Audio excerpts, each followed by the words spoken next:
Lazies and gentlemen. Lazies and gentlemen. Are we ready to go on a crazy train? I love myself a good lore stream, don't you, chat? Fuck yes. Alex Jones. I swear all of that in the preview is relevant to the thing, I promise.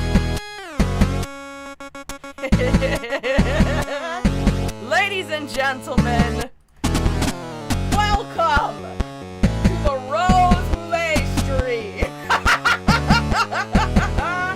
We are about to go off on the rails of a crazy train. Can y'all hear me, chat? Can y'all hear me? I'm trying to chat. I'm so fucking ready. Let's go! I look fucking ridiculous. And chat, I'm looking so fucking ridiculous. I don't know how long this is gonna last because I'm already sweating. It's so hot.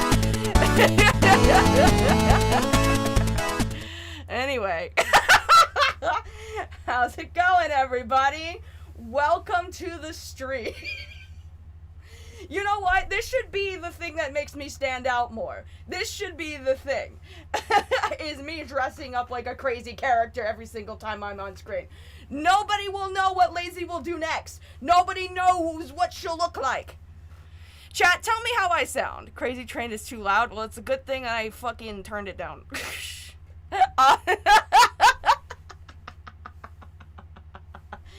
It's fine. Guys, it's fine. I knew Ozzy wasn't dead. Oh my god. I feel like I need to reposition this real quick. We're moving, you chat. We moving.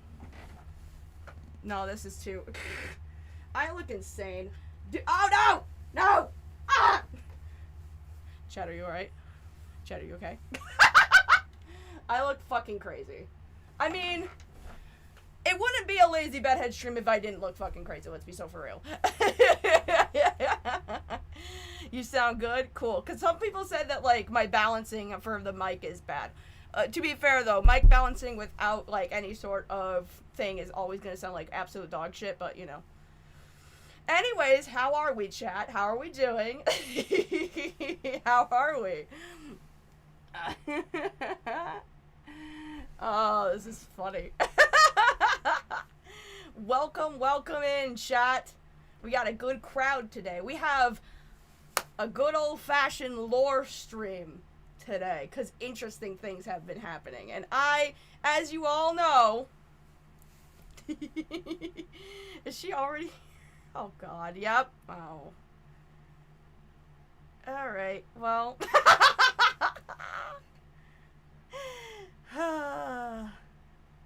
Anyways, hi everybody. Welcome to the stream. I don't know how long Ozzy's gonna last. You know what? It's better that he's reincarnated through me than through Trisha Paytas's pussy. Let's be so for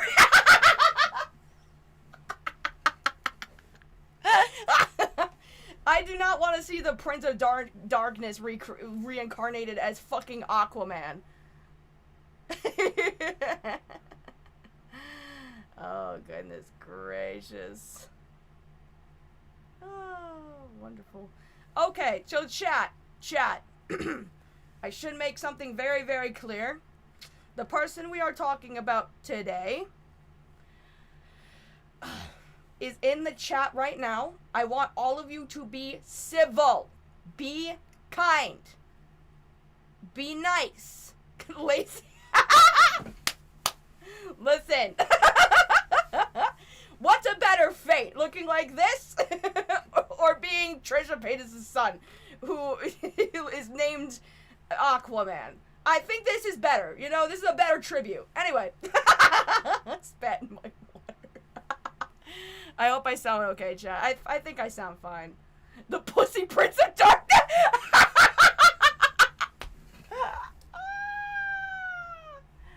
Oh my god. Anyway, we're gonna be nice. We're gonna be nice, chat.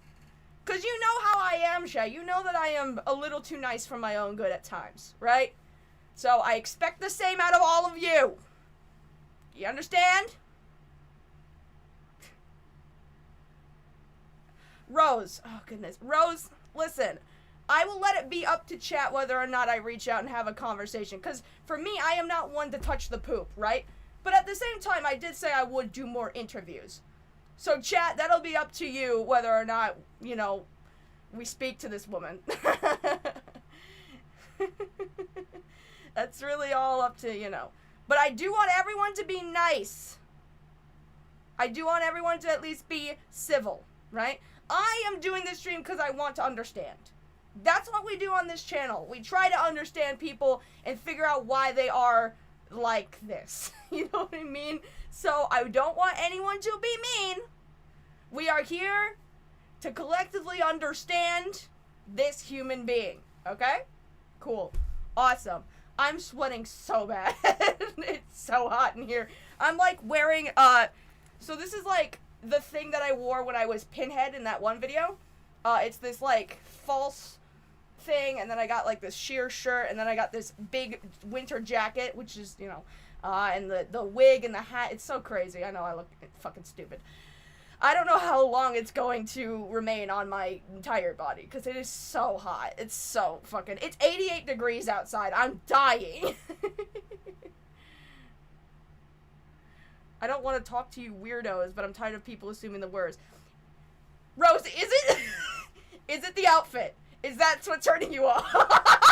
Because this is very strange, I will admit.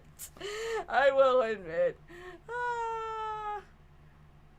What do you mean? If you wanted to understand, you would have responded to my request speaking to you. Girl, the only time you've reached out to me is literally through this live chat. Do you want to see it, chat? Hold on. Hold on. This is before. Before we even went live. You are already here. You are already here. I should thank some people, by the way, before we even get tired. Yep, we got a little donation. Thank you. Just a tired soul with the two. I'm genuinely curious who Rose is, and we're going to figure that out today. We also had a $5 donation that I forgot that we should thank. Sorry.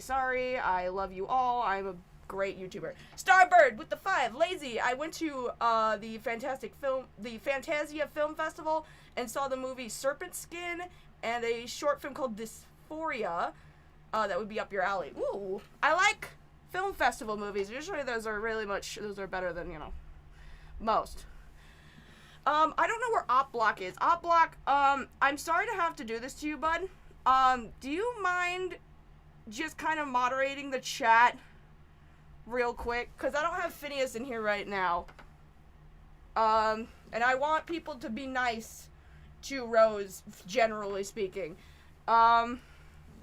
So, thank you, Falgi. I appreciate that. If there's any notations of anyone being overtly mean, I want you to, please.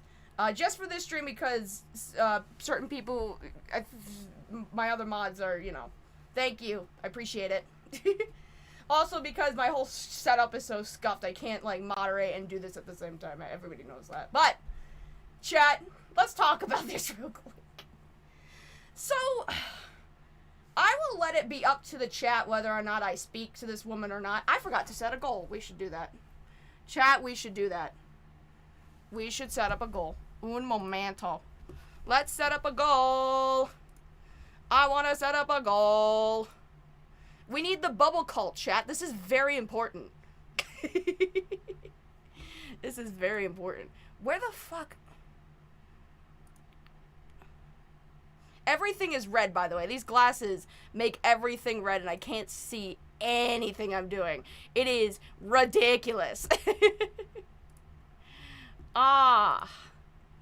We need to set up the goal. Goal.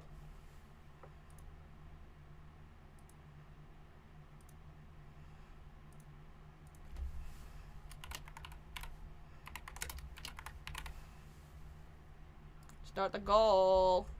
There we go. We did it. Oh my god, Hex is here. What's up? Yo, haven't spoken to you in a while. Anyways, chat. Let's have a conversation before we do anything, right? Wait, is this? No, okay, good. Just making sure. We don't need that. let's go back to where we were at. Sorry, hold on. There you go. Perfect.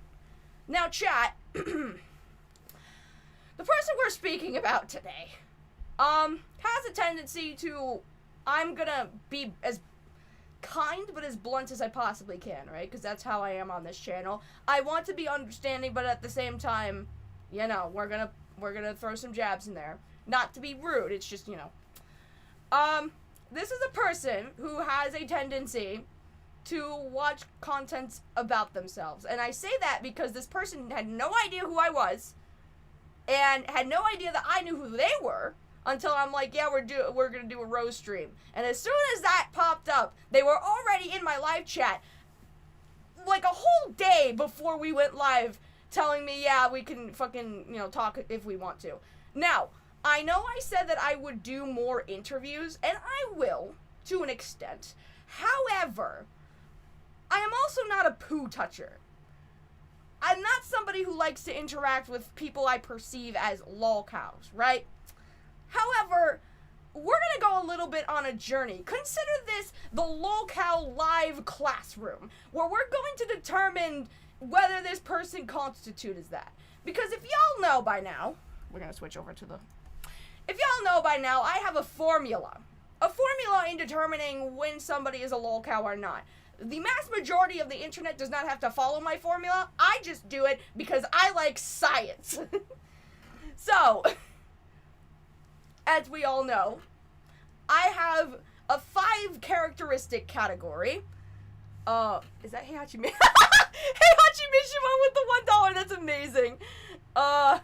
Rose Mule actually is how you pronounce her name. Harassed a rape victim, she's a psycho. I suppose we can discuss rumored things, you know, but I'm not gonna say anything without actual screenshots and stuff. Allegedly, quote unquote, right? I will say words and things that she has done online, because her online history is fucking crazy, by the way. I had no idea about how deep the rabbit hole goes. And I'm sure there's a lot of stories people can tell, right? I think Lazy Bedhead should interview Mood. Slug Entertainment with the 2. Lazy, you're good. Rose is a crybaby loser. Well, damn, that was... I mean, it's pretty mean. But, here's the thing, right? Again, I'm more than willing to do interviews. I'm just not much of a... somebody who likes to interact with lolcows, because as they say on the internet, do not touch the poop. Do not interact with somebody. I tried to say interact and engage in the same word. I meant intergage. I'm so stupid. Do not interact with somebody who is an obvious lolcow or troll. However, I want to try to understand this person. So... Lazy Bedhead, question. I've been a long-time viewer of this channel, but I didn't know there was a formula. When did you make this up? If you go and watch the, Andy Ditch video from like a year ago is when we defined the characteristics of a lolcow. I'll tell you what those are. They don't come to memory right away, I'm sorry. Actually, you know what? Here, hold on. Better idea. I will pull it up. I'm gonna pull it up. We're going to the fucking playlist. And we're gonna go here. And I will let you guys watch this, because this is better than me trying to explain it, because I'm dumb. Anyway.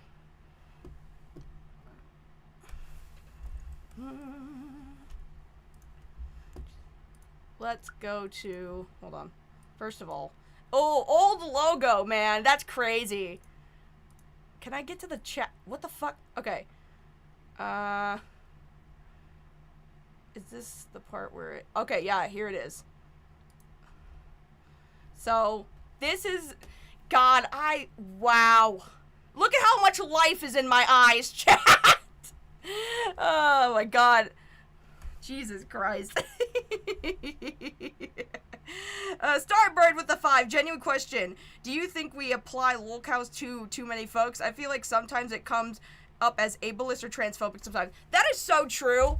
That is absolutely correct, which is why I created the formula. Chat, may I remind you what my 5 characteristics are with this fucking section. Enjoy the next however long as I take off Ozzy Osbourne because I'm hot. Concept of these online personalities being a highlight of amusement for online denizens to mock and make fun of endlessly, due to the overabundance of content that locals make publicly available to be consumed online. Online gawkers milk these people for content, which can literally be anything so long as it features the subject of mockery. The best kind of lolcow content is anything that can be used to either humiliate, mock, or be critical of the uploader's character and perception. Most lolcows have several common characteristics, which include things such as lolcows often crave attention and actively seek it out through their online presence. They may engage in provocative or controversial actions, or make outlandish statements to garner reactions from others. Lolcows frequently hold and express opinions that are considered extreme, offensive, or out of touch with societal norms. These opinions often spark heated debates and attract attention from both supporters and critics. A part of what makes a lolcow a subject of mockery on the internet is that they tend to act, well, a bit quirky, let's just say. Lolcows may display eccentric or unusual behavior that sets them apart from the mainstream, and this could include things like unconventional fashion choices, bizarre hobbies, or idiocentric mannerisms that capture the curiosity of the online observer.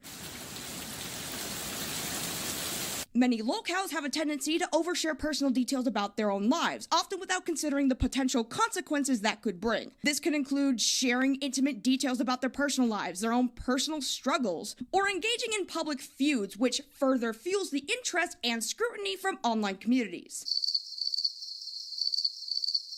Lolcows often lack self-awareness and fail to recognize how their actions and behaviors are perceived by other people. They may be oblivious to the ridicule and mockery they receive, which only adds to their status as a subject of fascination. Now, although lolcows are fun to discuss and talk about, there's been a moral debate as to whether or not we should be engaging with these people at all. The commentary community doesn't really want to bring any more attention to a lolcow, not only because it's just giving them what they want, but more oftentimes than not, lolcows are just people who don't deserve the attention. Another common trait between some of the most infamous lolcows that is important to mention is that on top of their attention-seeking behavior, they're also just massive assholes. And when each lolcow is just as eccentric and crazy as the next one, it would seem rather redundant to talk about repeating behaviors that exist amongst a bunch of assholes. Yeah, anyway. Okay, I've repositioned. I'm not taking off the eyeliner, though. I think it makes me look hot. I gotta read super chats. Fuck. Alright, Lord Rush with the 5. Who is Rosen they Malay? Well, we'll get into it, everybody. Slug Entertainment with the 2. Rose, you're not entitled to lazy platform. This is harassment. Oh, good lord. Rose, I think you will find that I'm a bit different than, say, most of the I think who you've been speaking to and in mass has been commentary bros. This is a weird angle. Hold on. There we go. I'm not that. I am a crazy person on the internet with crazy looking eyeliner on her face. Guys, is it crazy that Lazy is reacting to Lazy?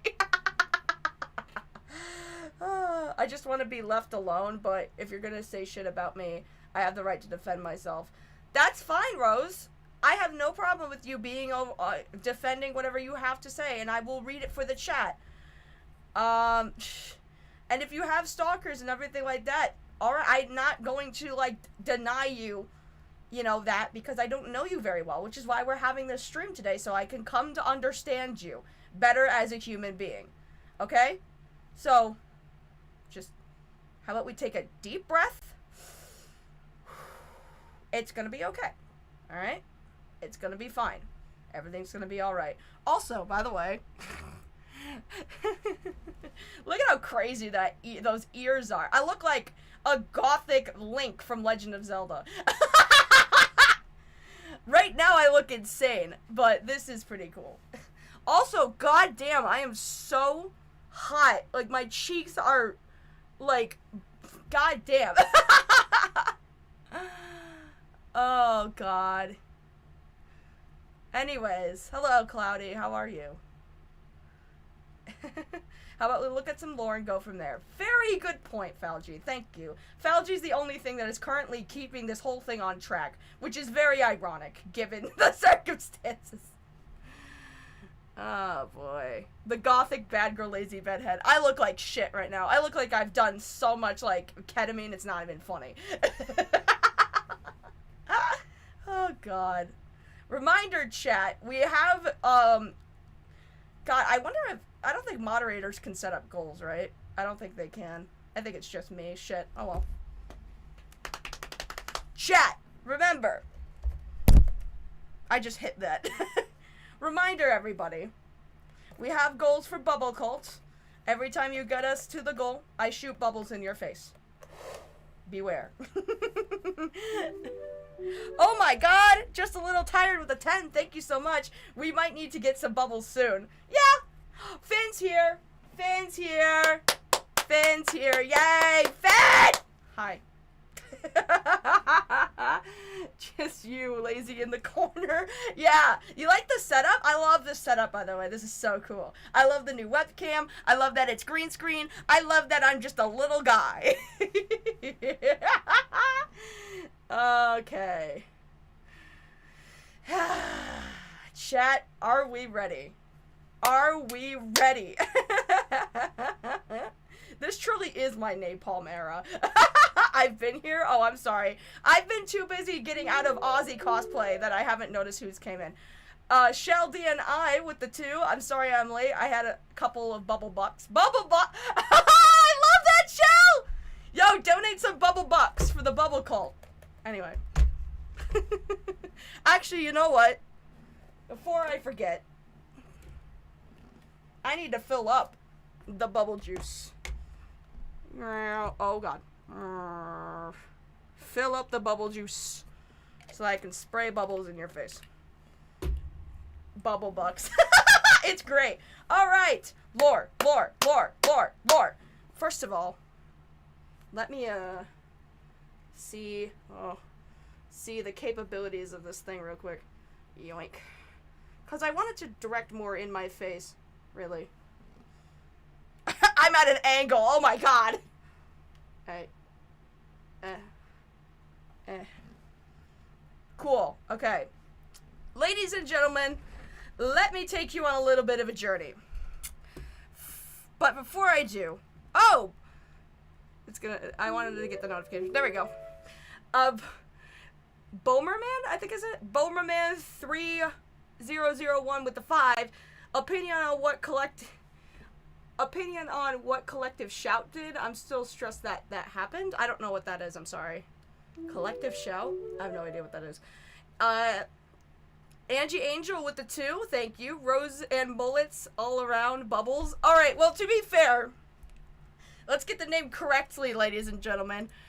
She pronounces her name Moulay, and I would like to try to at least be respected to the pronunciation, because I am so horrible. As you guys know from me reading Super Chats, I'm so bad at pronouncing names.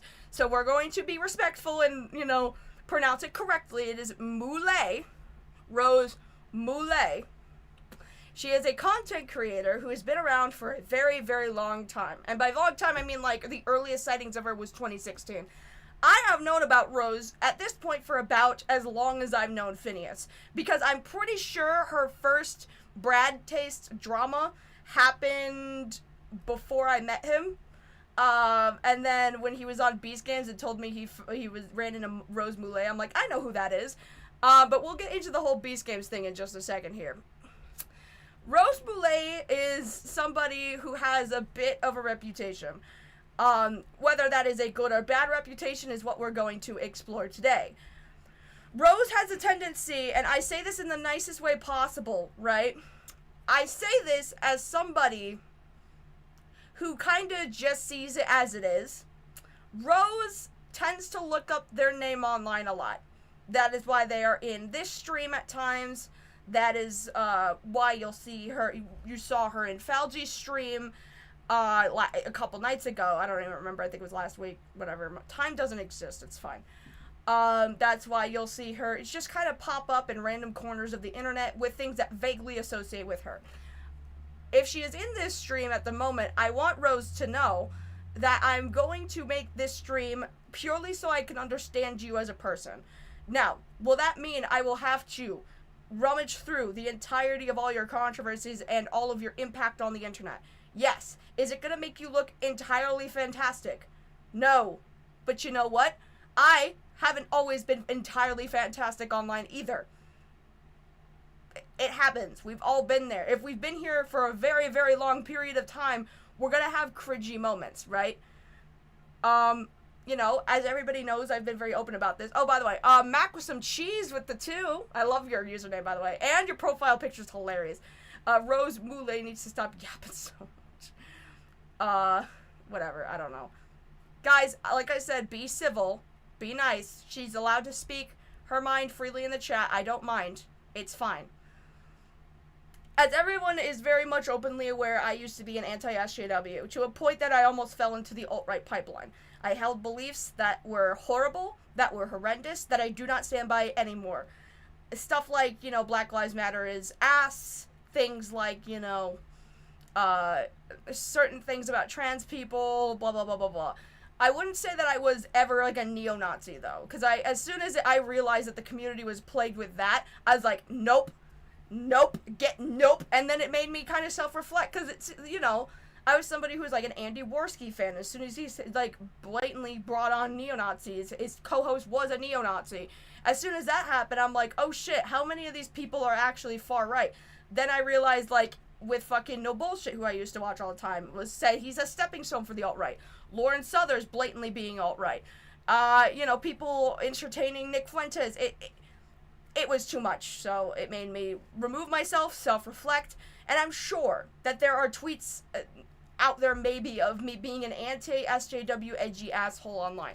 I was that for 2 years, from like 16 to like 17, 18-ish, and 18 is when I made that video where I self-reflected about being a dick, right? So when we look through Rose's past, I am not bringing it up to shame her and be like, this is who she is today. No, no, no, no. She could very well be changing, as I've heard some people say she is. However, I'm just going to present current things that make me sort of doubt how genuine the change is. Does that make sense to everybody, right? I am more than willing to give Rose the benefit of the doubt that, like, maybe she said something she regrets, she's trying to change for the better on the internet, and she's trying to do things to adjust her behavior. However, there's a lot of current day things that make me highly doubt that the change is either genuine or that it's effective, I suppose is the best way to put it, right? So with that being said, let's start from the very, very beginning. Finn, what are you sending me right now? I want to see what you're sending me. What are you sending me? What are you sending me?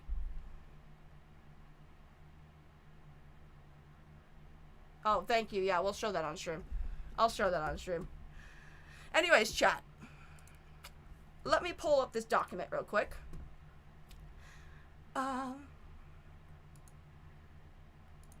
Where is it? We have also a couple of streams. We're not going to watch the whole thing because they're hours long.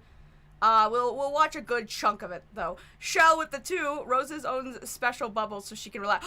And that, my friends, is the goal. It's the goal, chat. Congratulations. We need, like, a jingle. We need, like, a bubble chat, like a bubble gold jingle or something. I don't know what the jingle is. Somebody think of a jingle. Yes, chat, you have your bubbles.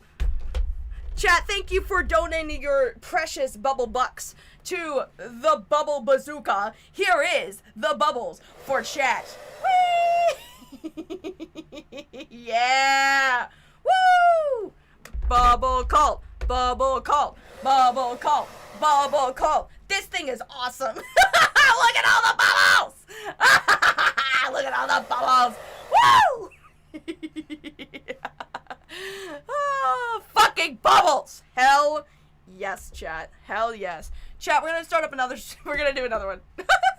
We're gonna do another one. We need more bubbles in our lives.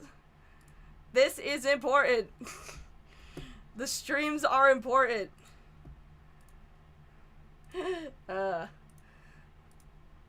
All the colors. Tell you what, chat. I've said this a couple of times before. If we start hitting these bubble goals, we'll do more than just bubbles. If we hit the bubble goal this time, I'm gonna show you my cats. Cause they should be on the stream. It's a shame that they're not. Anyways. Thank you guys for your generous donations. As always, they are so appreciative. Angie Angel with the 2, once again, you should play the SpongeBob intro with the bubbles. I would, but I don't know how, what is it, Paramount or Nickelodeon? Whoever is the parent company that owns all this stuff. I don't know how stingy they are with their copyright on that stuff. Otherwise, I absolutely probably would. Unless if you're talking about the the bubble thing, I don't know. Thank you, Twin. Bubble Bedhead. Bubble Bedhead is crazy. Oh my god. Anyway. Dude, I have a heat advisory going on right now. This is fucking crazy. Alright. So, I want to thank Falgi for sending me this very detailed 35-page document on everything that has to do with Rose. Once again, oh, Rays of Red with 2, thank you. Remember everyone, resist rage bait. Lazy bubblehead.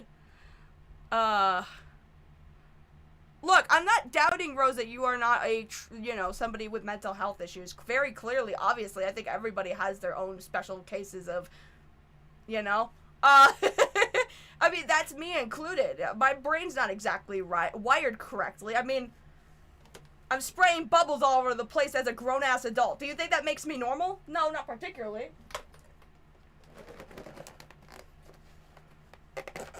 Chat, we need to eat. Starbird with the 2, thank you. Bubble, bubble, toil and trouble, double hubble. Chat. Look at it, chat. Look at it. These are some homemade garlic bread twists. I found the recipe online for the Domino's blood twists, and I just made some myself. And I will never go back to buying the original. Well, that's not true. I'll probably buy the originals because they have, like, shit. But, chat, what are we eating today? I want everybody in the chat to eat before, or not before, just during stream. Take care of yourselves. Make sure you're hydrated. I should probably get something to drink. Because it's very hot in here.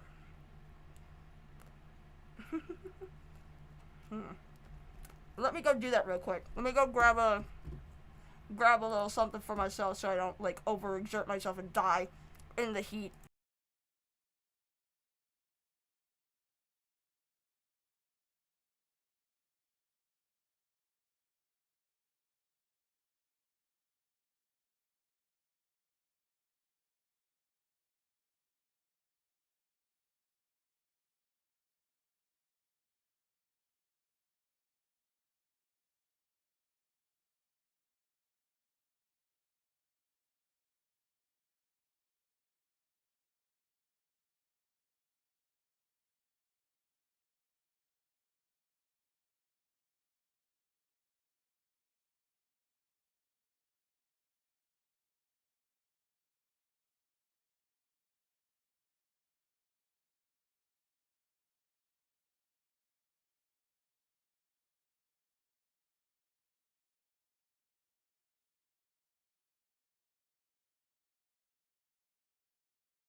Anyways, like and subscribe, everybody. Sorry, I had to make sure my cats were in the cooler part of the house. Because we don't have, like, a functioning AC except for on one side. So I just wanted to make sure that they were over there so they don't overheat. Much better. Anyways, have we all been nice? Have we all been being nice? I hope so. If I heard you're not, we're gonna have ourselves a problem. Anyway. Once again, thank you to Opblock for sending me over this detailed list of things about Rose. I also have a couple of streams that we're going to be looking into. Some of them are like debates, which are so much fun to watch, I know. I'm eating right now. Well, I'm eating and I got myself a Gatorade so I can keep myself hydrated. Because it is like 90 degrees out and we have no AC, so.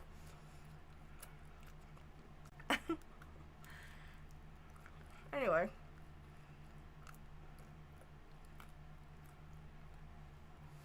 Let's talk about this.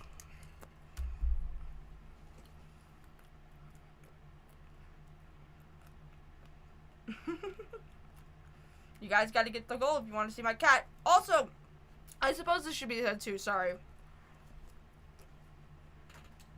As much as I am okay with Rose being here, if she is being especially annoying, as in, like, being rude, or being dismissive, or whatever it may be, Rose, I will let you know you will get clocked out. You will get timed out if you're being especially annoying. So, you have every right to defend yourself, and every right to bring more context, and I will read it out on stream. And hell, I will consider it to be up to the chat whether or not I even bring you on at all. But in the meantime, we're just going to go over your collective history, and we're going to give opinions, not judgments, opinions from there.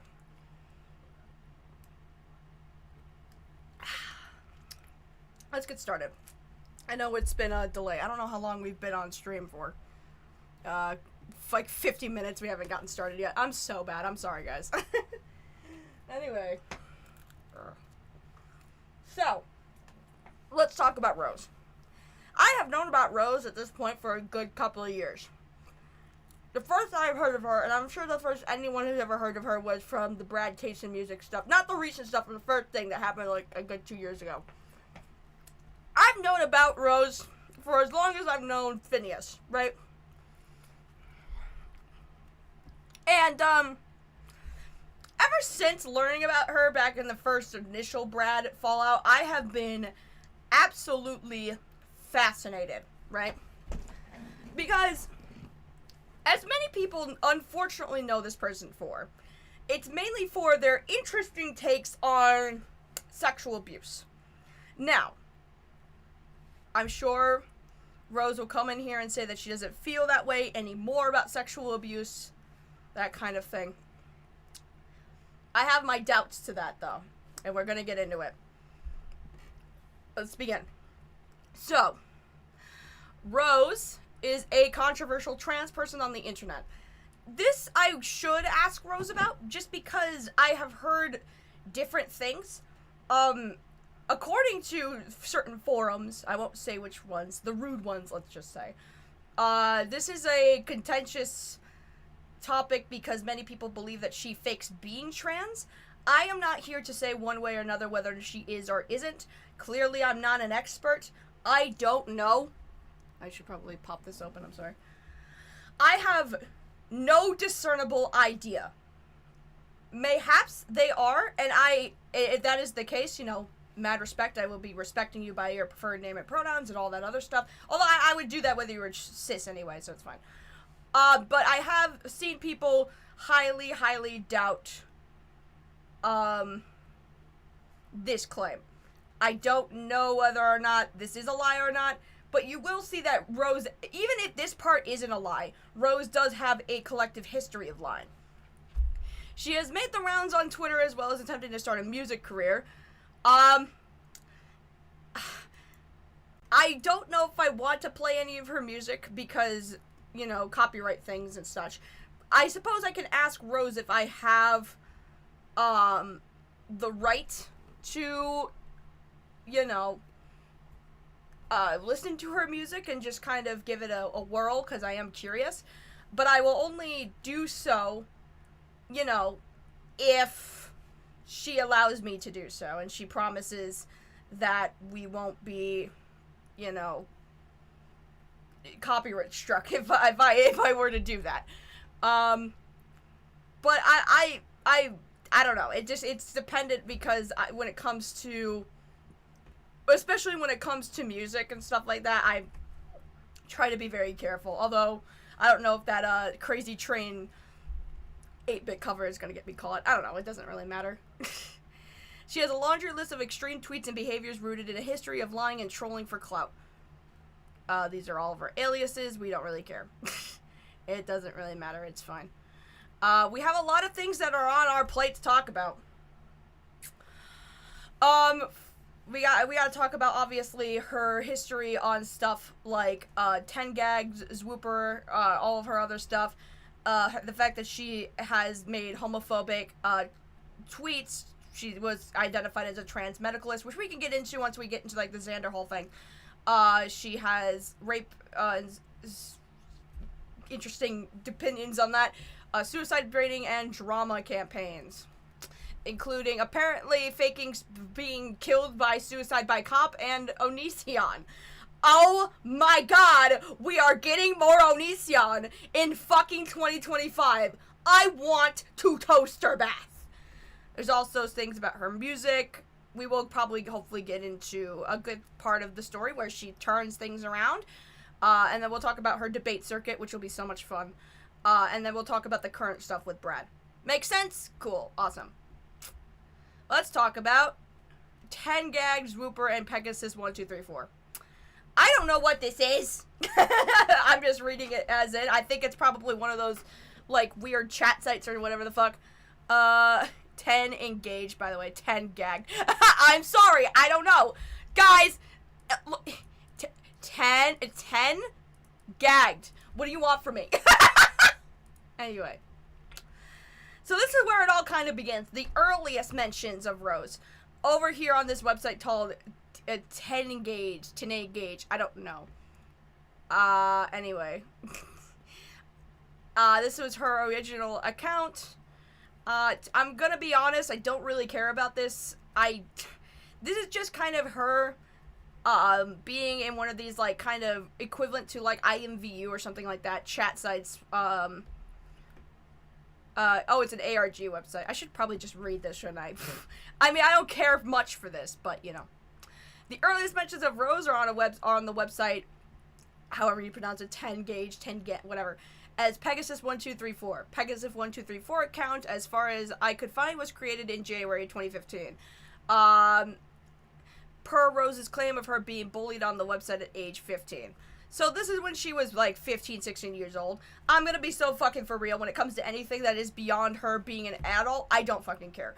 And that is simply because, again, I used to be an edgy anti-SJW when I was 15, 16 years old. So I am sure that how we have evolved over time from being a stupid teenager on the internet to now is way fucking different. Hi, Maddie. How are you? Thank you for kicking down my door. Always appreciated.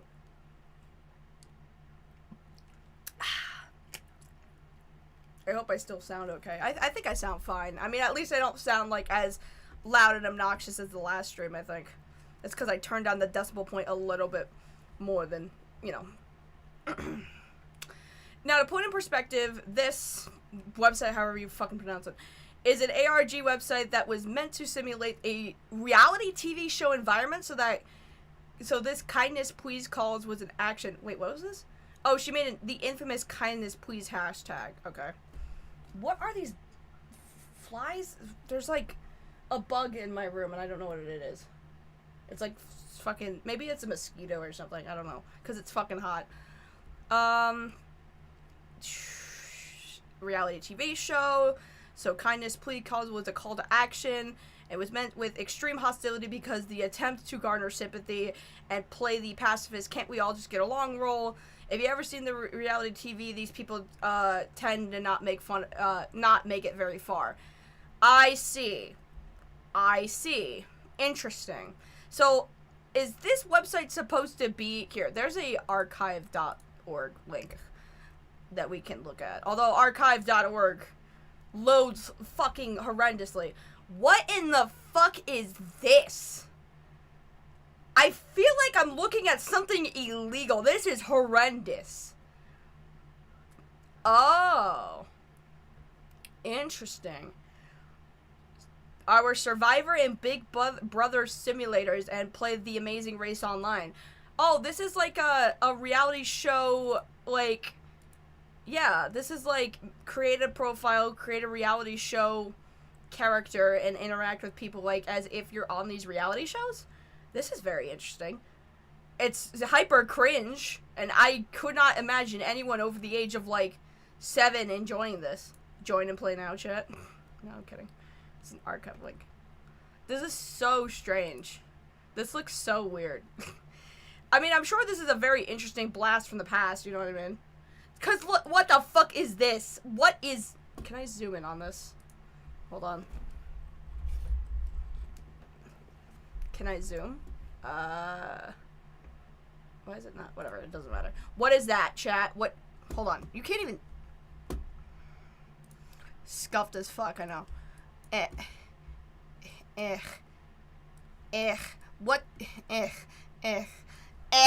What the fuck is this? Will that get me fucking age-gated? This is crazy. This is crazy. It's almost like these websites with adults with childlike avatars are filled with pedos. To be honest, I can absolutely see this website, Swooper, or whatever the fuck this is, being a fucking hub for pedophiles. Absolutely. Are you fucking kidding? Excuse me. There ain't no fucking way that it's not. Let's be so fucking for real. Like, look at the state of this shit. Look at it. Does this look like a safe environment for children? Probably not. So, you know. Swooper at least had moderation, though. I hope so. God, I hope so.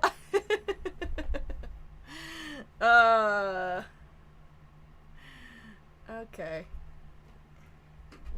Well, I'm figuring out what this website is now, Rose. Look, Rose, I will leave it up to chat if I bring you on. But to be completely fucking honest with you, I'm not entitled to give my platform to, you know, anybody if I don't want to. You're not entitled to my platform until I say you are. So just be patient. I'm sorry if that sounded harsh and rude, but I'm getting the context here because I'm doing my research. Like, you know, we can relax. It's fine. Anyway. Ah, jeez. Lorlock with the 5. Thank you, Lorlock. Almost forgot my bubble cult tags. Thank you. Thank you. These are all the streams, by the way. This is the wrong thing. Let's get out of this. Anyway. Alright, so, I guess, I suppose I have learned what this website is. It's a fucking, apparently, a reality show simulator website for children or something, which seems very strange. As Rose continued to use 10 gauge to, she shifted her behavior, from kindness please to one of manipulative serial liar. Jesus Christ. She made alts and lied about her identity, claiming Pegasus 1234 was not Rose Moulet. Rose started baiting suicide around January, only after a year on the site.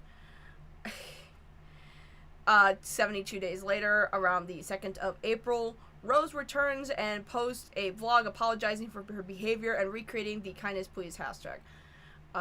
Which I imagine is all of these. I just wonder if they're... Okay, here's the Zoom part. Guys, you have to understand, you know. I don't do computer very often. I edit on an iPhone, so computer is an ancient being for me. I hope this is a little better. I think zooming in definitely makes it a lot better. Kindness coleslaw, kindness face. So this is like the hashtag I suppose that she created. That I guess got some backlash. And I'm gonna be so for real. I think, you know, the kindness please hashtags and all this shit to get so angry about is kind of fucking dumb. I'm gonna be so for real. It's a stupid little hashtag. It's whatever. So I'm assuming this is her apology that was posted the 2006 April 2nd. What are you? I'd like to apologize for pretending to be named Anna, pretending to be a guy to satisfy the haters, leaving behind all of my supporters and lovers, pretending to be trans. Oh, is this why people doubt that they are trans? Because they're apologizing for pretending to be trans. Interesting. Okay. So I suppose this is where people probably make that connection. Again, I'm not going to question whether or not Rose Moulet is trans or not. They claim that they are. Maybe they just have a really good passing game, which is very fortunate. I don't know either way. But for those wondering, I suppose, why people assume that she might be lying about that, she said it right here, so, I don't know. I'm not sure. It's a little hard to, you know, I mean, to be fair, this was back in 2016, this is over fucking forever ago, so, being way too sexual on my vlogs, I assume this is probably where, you know, the grooming might have taken place, because we're gonna get back into that in a second. Being way too overconfident and pretending to be famous, which I feel like if you're in a reality show simulator, I think everyone acts like that. Anything I've done that was mean, please forgive me. I'm going back to being my old kind self again, I promise. I love you all. Mind this, please. Your actions hurt. Yeah, there's this, I guess these are all the comments to that. This is an interesting website. This is a really strange blast from the past, because it's like, is this just how people blogged back then? Very interesting. Very strange. I promise I'm going to be kind again. I feel awful for who I've become in the last few years, but I am determined to be a nice girl that I've always been. Muy bien, Pegasus. You shut up. I love that this is the only 2 comments. The internet is a harsh place, man. Jesus Christ. On her return, she claims this isn't actually Rose, but a friend of Rose trying to help launch her modeling career? Hello, my name is my name is just a friendly Pegasus. You know, reading is great, guys. I love that I can fucking read! Anyway. I named this account after my friend Rose, who wanted to become a famous model someday. Please be informed that the real Rose is not in any way associated with this account. Interesting. I'm writing this because if she ever sees this, I'd like to apologize for everything I've said while pretending to be her. Oh. I see. I see. Interesting backpedal. This isn't actually my account. This is actually a friend of a friend's account. You know, whatever. How do you even have these screenshots? Holy shit. Somebody said this to me, Rose. I don't know. I don't know how they got it. I'm just here relaying the message. I'm just the messenger. Do not shoot the messenger. I'm kidding. Anyway. This angle is fucking ass. Hold on. No! Ah! Help me, chat! I'm dead. I'm dead. I'm dying and I'm dead. Is this a better... Hold on. How does that look? Oh god, you can see my entire room. It's fucking nasty. Ah! It's only nasty because I have, the entire floor is just subflooring and there's no carpeting or anything. Because they ripped the carpeting out of this room a long time ago and never replaced it. So I'm just stuck with this disgusting floor in the meantime. I love living here. Love it so much. Oh, Slug with the entertainment with the 2. She's well known for claiming that she has impersonators. I mean, don't we all? Don't we all, to be fair. This website got deleted. I mean, yeah, it did, but, you know, the internet lasts forever, and nothing ever truly is gone when it's deleted. There's a such thing called the Internet Archive. I'm not sure if you know what that is. Anyway. In December 2016, Rose claims that she lost access to her, however you said, 10-gauge, whatever, account was hacked after a series of hypersexual posts prior to her claim of being hacked. Unfortunately, due to this 10-gauge being shut down, this thread couldn't be confirmed or disproven, though as of May 1st, 2017, she was AFK for 59 days. Only post indicating it could be a compromised account is a thread saying that this account is $15 and 12 people are trying to hack my account right now. But also a post saying that I got my account back, so there's very contradictory evidence. So I suppose this section of Rose's backstory into the 10-gauge thing, you know, was just her posting a lot of sexual stuff and then afterwards having her account get, you know, hacked, perhaps, maybe. Again, a lot of this cannot be recovered because this website was taken down, and also, to be completely honest, I don't fucking care. As far as our research team could find, she returned to the site in 2021. Dude, I doubt that. The only reason I doubt that is because I highly doubt a website like that looks... I'm sorry. Do I still have it? A website that looks like this if it'll load. God, the archive.com websites never load. They take fucking forever. It's ridiculous. It's fucking ridiculous. It's not gonna load, is it? Oh, it's stuck. Oh, whatever. Can I go back and pull the web archive? I highly doubt in the year 2021 that they would keep this up and running. You know what I mean? Especially with these logos. Dear God. Dear fucking God. You know what I mean? I doubt it. Anyway, it doesn't matter. It doesn't matter. Okay, this might be the end of it. Yeah. Anyway. After she, once again, was very open and loud about being Rose Moulet on her Pegasus1234 account, as soon as she came back to this website, she kind of just coasted on the side of the site, not really stirring the pot all that much until the site went down. Looking at Rose's history, you can see a distinct behavior of causing drama, recoiling them from the backlash, suicide baiting, and then later in this video, I suppose this was supposed to be a video outline, but it never got made or something like that. We will outline this as a pattern of behavior. In terms of all this 10-gauge shit, I consider this more of like a behavior of a 16-year-old being a stupid 16-year-old on the internet. I do not really care about this. Although I will say it is a very interesting origin story, considering that like her first known appearances online was apparently a reality show-esque like this. You know what I mean? It's so strange. You know, it's so interesting that this is the origin story, is this weird fucking blog site that literally nobody remembers. I'm gonna zoom out of this a little bit. There we go. So, let's get into this. Now, once again, I acknowledge that everything we're about to discuss is probably from, at this point, almost 8 years ago, right? This is 2016 when they were, I believe they're my age, so they could have been 15, 16 at this point. These tweets are old. If Rose does not stand by these tweets anymore, I completely understand.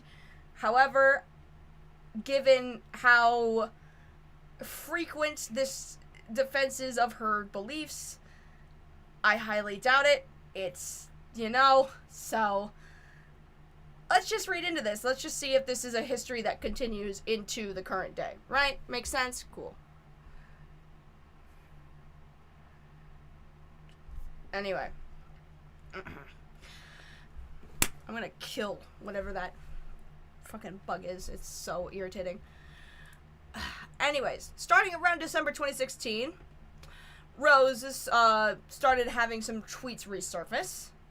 You know, old tweets. They don't stand by them anymore. Totally fine. Representing her conservative worldview. Again, as somebody who also used to be an anti-SJW, this does not surprise me. However, Rose's little anti-SJW phase was a bit different. Just a tired soul with a 2. Use Asgore as the stream censor. I should. That's funny. I just like the dancing sands. I think it's hilarious. Anyways, here is 2017. I'm sure they were 17. I stopped using slur before I turned 18. So I'm assuming that this is probably when you were like a kid, right? So, 2017. God. But I didn't say that. That's funny. Okay. So, this is where things get a little weird. Rape is okay as long as you don't get an STD is quite the interesting take. Very, very interesting take. I have to assume, again, this is when they were a teenager and they were saying really dumb shit. Here's the problem with Twitter, chat. Twitter is like, oh, monies. Yen with the 2, thank you. Sans says any hole is a goal. Any hole is a goal is amazing. Oh shit, that's great. So, Twitter, as I see it, I will murder the... I think I got it. It's fine. It didn't. Oh my god. I don't know what it is. It might be some sort of, like, fly or net or something. Oh, goodness gracious.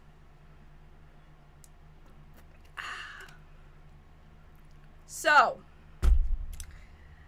I think that Twitter is a really bad open source for anyone to, like, ooh, Ray of Reds with the 2?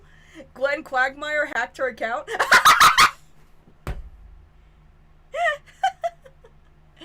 Yeah. So, obviously, I think Twitter is a really bad source for people who, like, want to, like, get every single thought out there. I consider Twitter a really bad, like, a really bad, open source to be anybody's fucking, like, public diary. And so, a lot of people will say things that are, like, yeah, and I guess it's not just Twitter, it's, like, any place on the internet can be considered anyone's, like, open diary, right? And so, I feel like when you have free will, sometimes you're gonna say things you're going to regret. Some of this stuff is when grows as probably a kid, and to be fair, I said stupid shit when I was a kid. I am not showing you guys this to say that, like, this is something she should be canceled over. These are tweets from fucking 10 years ago. My only problem is that how she acts today doesn't personally, for me anyways, in my personal opinion, show a change in this thought process. Now, granted, it might have evolved slightly. We'll get into it. But you guys gotta let me cook, okay? Say hello to the movement that makes me want to be raped just so I can be validated as a woman. I find this a very interesting tweet. Again, this might have been when they were, 17, 18. I find this a very interesting tweet. And there's something else interesting that I should talk about, right? I need to find it first real quick. Because I have this to show you to bring more context to what we're looking at. Let me find it real. Oh, shit. Is it not gonna play? Here, wait. Let me download it. Gone? What do you mean gone? What the fuck? What the fuck? Okay. That's a problem. Hold on. I'll find it. I will find this.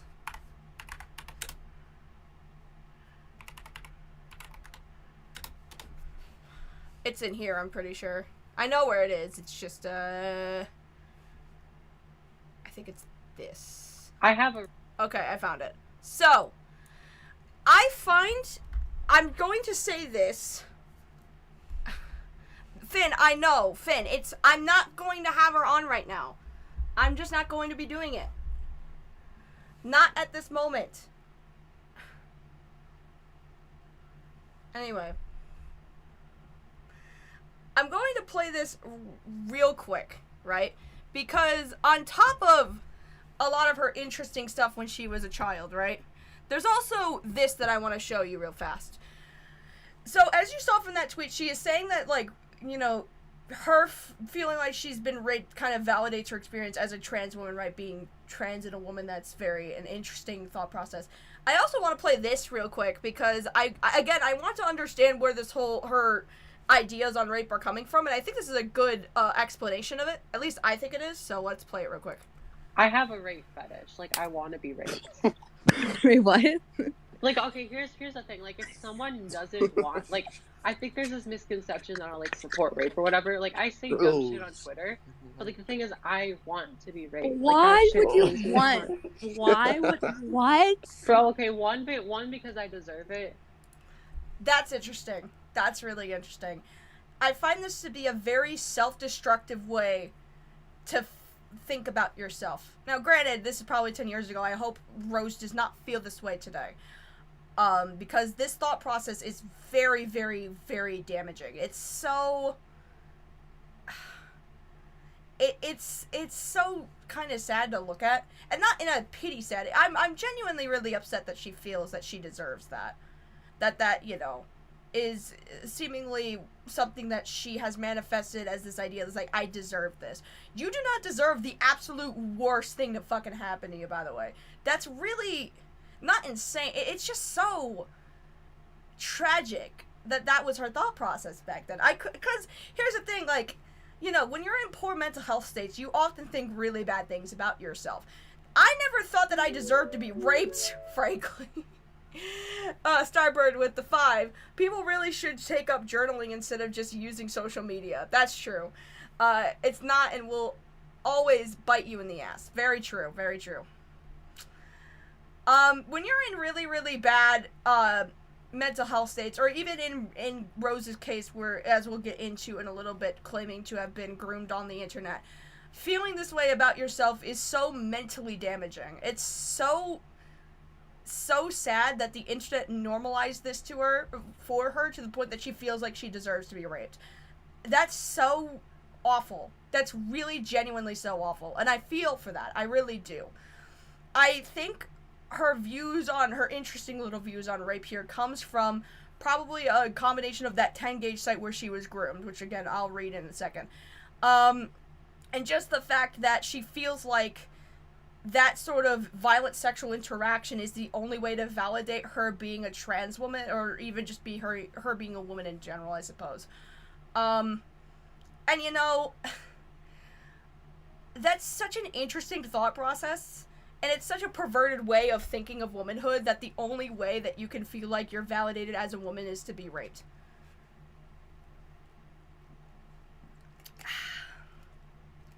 It's really interesting. And you know, I don't know what you have to do. I assume it's a lot of, like, online internet grooming is the one thing that has to get you to this point. That's the one thing that I have to assume that you would have to, whatever. I'm gonna play the rest of this real quick because there's more to it, but and two, okay, no one it would deserves just that. make me Why- feel okay. good about myself. Wait a minute. Why do you deserve that? Like, I don't know. It just feels, it's something about that, like, really turns me on. And, like, I feel like everyone thinks I'm crazy for that. Not But, like, I mean, and you know, people, you're entitled to your fetishes. My philosophy has always been, so long as you're not hurting anyone around you, totally fine to express whatever in the bedroom. Just keep it in the bedroom. Don't do it out in public. Don't do it in front of children. Keep it between you and your partner. It's part of my little political philosophy or startup that I would like to call Mind Your Business and Shut the Fuck Up. I hope Rose understands that this is still some sort of fetish she has. Again, this is old. But, there are, you know, consensual ways to engage in a rape fetish that isn't, like, actually being raped. I hope you know that. I hope you know that. Everyone has their fetish. I'm not gonna judge you for it. Honestly, okay, you know but, like, what? legit, I swear to God, like, I've legit gone to, like, I was in this room and there was, like, these 3 guys there, and they were, like, watching this movie. I forget what the movie was. I didn't really care. So I pretended to fall asleep in the room, and I was, like, literally sitting there, like, for, like, an hour and a half, and I was awake and conscious the whole time, hoping that someone would rape me. But they never did. Nice. Wow. Wow.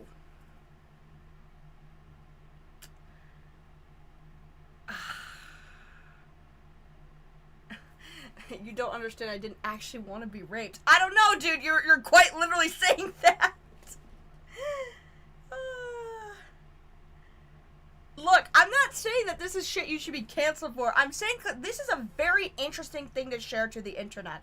I hope you understand, Rose. I'm not bringing all this up to make fun of you or, like, to parade you or anything. I'm trying to understand you. And I find this perspective of, like, laying in a room in the hopes that these 3 guys will just, like, do something to you is so... It's so mentally damaging. It's so... I feel bad, because I couldn't understand Slug Entertainment with the 2, and that, my friends, once again, you have hit the bubble goal. Congratulations, chat. You did it. Oh, and I promised I'd show you my cats. Oh my god, we're gonna get into it. Hold on. Oops, that's the wrong one. That is also the wrong one. I'm so bad at everything! Thank you. Chat, thank you for donating your bubble bucks to the Bubble Cult. Your contribution to my newly found church is always appreciated. Here is your blessing. You are forgiven, my bubble children. Ah! What? Thank you. Ah! You have been blessed. Bubble Cult, Bubble Cult, Bubble Cult. Echo with the $1. Thank you so much.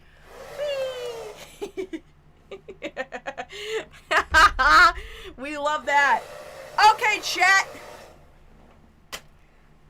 Un momento. Let me start up. And I'm just... Oh, that's the wrong one. Let me start up a new goal. And I'm also going to start... Let me start a poll.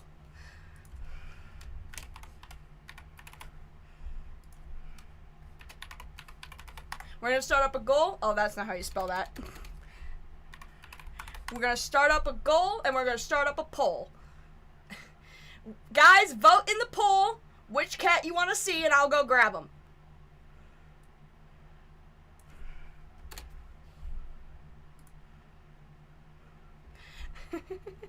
Oh, a lot of you are voting Dynamo. Oh, I don't know. He doesn't like being picked up, though. But I will go with whatever the votes tally up to. Dynamo speaks to me.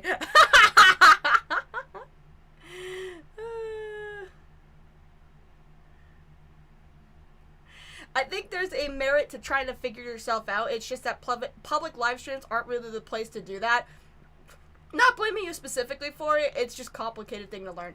Very true. I don't think this should be a moment of... I would be, you know, embarrassed for this, but I'm not trying to do this as a way to, like, let's all, like, laugh at her embarrassment. It's more so I find it a very interesting perspective thing to hyper share all of this to the internet. Echo with the $1. Thank you. Oh, Malachite took the lead. Oh my god. Oh god. If you guys seen my cats before, they've been on the channel. I post them all the time. Malachite just because that's my favorite stone. Yeah. I like Malachite as a name. Thank you. We call him either Mr. What do we call him? He's got a lot of names. Mally. Mally's one of them. O'Malley is another one. That's like a little, Irish spin on that. I named him because mainly, he has like these really distinct green eyes that I really love. And it reminded me of the stone, so.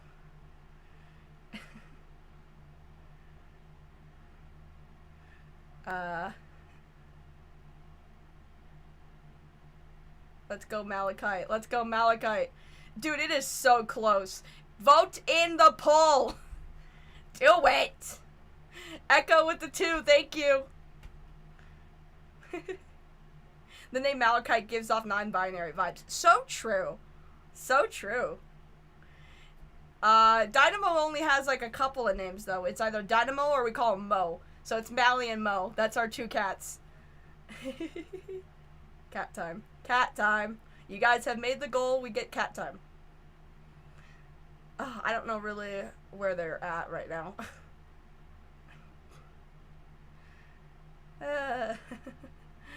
Alright. We have about 50 votes in. It's been about 2 minutes. I think people are going with Malachite though. Let me go grab the boy. I'm gonna go grab him real quick.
I got him. Here he is! Oh, the angle of the camera's perfect. It's okay, bud. Yeah. Oh, oh boy. Careful. Yeah, he's not a big fan of being held. I would do Bubbles and Cat at the same time. My cats are fucking terrified of Bubbles. Hi, Bubbies. Hi, Mally. You want to say hi? Mally. Mally. Good boy. Good boy. Good boy. Good boy, Mally. That's a good boy. That's a good boy. There he is. There he is, Chad. Yes, Kitty. Oh, isn't he adorable? I love him. He's a good boy. He definitely handles being, like, held better than Dynamo does, for sure. Dynamo would be scratching at me by now. Okay, okay, hold on. Hold on. They want to see you, buddy. They want to see you. I know. You're not a big fan of this. I get it. I know.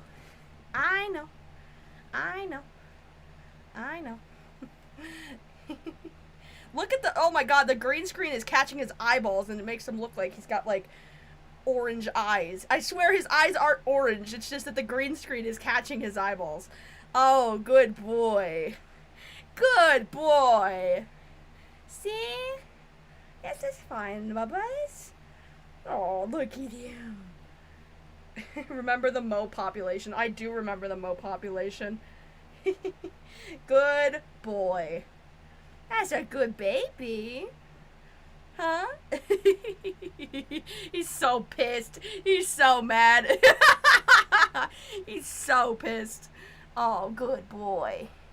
It's okay, bud. I know. They make his eyes pretty. They do. He's a pretty baby. Good boy. Malachite got pink eye. Alright, buddy. Go on. Oh, Dynamo! No, Dynamo! Mo. Mo. You actually might get to see Mo. Mo. Mo. Mo. He's not paying attention. Come here, honey. Come here, sweetie. Mo. Mo.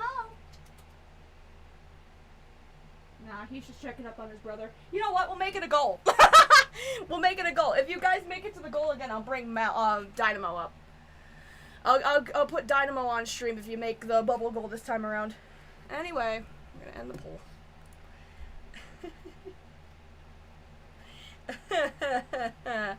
Isn't that a good palate cleanser from everything we're talking about, chat?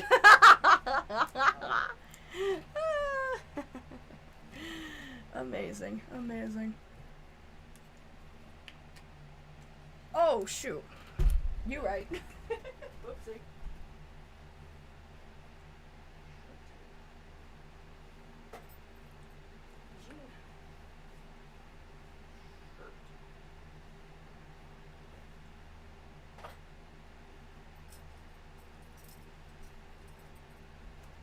And I think your name tag's somewhere around here, hon. I don't remember where though. Oh, there it is. Ah! No! I've fallen! And I can't get up!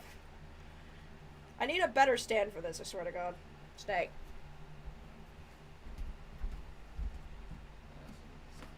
I'm covered, huh? I think there's socks out there. Oh.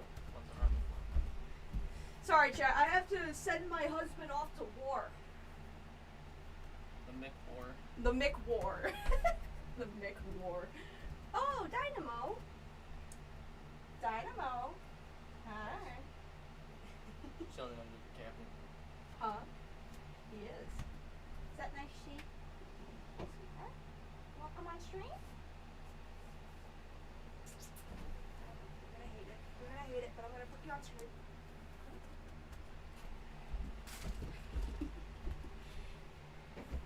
Hey. Oh my God, his eyes do it too. Hi, Mo. Hi, Mo. He's a good boy. Look at Mo. Mo, Mo, Mo, Mo, Mo, Mo, Mo, Mo. Hi, Mo. How's it going? Kitty! Kitty! Oh! Oh my goodness. It's alright, bud. Good boy. Good boy. Try to put him in the frame more. Good boy! Yeah! Baby! Baby! Mustache man! I know. I know. Good boy. Good boy! He's a good baby. Oh. It might be. You wanna get down, buddy? He's buddy. Buddy. Just accidentally hit down to you. He is attached to me, buddy. Buddy. There you go. Alright. Ooh, careful, buddy. Good boy. Good boy. Anyway, lovely cat break. I'm sorry, Chad, I know. I would die for Dynamo. Mo. Oh, hair tie. Yes. Oh, they're down here. Perfect. Hair tie. I must send off my husband to the Mick War. It's been 30 years. I don't remember why we even started this war. All I know is that the Burger King down the road has reinvented after the explosion. Mo. I need to say lazy as queso. That would be a funny stream, babe. Could you imagine if I dressed up as queso and just played scary games for a stream? Chat, would you watch that? Be for real. Would you watch that? I would so do that. Although, I'd have to do it in the winter, though. Because if I did it in the summer, I would sweat to death.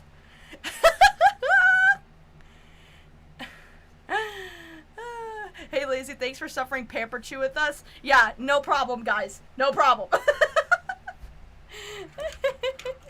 What are you grabbing? My pen. I need my pen.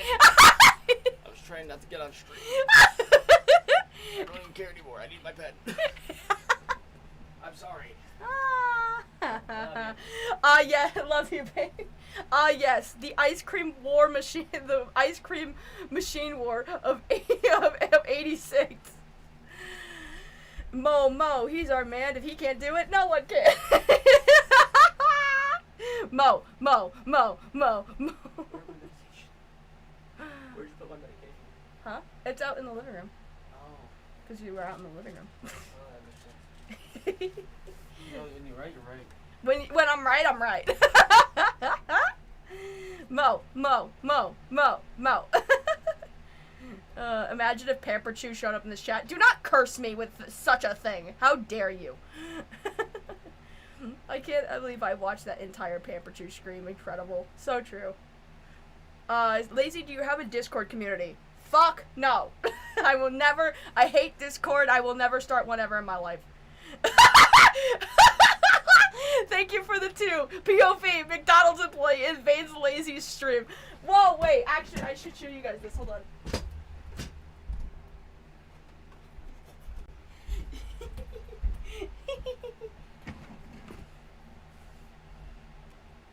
Mini Happy Meal. Oh, it gets better, chat. Hold on.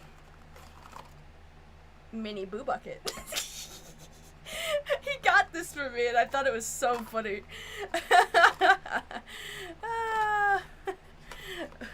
Mo is the McDonald's employee. Yes, Dynamo is the McDonald's employee. I think so, yeah, because I don't think I ever moved it out of the car. Unless if it's in my purse. You can check my purse or it's in the car. Okay. Love you too. It's been kind of a crazy week because my partner had an ear infection, an inner and outer ear infection that would push on his wisdom teeth that he still has. That honestly, the McLazy meal. Thank you, Echo with the 2. But yeah, no, they had an inner and outer ear infection that like pushed onto wisdom teeth that probably need to be pulled at this point. God, they were in so much pain. I felt so bad. That was 2 days of like hell of like trying to figure out whether it was a dental related or an ear related thing. It you know, pray for the McDonald's man. Pray for the McDonald's man. They were not doing well for a while. Anyway. Itty bitty McDonald's and Boo Bucket. I know, aren't they cool? It's for my trinkets. It's for my trinkets, chat. Anyway. Oh, goodness.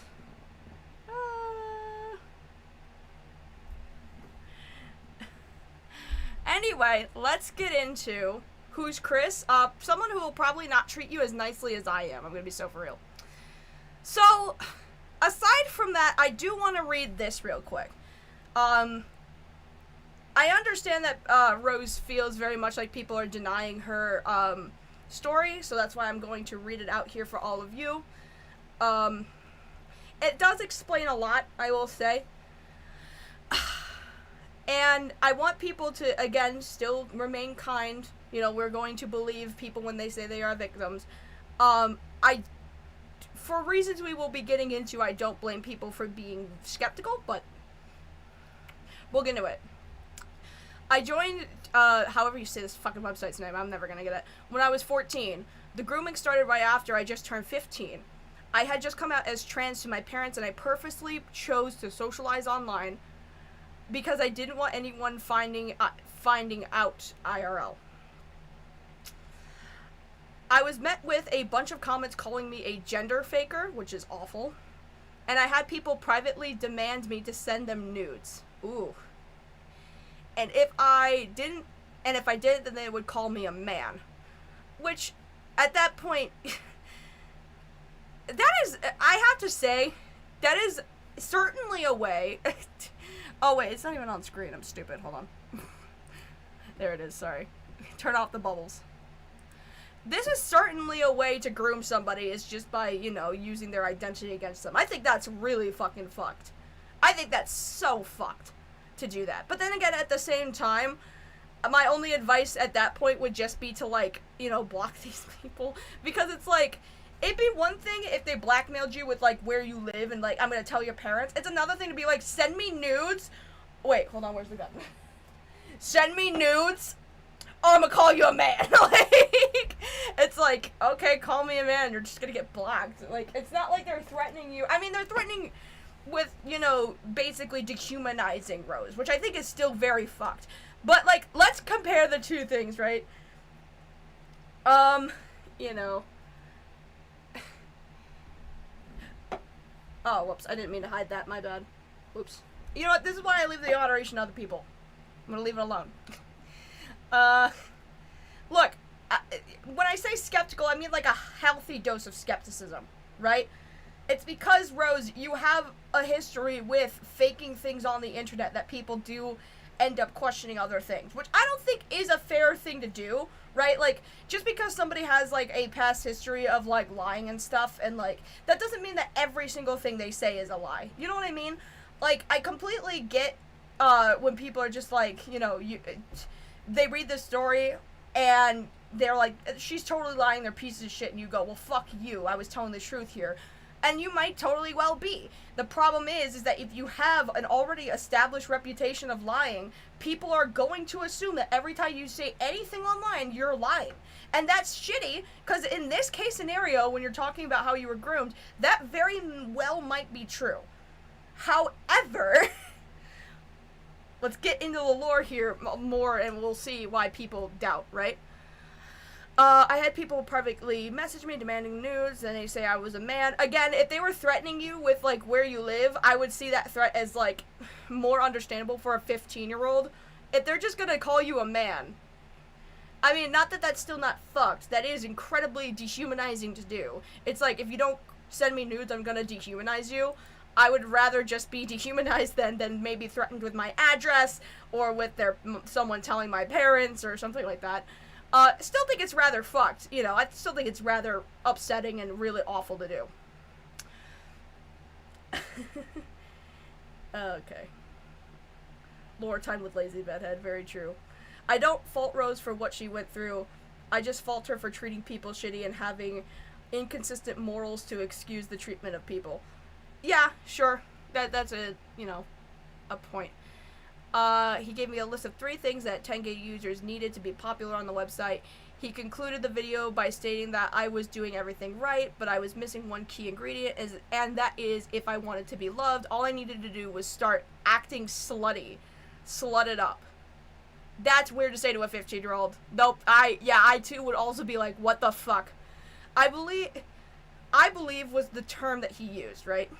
Sorry, my reading is amazing. He said that if I simply did this, then I would be super popular. That vlog was the most liked blog on the website that day.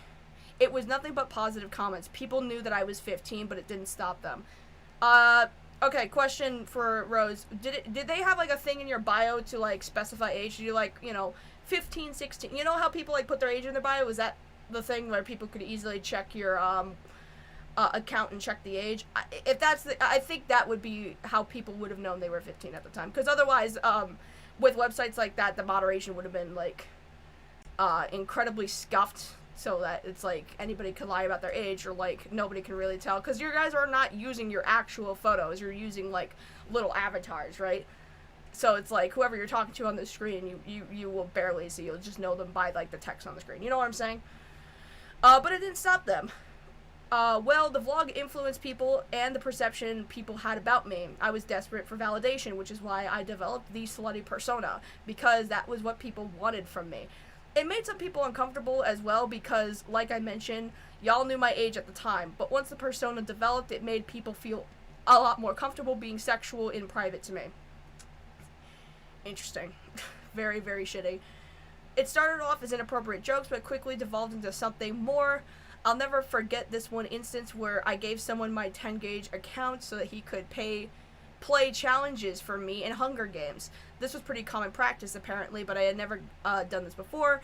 But anyways, after he had access to my account, is this, so I believe when she says access to my account, is this the part in the actual document where they claim, being hacked and stuff like that? I believe that would match up, but then again, they also had made the claim that the account didn't even belong to Rose at all. I don't know. Again, none of this is documented anyway. Not the grooming itself, but, like, the hacking part of that story of the document, it didn't really exist, so I don't really know. But, the ages are, the bios are in the doc, aren't they? I mean, I think so. Let's see. Metal Man with a 5, thank you. Thanks for streaming more. It's been fun having you around more. Thank you. I don't... Let's see. Okay. Hello, my name is Rose. Total donations here. You could donate to people? That's interesting. The girl who was kind but never loved by anyone. I would have to see if their actual account was archived at all. Let's see if this brings it to the archives part. Also, why is this, like, super zoomed in? The fuck? Whatever, it doesn't really matter. Oh, this is not gonna load. Oh, it's the big... Oh, for fuck's sake. Okay. Is it one of these? Or, no, because this is all... Whatever. Is this it? No, this is another thing. Is her account... Jesus Christ. Oh, God. Friendly Pegasus. Yeah, this doesn't say anything about their age. Maybe there's, like, an old post that she posted where she talks about how old she is. I have to assume that's what it was. If it's not in her bio, maybe this is a drop down and it'll say more. If it's not in their bio, they had to have at least... I am going to assume, that's a different thing, that it was something that they had mentioned in the comments or something. That's the only thing that I could probably assume. Because I believe when somebody says, they knew my age, it's either because it was in their bio or they had talked about it in passing. Well, the vlog influenced blah, blah, blah. Also, she uses vlog and blog in simultaneously. Was it a video or was it, like, a post? I just want to clarify, because vlog and blog get used at the same time, and I'm not really sure which. But the persona developed, it made people feel a lot more comfortable being sexual. Yeah, it's 10 days. Where was I at?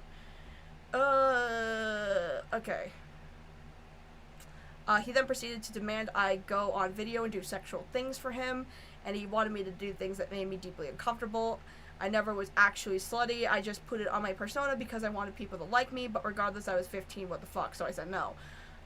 When I said no, he told me that if I didn't agree to this, that he would never give me my 10 gauge account. Okay. See, this I could see as probably, like, for a 15-year-old, a reasonable threat to be like, oh god, it's either this or I never get my account that I love back. See, when I say in comparison, like, oh my god, if I don't show my pussy on cam, they're gonna call me a man, I see this probably as more of like a, you know what I mean? Like, if somebody were just like, you better show me your titties right now, I'm gonna call you a man. I'm like, call me a man. But this, where they're like, I have your YouTube channel under hostage. If you don't show me your titties right now, you're never getting it back. I'm like, shit, I guess someone's seen my tits today. Especially as a 15-year-old. This is a life or death. You know what I'm saying? Still both incredibly fucked, shouldn't happen at all. But I'm saying that as a 15-year-old, if I'm going to put myself in Rose's shoes, I would consider this more of a reason to go, oh fuck, I am cooked. You know what I mean? And that is if I wanted it back. This was the only way. He also said that he would tell my parents. Okay, yep, here it is. There it is. He would tell my parents about the stuff I was saying online if I refused, etc. He blackmailed me. Of course, he didn't know my parents, but it still freaked me out. Reasonable. I would say that's reasonable because you're 15 and you don't know how the internet works. Fair enough. There's still people who are like, I don't know, 20s who still feel that way sometimes. Especially with, like, I don't know, like online scams and hackings and stuff like that, you know. You know how the internet can be really scary, like people can figure out where you live and all that other stuff, like reasonable threats here. There's more I don't want to get into too much detail. I think you get the point. This happened a long time ago, so I'm a bit fuzzy on the exact dates and everything. Some of the stuff might have been when I was 16. The guy who I gave my account to for Hunger Games, that honestly might have even happened before I developed the slutty persona. It's honestly all a blur to me. That was the worst of it, but there are a few occasions where I would go on voice calls with, 10-gaugers. Oh my god, I don't know how to fucking say it. And they would ask me to say something slutty for them because they found it funny. I had people who were looking out for me too and recognized that something was wrong, but I don't think I ever told anyone about any of this until now. Of course, people started to hate the persona as well, and I just remember thinking, what the fuck do these people want from me? Remember, I was extremely vulnerable because when I came out as a trans IRL, as trans, I can read, Jesus Christ, as I came out as trans IRL, I didn't tell anyone but my parents. Online was the only way I socialized at the time. I was the kindness please girl. That was how this all started. I was desperate for people like me, I was desperate for people to like me, and I was willing to do whatever to seek approval. People saw that I was weak and knew that they could take advantage of me, so they did. I also remember during this time that I had someone else who was saying sexual things to me in DMs. This had been going on for a while, and one day he tells me that he wants to get on cam with me. Well, he does that, and I find out that this dude is like 40 or 50. That freaked me out. I don't know 100% if the person was a 10-gauger or not. I just thought that this was the same period. All this caused me to have a bunch of really fucked up beliefs for years. All of this caused me to have really fucked up beliefs for years. Go back down. Do we see now, chat, why this happened? And that's what makes me a little different on the internet. I like to understand why. And I can totally 100% see how them being exploited on this fucking horrendous, like, Survivors, you know, website, not Survivors website, the TV show, reality show Survivors interactive thing. I can 100% see why you would manifest these thoughts if all of this was happening. I still deal with the trauma to this day. I was disgusted by what they did to me. but I also didn't want to be the person who ruined somebody else's life. As soon as I became an adult, the sexual persona went away, which I find very telling. As I got older, I started to realize just how wrong it all was. Honestly, for years, I didn't think it was grooming because I was basically an adult. You were 15. No, you weren't. I thought you had to be a little kid for that to count as grooming. I had all of these weird things instilled in my mind, and I feel like that's obvious if you know anything about me, so I don't know why no one made the connection and realized that I was groomed. I haven't come forward with this until now because I was afraid and I didn't think people would listen to me. I'm considering making a video exposing everything about the website. I still think you probably should, because I think that's an interesting trip down memory lane anyway. Just because, you know, I think that website has probably a really weird history, and it probably, if this happened to Rose, I guarantee it happened to more people, right? I want to talk about how the lack of moderation for years allowed pedophilia to be rampant. Yes. That would be a good topic to talk about. In the video, I might start mentioning names. TheGamingTrouge finally being down has made me more comfortable being open about this. Luckily, I've been collecting screenshots over the years. I would love to see these. I would love to see these, absolutely. Anyway. So. And this way, again, this is what kind of makes our community a little different than, say, most. We want to understand why people are like this. Chat, if this person believes that having a rape fetish and being raped validates them as a trans person, which, you know, I'm not going to question whether or not they have said that they faked being trans and apologized for in this 10-gauge account. I'm going to assume that they are. I'm not going to question it. My trans meter is not accurate fucking at all. I'm not like those conspiracy turfs that goes Michelle Obama is definitely trans or whatever the fuck. You know? So, does it make sense, chat, that years of online grooming from grown-ass men on this fucking, like, kiddie website pretending to be reality show things, and also believing that having violent sexual encounters validates your transness or your actual gender that you identify as, right? And for a lot of people, like, seeking that validation and being, like, confirmed, yes, I am the gender I say I am, a lot of things go into that, like mayhaps transitioning, you know, taking hormones, all that other things, social transition, apparently being raped, and, you know, there's a lot of, I suppose, healthy ways for that to manifest, to get that validation of your gender, and then there's also not so healthy ways to get that validation of your gender, right? Does it make sense that Rose has developed unhealthy ways to validate her gender by coming out as early into her trans identity as 15 years old and being groomed on the internet? Does it make sense why she holds these beliefs? Does that make sense? She was groomed online, she came out as a trans woman at a very, very early age, and thus, because of the grooming on the internet, she had developed this kind of rape thing because, one, she was surrounded by fucking pedophiles, and two, she believed that this had to be this was like the most extreme way for her to feel validated as the gender she claims, she is, I should say. Does that make sense? I think it makes absolute 100% sense. From the perspective of someone who's 15, this all makes perfect sense to me. Every single bit of this. Now, does that necessarily justify things we're going to get into later? We're about to find out. We're about to find out. So this is 2018. Again, I'm assuming this is still when she's very young, or just turned 18. By this point, I think they're probably an adult. I don't know what their actual birth date is, but this is 420. Haha, funny. Sexual harassment, aka love, is a compliment.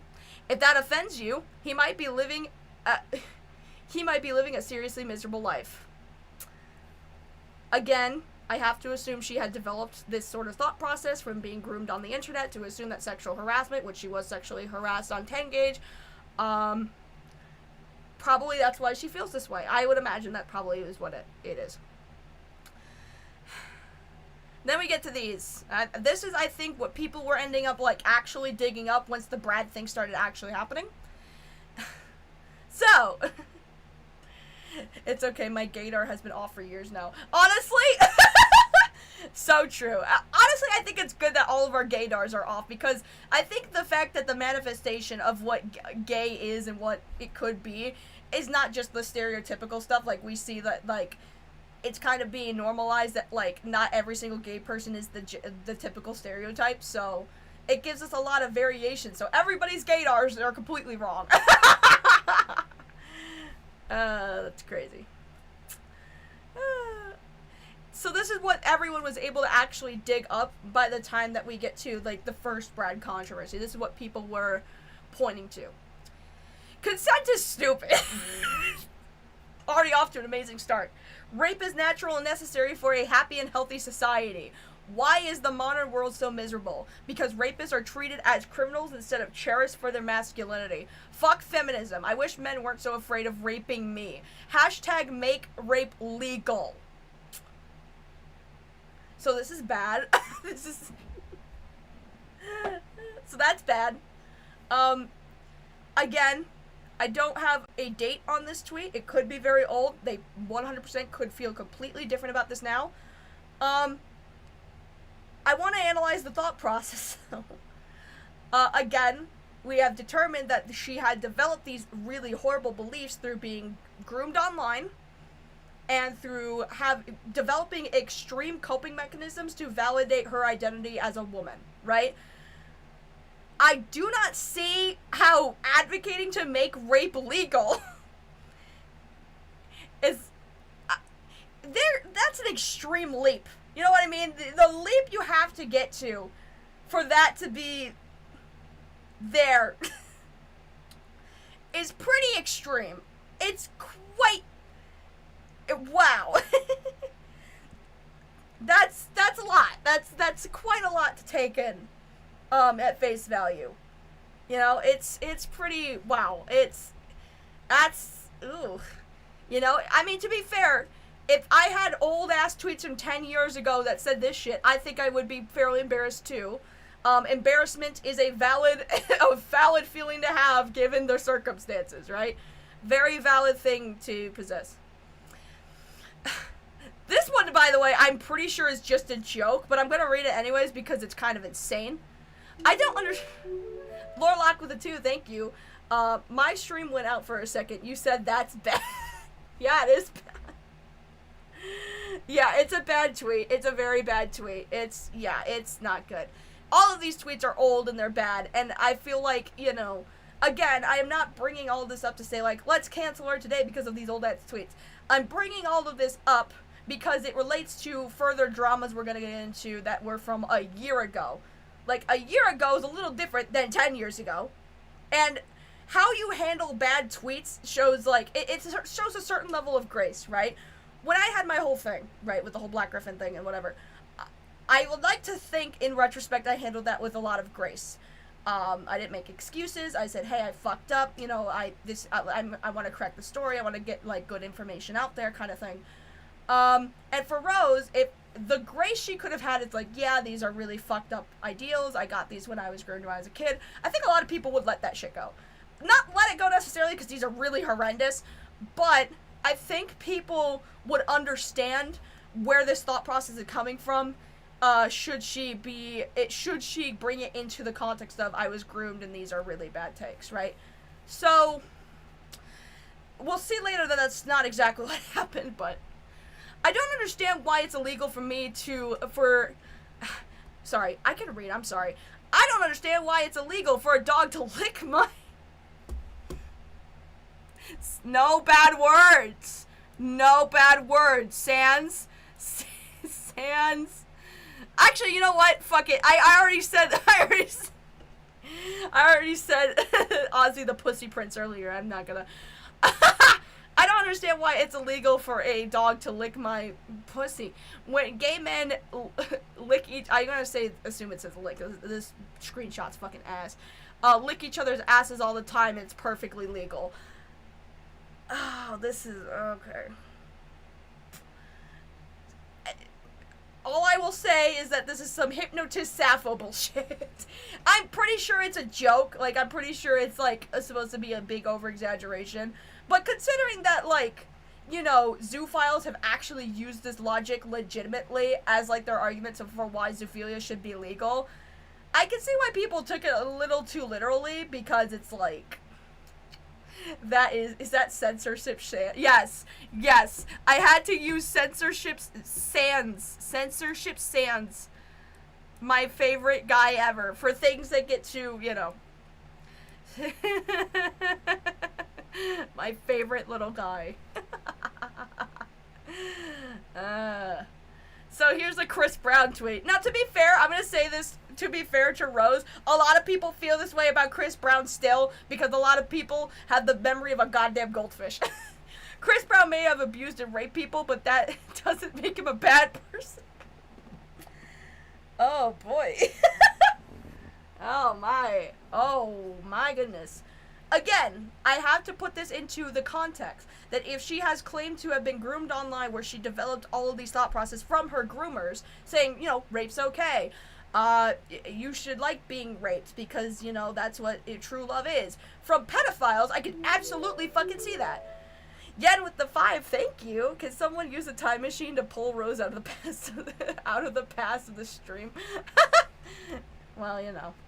And trust me, if she does not feel this way now because she has learned she was groomed, you know, set out her trauma on a table, analyzed it from the perspective of, like, her having grown a lot, I am gonna heavily side-eye this and be like, this is really bad to have in your past, but if you've grown from this, I'm willing to, you know, understand the perspective of why she held these beliefs, right? We'll get into why that's a problem, though. Suicide baiting and drama campaigns. This is my favorite part. No, I'm just kidding. That's rude. I'm sorry. I'm sorry. Suicide is bad. No.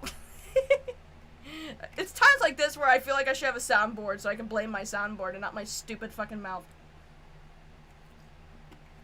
Anyways, on stream I'm probably, you know.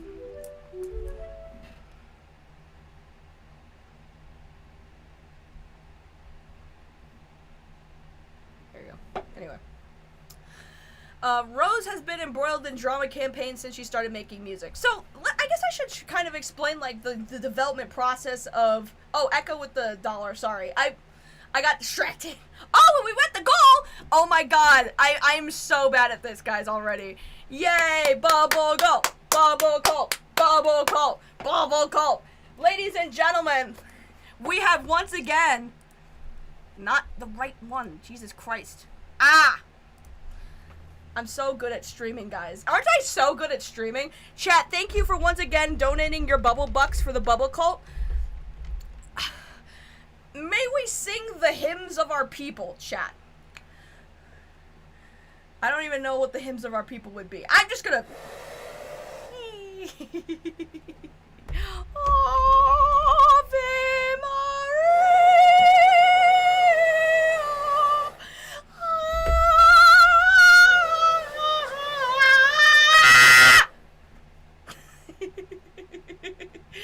Everybody open up to Psalms chapter 2.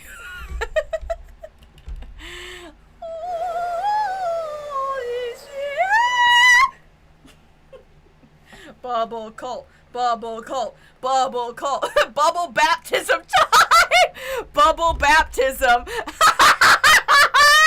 This bubble cult thing is so amazing. You guys just keep making up such good ones, dude. Woo! Oh, goodness gracious, that's amazing. Oh, that's so good. It's so good. Oh, goodness gracious. Anyway, time to start a new one. Yes, chat, yes. Alright, Metal Man with a 5. With all due respect to Rose, she needs to get professional help and get off the internet for her own good. I think she needs to spend some time offline for sure. I'm usually one that, like, is like, you need to get off the internet. You are, like, banned from the internet. You know, I feel like the internet is an open source for everybody, so expecting that is a tall order, I think, but I do agree that spending some time offline would be great. I've spent time offline when shit was hitting the fan pretty bad. It made me feel so much better. It made me self-reflect on a lot. Lazy hitting them high notes. I'm really not like a musical like connoisseur or anything.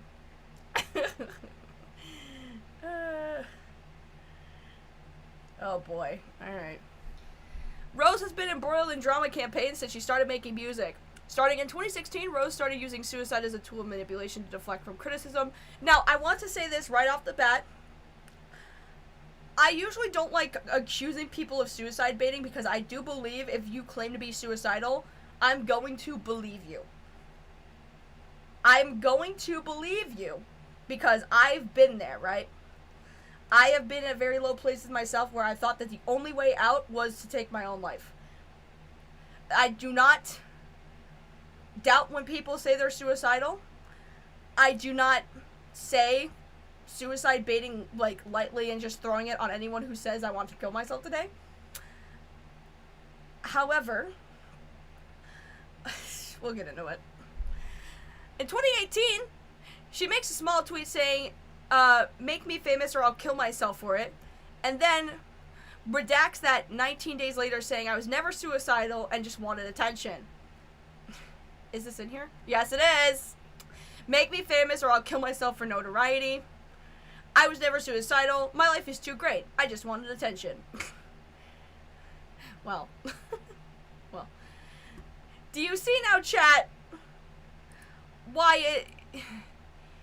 I still do believe that they are suicidal, but when you put these two things side by side within the span of 19 days, it doesn't exactly look well for your case. It doesn't exactly bode well for anybody who accuses you of being suicide baiting. You know what I mean? I think they are definitely suicidal. I just think that they often use their suicidal tendencies. And, of course, that suicidality can come from a lot of things, you know, being trans and not being, like, highly, like, outwardly accepted by absolutely everybody can tend to lead to suicidal ideation. Being groomed online and having to deconstruct that trauma also could make you suicidal. I am not doubting that Rose is or is not suicidal. I'm just saying when you put these two things next to each other, you know,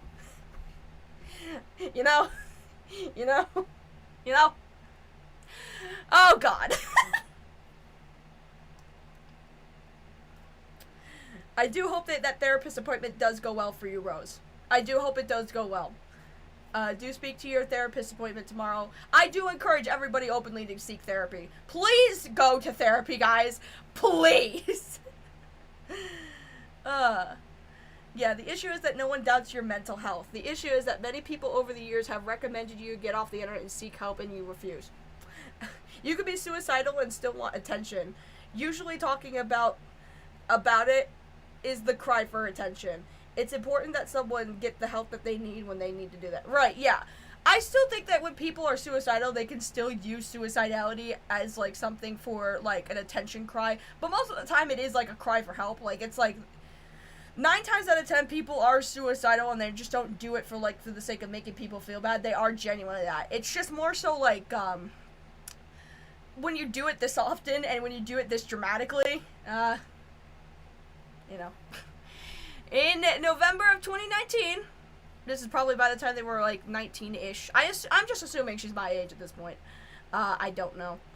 Rose, after a fall-winter of beeping with Nate is lame. I don't know who this is. I know nothing about them. I have no opinion one way or another. The context of this interaction is lost to history. I know some of the context a little bit. I just don't know Nate personally. This is a video that was unlisted, I think. She made some video about Nate is lame, exposing some stuff about him. They had, like, a friend of theirs. Thank you, Starbird, with the 5. Get to the nunnery. No, get to the therapy. Yeah. Get thee to a nunnery. No, get thee to therapy. Yes. I believe that Nate is lame made a video. Rose made a video about Nate is lame, where she got a bunch of private video messages that were sent to her, I don't know, on Discord or something. She features it in her video being like, look at this guy in private, he's like this crazy guy with bad mental health issues. And then Nate was literally in her live chat as that video premiered and is just like, hey, I'm gonna make a response video to this video. It's gonna come out 5 minutes after this premiere is done, because the entire time it was like a gay op, I'm pretty sure, where Nate's friend, who was feeding her all of this information, who is feeding her all of this information with all of these videos of him confessing to weird stuff about their mental health or whatever it may have been. Ended up being complete fabrication. They teamed up together, completely trolled Rose, made a video that was actually not accurate to Nate at all, and then he made a response literally 5 minutes after her video goes up. It was a gay op, but it was a funny gay op. Nate is Lame is known to not like Rose even in the slightest bit. There is another thing about Nate is Lame where Rose tried to become an editor for The Right Opinion. A bunch of our homophobic tweets were brought to The Right Opinion's attention. The Right Opinion decided to cut ties with her, and then her edited segment was not used in the following video that it was supposed to be featured in. And instead, the person who took her place was Nate is Lame, and she theorizes that Nate is Lame did this on purpose just to steal her job, which, in all honesty, based on what she presents, that could very well be true. And I think Nate is Lame, a lot of his, fucking with Rose is honestly gay op shit, which, you know, is what it is. Anyway. They just have beef. I don't know anything about him personally other than I know some things. Also, I think Nate is Lame made a diss track on her or something. It doesn't matter. It's all stupid anyway. The context of this interaction is lost to history, but she starts live tweeting her death by a cop. This is very interesting. I'm being arrested for a tweet, LeMayo. Is this real life? Holy shit, I'm being arrested. Pray for me. Why are the police at my parents' door? My question is, why are you tweeting as the police are arresting you? He's gonna kill me. The door. He's got it. Fuck. OMG, he's gonna shoot me. And then this is where she lets the world know she's dead. Hi, this is Rose Moulet's family. We just received a call from the police that Rose Moulet has just died. We ask that you please be respectful at this time as we mourn the loss of our daughter. This is so bizarre. I've seen people fake their deaths on the internet before.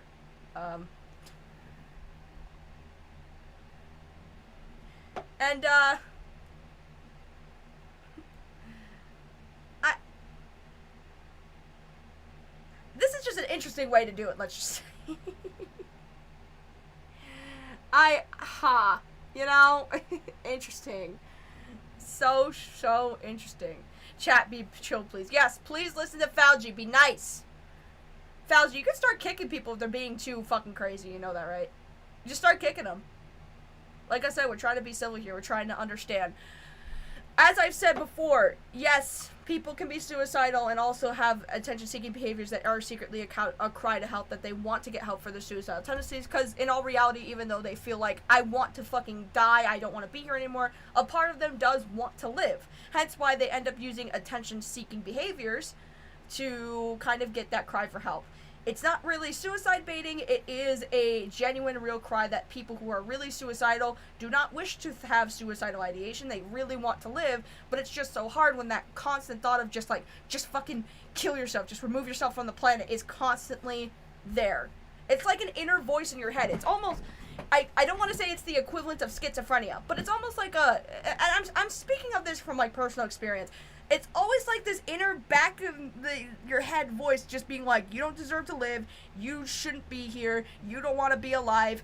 And when that voice is constantly screaming and getting louder and louder and louder, but you want to live, you don't want to kill yourself, you want to live, but this suicidality is still in the back of your mind, right? It's still back here. So what do? You just fucking scream out into the void and pray to God someone hears you. That could be what this is. I am willing to believe that that is what this is. Rose very much could be suicidal, right? Rose very much could be somebody who has suicidal tendencies, and this is their only way that they can get anybody to understand how they're feeling. Because mayhaps they don't have a good support system at home that understands their suicidality. Although I will imagine, like, if she has parents who are supportive of her being transgender, I don't see why they wouldn't have been supportive of her suicidality, but that's neither here or there. Ooh. My mouse fell. But I think a lot of this is definitely a cry for help, not a cry for attention and suicide baiting. I think this is just her having this inner voice telling her, you shouldn't be here, you shouldn't be here, and eventually her getting so fed up with this little voice that she just kind of blows off on Twitter. And I say this to be genuinely, because I care about people's mental health, I don't think Twitter is good for Rose's mental health. I don't think, it's been this way for a very long time that they have not been well. I think Twitter makes things worse. I think it kind of acts as an open source for her to kind of scream all of her trauma into a void, not even to a void, into an open platform where people who are mean, because the internet is cruel, can take that and just make fun of her, which I think is fucked, but unfortunately the internet is a cruel mistress. And I think if you're going to seek mental health and seek a support system, the internet is not the place to do it, because people are just fucking mean. They're just so fucking mean. And it sucks. I don't think the internet should be that way, but you can't regulate millions of people with millions of alt accounts and whatever the fuck, and expect it not to be a mean place. It's kind of like real life, you know? Real life is also equally cruel and mean. But, you know, I'm not saying you should, like, grow thicker skin. I think the concept of, like, to be on the internet you need thick skin, sure, is true if you, like, don't want to, like, be easily offended. But at the same time, I also think that people should just be nice and just should stop being fucking assholes all the time. You know what I mean? Both can be true at once. The internet has a bunch of assholes, and those assholes suck, and they're ass, and you can have thick skin on the internet. I think both can be true, but I don't think that having thick skin on the internet is expected, like, you know, it should be, like, the, expectation when you get online. You know what I mean? I feel like people should just be generally nicer to each other, but also, at the same time, you can't control everybody's, you know, point of view. You can't control how everybody acts online. If someone wants to dedicate their life to being a fucking asshole forever, fuck, that's their prerogative, you know? So, she has also, you know, posted a memoriam on her account. This entire interaction takes place over an hour and ends with her turning her Twitter into a memorial page for her death. Oh, God. This is... oh, boy. The following month, Rose makes an alt account posing as her mother and promoting her music. Again, everything Rose does is for attention to grow her brand. Well, I don't know. I don't know if Rumi Official actually... This is so bizarre, by the way. Just, first of all, did Rumi Official actually did review her music? Because that's what this is claiming. Thank you, Rumi Official. Rumi Official being the person I think that like helped create the congratulations songs on PewDiePie's channel. I'm pretty sure. But I find that interesting that that person.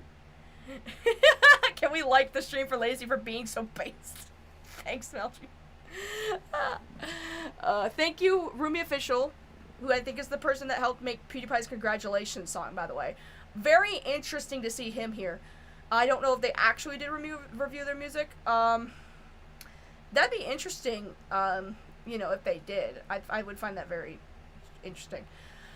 For reviewing my daughter's music, Rose Malay music. Sure, she said some things in the past about rape and transmedicalism, but she deserves the 7th chance or so. I feel like this is so weird just to say as your mother. You're dead, apparently. Like, let's think of this from the perspective of, like, let's assume that this is all real, right? Rose is, quote-unquote, dead. She's quote-unquote dead.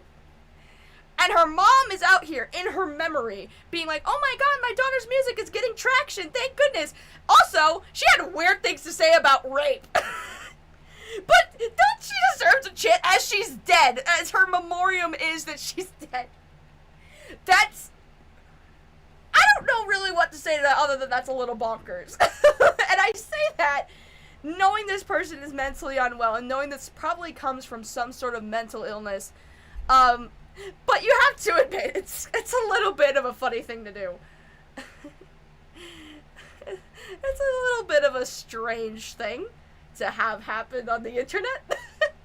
To come on here and pretend to be your mom mourning your daughter's death and being happy that her daughter's being remembered in memoriam by Rumi Official, and then be like, yeah, she also had some weird things about rape. If my mom was at my funeral being like, I remember when my daughter said that really weird thing about Black Lives Matter. She didn't mean it. We stand by Black Lives. At my fucking funeral, I think my ghost would haunt her for the rest of her goddamn life. Oh, goodness. Oh, my goodness. This person is pretending to be my mother? Huh. I mean, that would explain this, right? That would definitely explain this. Although, where did they get this picture? I don't even think this is your actual mom, is it?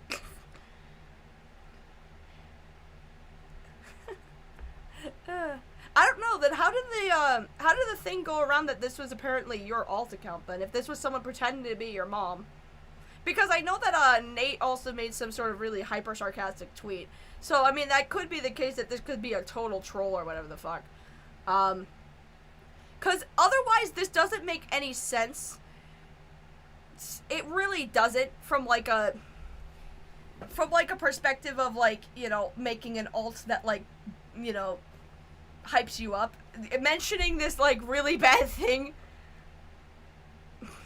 you know, whatever. What did these say, by the way? I'm kind of curious what these say. Let me see. It's very blurry, but I think I can read some of it at least. In an ideal world, you should be able to wear whatever you want without the worry about being raped. This is actually, I don't know why they're using this as an example of a bad rape perspective. This is a completely reasonable thing to say. You should be able to wear whatever you want without the worry of being raped. Exactly. Clothes do not equal consent. I don't see why this is a bad take. If you get drunk and wear certain clothing, you knew the risk you put yourself into. And there it goes.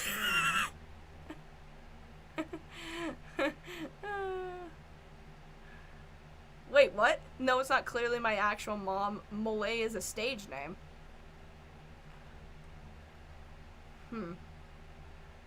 That's interesting.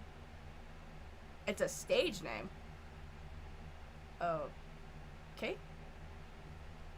Strange. Someone please rape me. I just, whatever. That one's way too blurry. If you call yourself they, them, Zer, or whatever, I'm not respecting your pronouns, I assume is what that says. They're very blurry. I wouldn't be surprised if this was, like, a troll probably posing as their mom and not actually Rose herself. Because otherwise, it does not make any sense to add this if you're actually Rose. Like, because you probably don't want this to be your fucking stance on it. I don't know. I think it would make sense that this might be an actual troll and not them specifically, but I just think that this is such an just this tweet existing on its own is so fucking crazy. It's so fucking weird. It's so fucking weird. Oh god. It's so crazy. It's so crazy. I don't know, like I said, like, this is either, you know, some people claim it's her. I'm not sure where people would get that idea just because of this part specifically. I think it's more likely it's probably a troll. I just think the idea of this existing at all is hilarious. Like, it's crazy. Like, dude.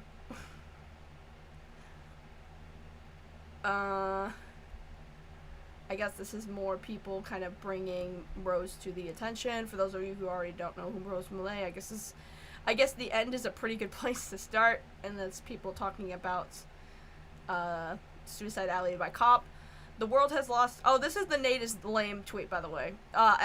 Just to make sure everyone's aware, this is them being completely sarcastic because they hate each other. The world has truly lost a great artist. I'm at a loss for words. Her music always had a place in my home. Her videos made a place in my screen, and her words a place in my heart. Rose will truly be missed. The truly ironic thing is that she had to die to be famous. Jesus Christ, Nate. Good lord. This is just people taking the piss out of them. Okay, so let's talk about this, because I have so many fucking questions. I have so many questions. Yeah. I have to assume that this is just, because this is in 2020, right? COVID is at peak. I have to assume that this is done because Rose was born.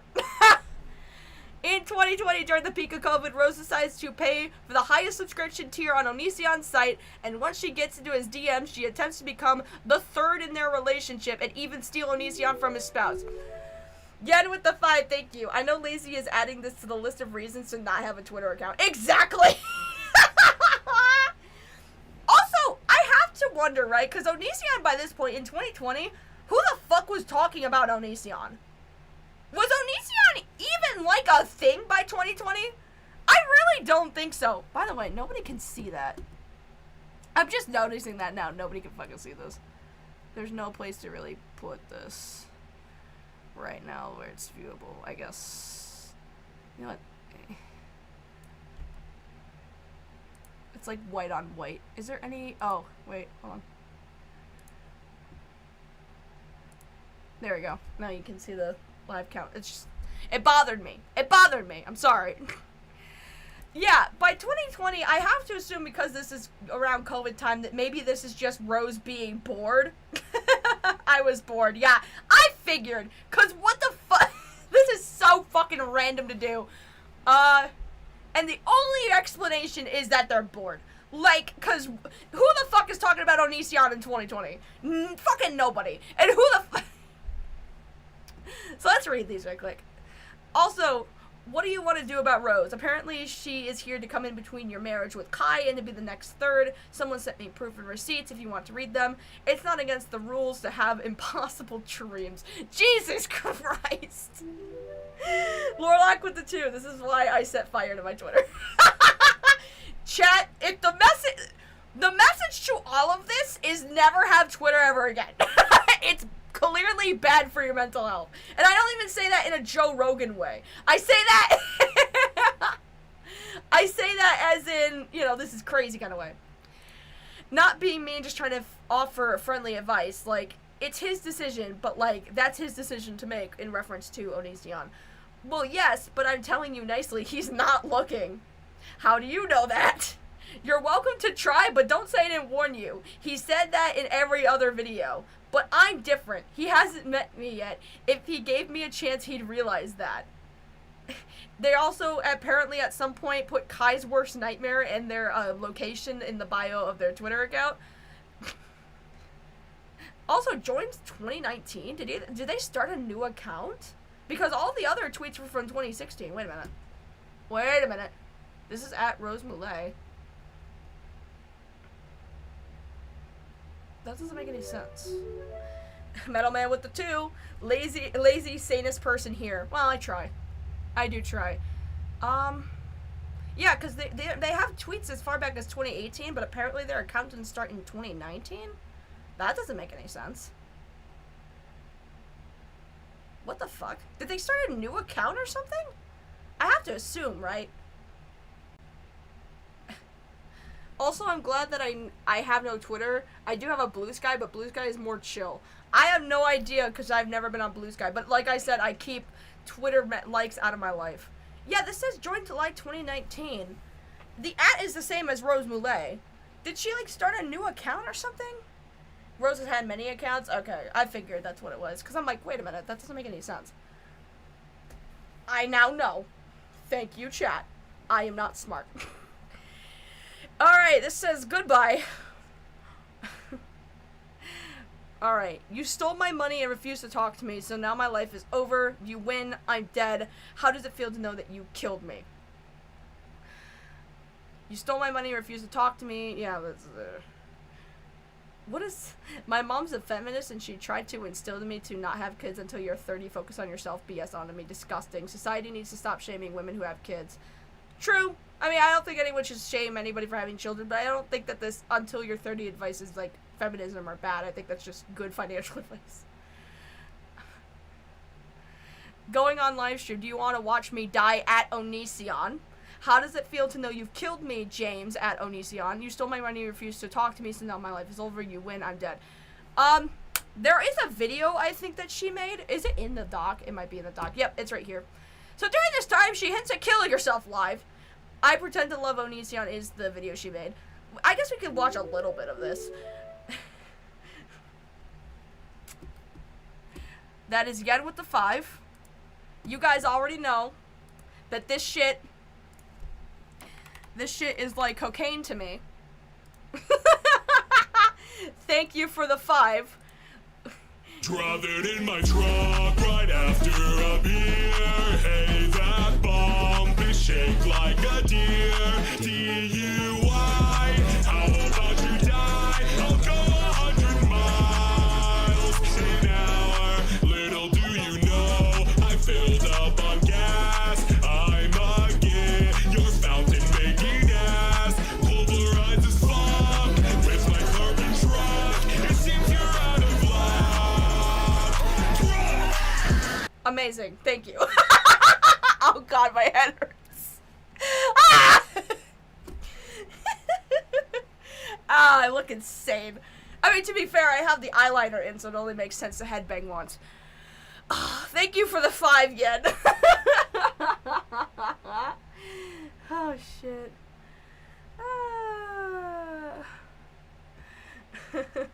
Blazy, please, can we see you do Asgores? No. No. Pulverized as fuck is an amazing line. Amazing. So, let's talk about this video. I do want to hear from Rose's perspective, which is why this video is here. So we will watch a little bit of this, because I'm very curious of what the explanation was. Chat, be nice. My life has kind of been falling apart these past few weeks because of Onision. To be fair, I could, given the level of crying acting here, this is totally a troll. I could say that this is just a troll for her to fucking, because she's isolated, it's COVID, she's bored. Who doesn't do a little bit of trolling on Onision and beg them to have sex with her for trolling? Why not? Don't watch it, it's so bad. I want to understand to what extent, you know, listen, I wanted attention from this. Well, then we're gonna watch it. I look hot as fuck, so why don't Onision sees this? To be fair, I've seen people be like, you know, making fun of how people look on the internet. Obviously, I'm not a looker myself. I cannot say shit. I look like a fucking crack addict on the internet. Right? I don't think that Rose is an ugly looking person. I really don't. To be completely honest with you. I really don't. I really don't. So I think that, like, people being like, you know, oh, she's ugly or whatever the fuck is low and it's fucking cringe.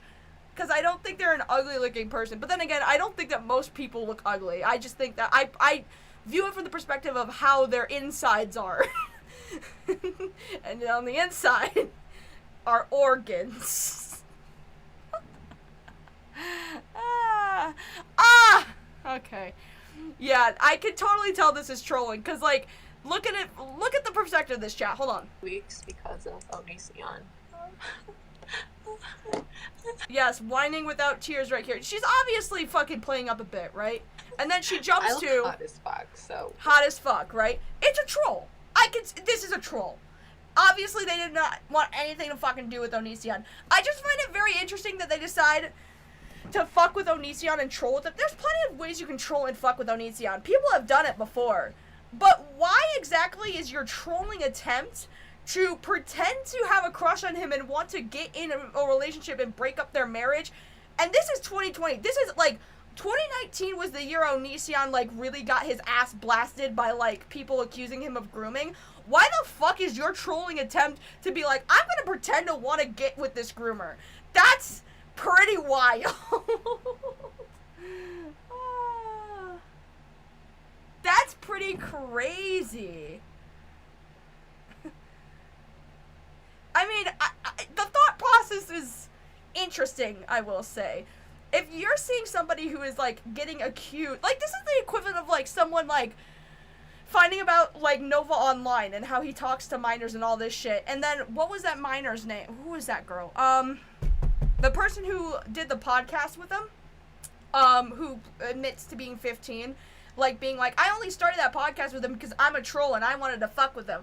Why would you do that as a 15-year-old knowing that this person likes to, like, talk to children and likes to, like, sing Twinkle Twinkle Little Star. You know what I mean?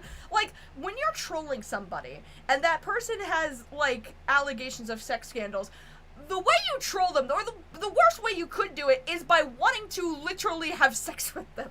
By being like, I'm going to troll the internet. Lazy is just disappointed in the troll attempt. I am, because I don't get it.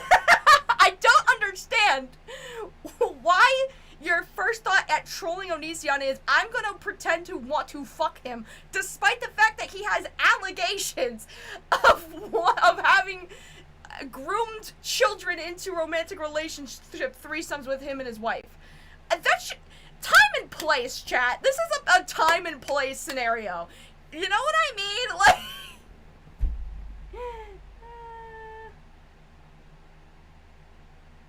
oh my god. Oh, Jesus Christ. Hold on. Let me put this person in timeout real quick. I'm gonna put you in timeout for about half an hour. And I'm also gonna put you in timeout for half an hour because I don't want this fucking argument in my chat happening right now. Deal with it elsewhere, guys. Deal with your fucking disagreements elsewhere, please. Jesus Christ. We're not gonna have fucking arguments between each other in my chat just because it makes the whole chat a fucking mess. Please don't do that. Thank you. Oh, goodness. But anyway. Why don't Onision sees this and he sees what he missed out on? He'll be like, oh my god. Wait, whoa. Because I'm used to being groomed and I can handle it, I guess. And plus people can feel bad for me. Rose, that's so... Oh my god.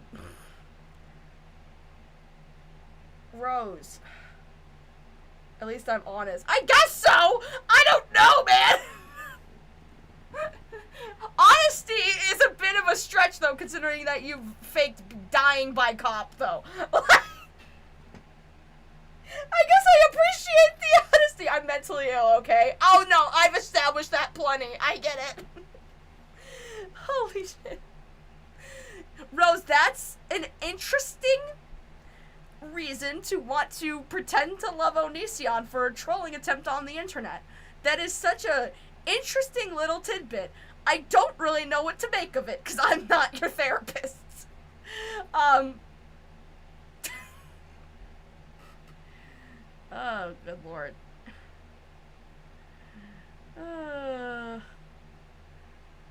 That's, oh, wow. You know, oh, wow. Oh, wow.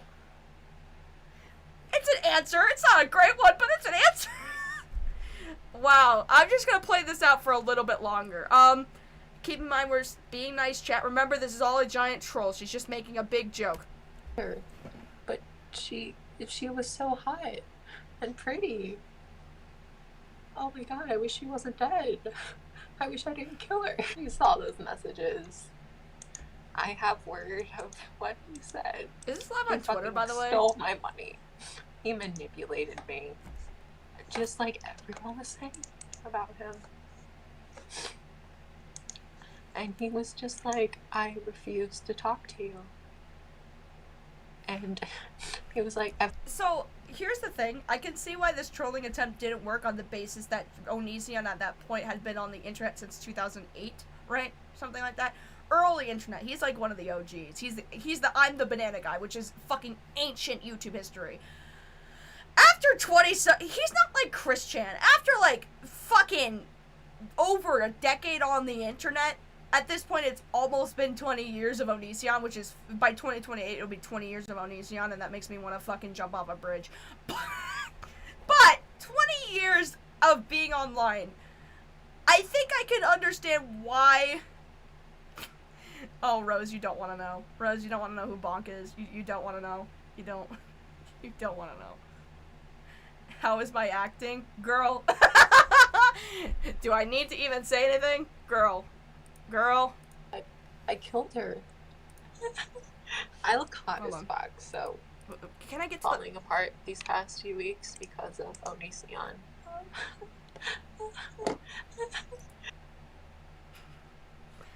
I don't think I need to say anything else. Onision is maliciously chaotic evil Christian. Well, the thing with Christian is Christian keeps falling for it. Onision's not gonna fall for this shit. That's the problem with this trolling attempt, is that it's, not only is it bad, it also optically is a nightmare, but also, Onision is a fucking old-ass dinosaur on the internet. He knows what trolling looks like. He's not gonna fall for a troll. I just don't see it happening. Bonk. Rush, calm down. Relax. Anyway, let's get to... You're being nice to me. I thought everyone wanted me to kill myself. That's what people say to me. Personally, I don't want you to kill yourself. I went to your account. Your tweets are pretty funny. You seem like a sweet girl. And I just feel like you should think about your parents before you do this. Like, you're just such a pretty woman. Oh yeah, I saw the messages you with Onision. So basically, I was on Onision's Discord, and some stuff got forwarded to him. And he said like he wasn't gonna ban me. But apparently because I wanted to interfere with his and Kai's relationship, he's like, ban her. And so they're like, oh, they're concerned about me or whatever. But they like, it's this weird thing. And it's like, they've been talking about me behind my back. And they just like banned me out of the blue. I didn't even do anything. But it's because I had private messages with someone. It leaked to someone else who leaked to Onision. You said something about him stealing your money. What's up with that? I paid him fucking money to chat with him, and he... This is very, very, very interesting for a lot of reasons. First of all, you don't understand why you were banned. You're actively wanting to break up a relationship between a husband and wife who's been together for like 8 years. I think that's gonna get you banned. But also, on top of that, he didn't steal your money if you willingly... And that's why this whole troll attempt is not good. Because you willingly put your own money to get into his fucking Discord. Most people would have just, like, asked a friend of a friend, can I please get into the Onision Discord? Not bothered giving this fucking person any of your money. Anyway. Let's move on, chat. Let's move on. So this is about her music. I am not sure if I'm allowed to talk about Rose's music, without getting copyright struck or anything like that. It's up to Rose. If she thinks, you know, if she wants me to review it, if she'll allow me to without copyright claiming my shit, that would be great. Anyway. Around 2019, Rose became featured in Dancing in Denial remix by Teddy Michaelis with her as a feature. This video needed to hit 30k streams per her first video, August 2019. Her first video on YouTube channel. This is worded so strangely. This is the video in question. I don't even really think we need to look into it all that much because it's, you know, I think it's Warning. Teddy Michaels is taking down the Dancing in Denial remix featuring Rose Mulang. In order for the remix to stay, we need to reach 30,000 Spotify streams by the 11th of September 2019. We're already at 3,000, but we're gonna need to try a lot harder. Tell all your friends, and your friends of your friends. Promote it online. Promote it everywhere. Do whatever you need to do to get it to 30,000 streams. Submit it to Spotify playlists. You get it. It's yeah. You get it, right? To date, the video only has about 1,000 views in 5 years. This seemed to have precipitated a crash out on Twitter, which involves the music scene. Public crash outs are obviously, I think, here's my take on it, right? A public crash out, for me, is only funny in the sense that you're an outsider looking in and you have no idea who this person is and you're just like, whoa, person's acting fucking bizarre out of nowhere. I feel like a lot of online crash outs are rooted in really bad stints of mental health, right? And I get it, I'm saying a lot of mental health things and I'm saying it because as somebody who tried to be a mental health professional, like, before I did the whole YouTube thing, I take this mental health shit very seriously. I see public crash outs as someone having a very bad, like, mental health crisis on the internet and doesn't know how to...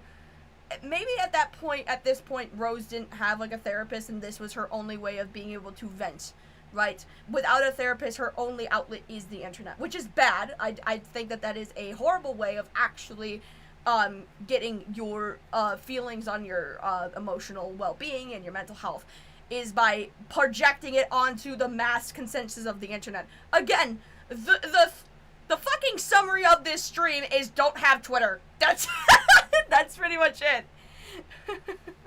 It was for the Vine. It was for the Vine. Oh my god.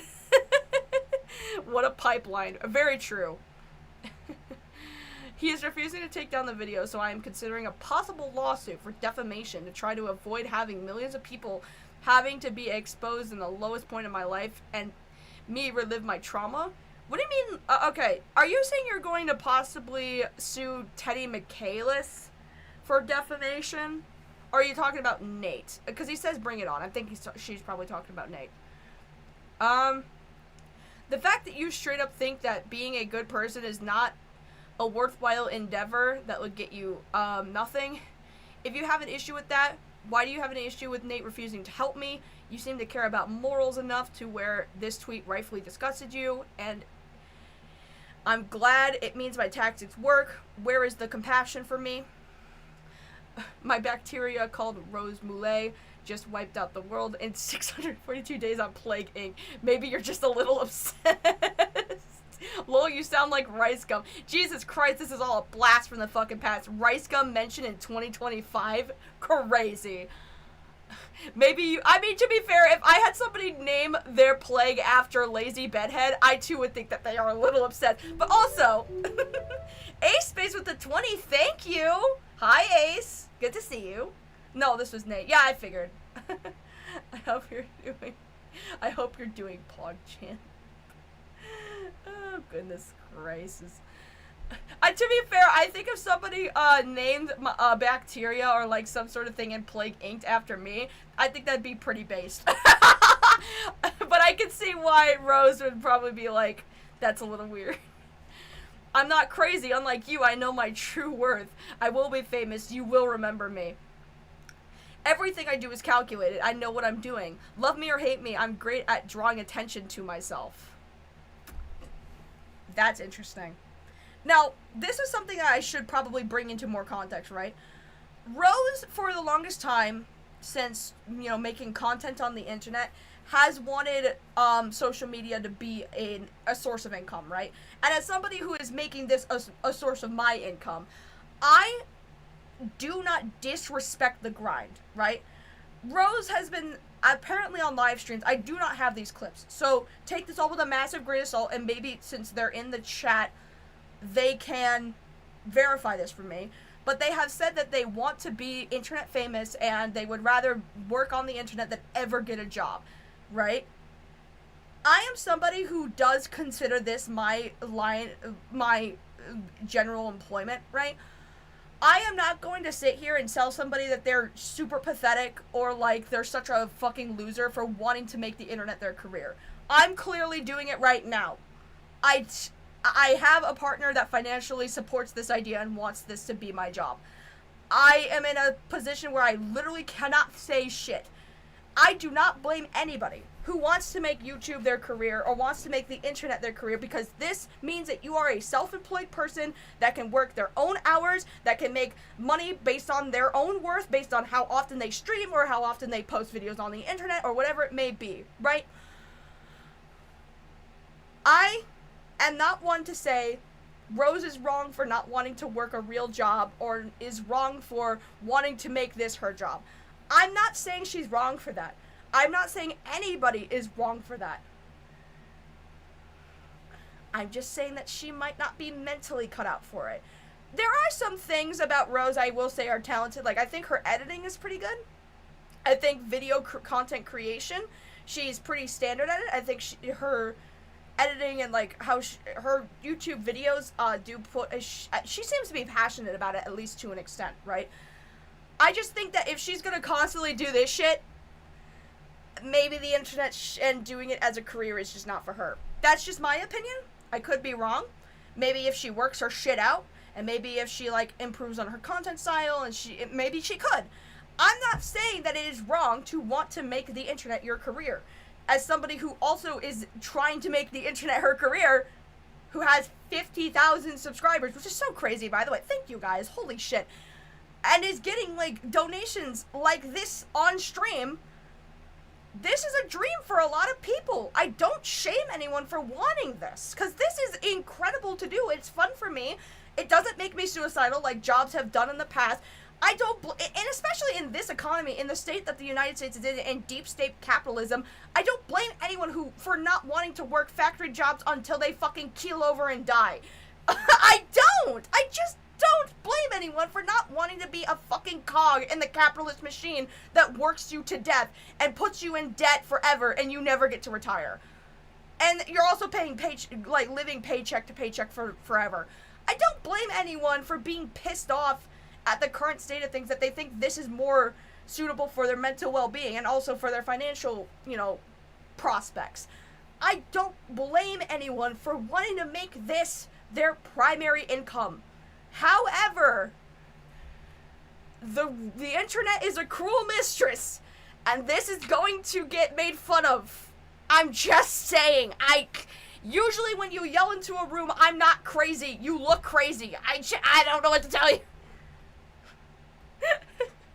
You know what I mean? I mean, Rose, if you can make a career and it works out, then great.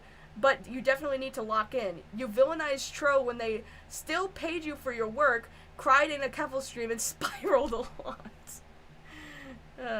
Me still working in a warehouse. Look, I don't think there's anything wrong with real employment either. I'm just saying that a lot of people are because of the way that the state of the world is in, right? And the state of, like, politics and everything. I'm not gonna get too much into it. But the state of the world is making people be like, hey, working these jobs that I hate for the rest of my life sucks, actually. This whole working a job you hate just to put food on the table just so you can afford to have a roof over your head, and if you don't have that job, you get thrown into the streets and become homeless. Yeah, it's kind of a shitty system.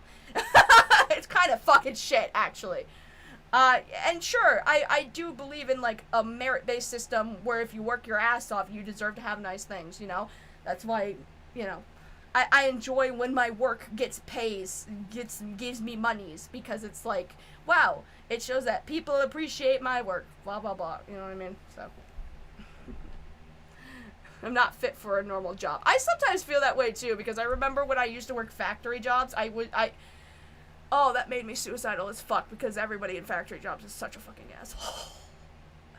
YouTube is a must for me. It really isn't, though. Like, here's the thing. I'm doing this, hoping that I can make this some form of full-time employment, right? If this doesn't work out and I have to go back to, like, at least part-time employment, I'm not gonna fucking die. Like, I'm gonna be fine. Like, I'm perfectly capable. I'm not handicapped or disabled. I'm a working person. I just would rather do this because it makes me happy. Because it pays the bills. Thanks to you guys. Thank you so much, by the way.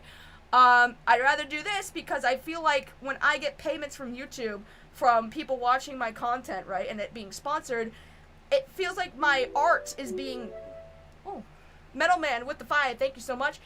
Beckett, someone will accuse you of being a fascist support. Is Beckett here? I didn't see Beckett in here. I'd be surprised. Are they in here? I didn't see them. Huh. Maybe they're on a secret alt account. That'd be funny. Anyway. I remember Beckett made some sort of a podcast thing with Jenny talking about Rose, too. That was a good refresher yesterday when I listened to that. I'm just like, okay, I know what I'm getting into, sort of. Anyway.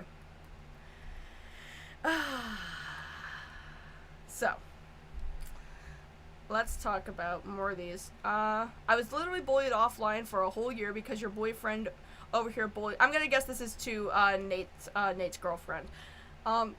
Bullied me into silence, and he wants to do it again. He wants me offline and tries to sabotage my career at every possible turn because he's scared and bitter of what I'm inevitably going to become. That is such weird wording. I think I found my true calling on YouTube, over dramatizing things. It's what I do. So I might as well turn it into a career. I'll show a video of what I mean.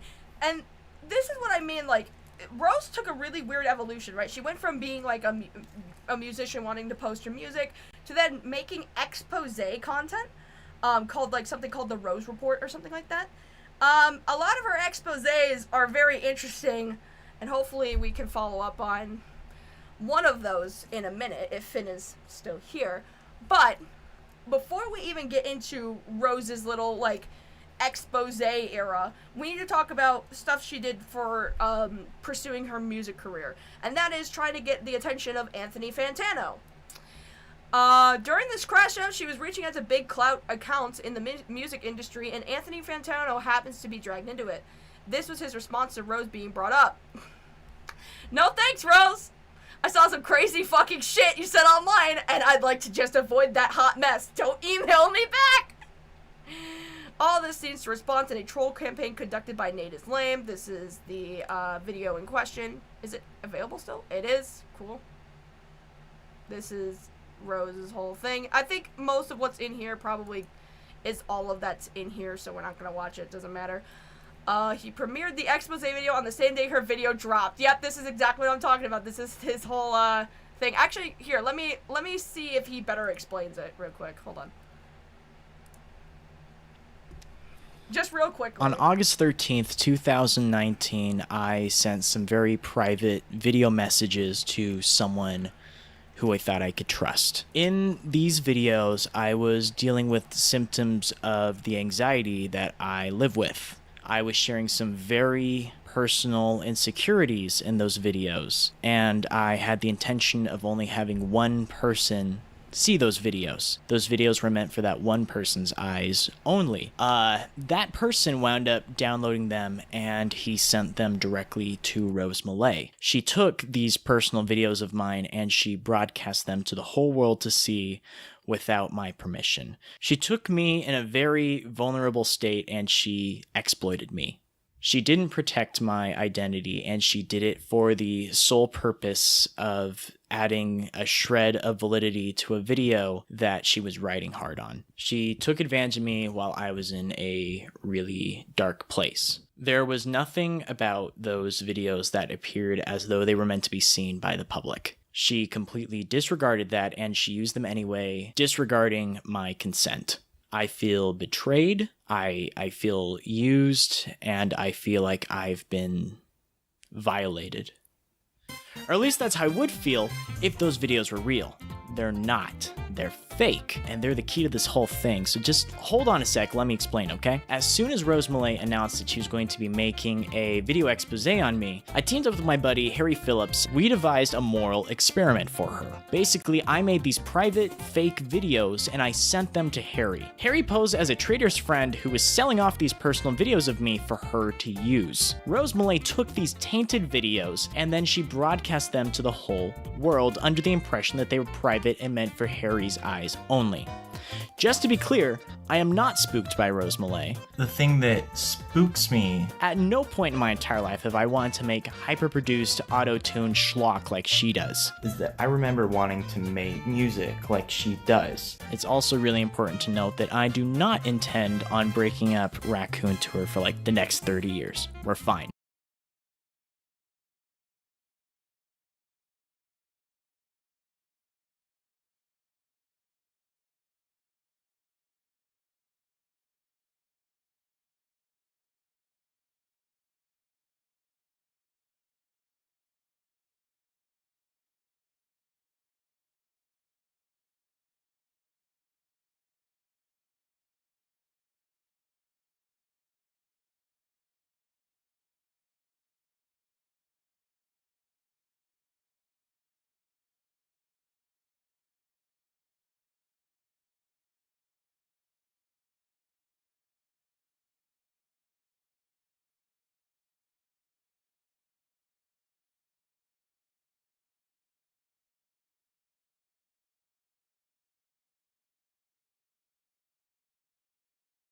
I got muted again. I'm so bad. I'm sorry.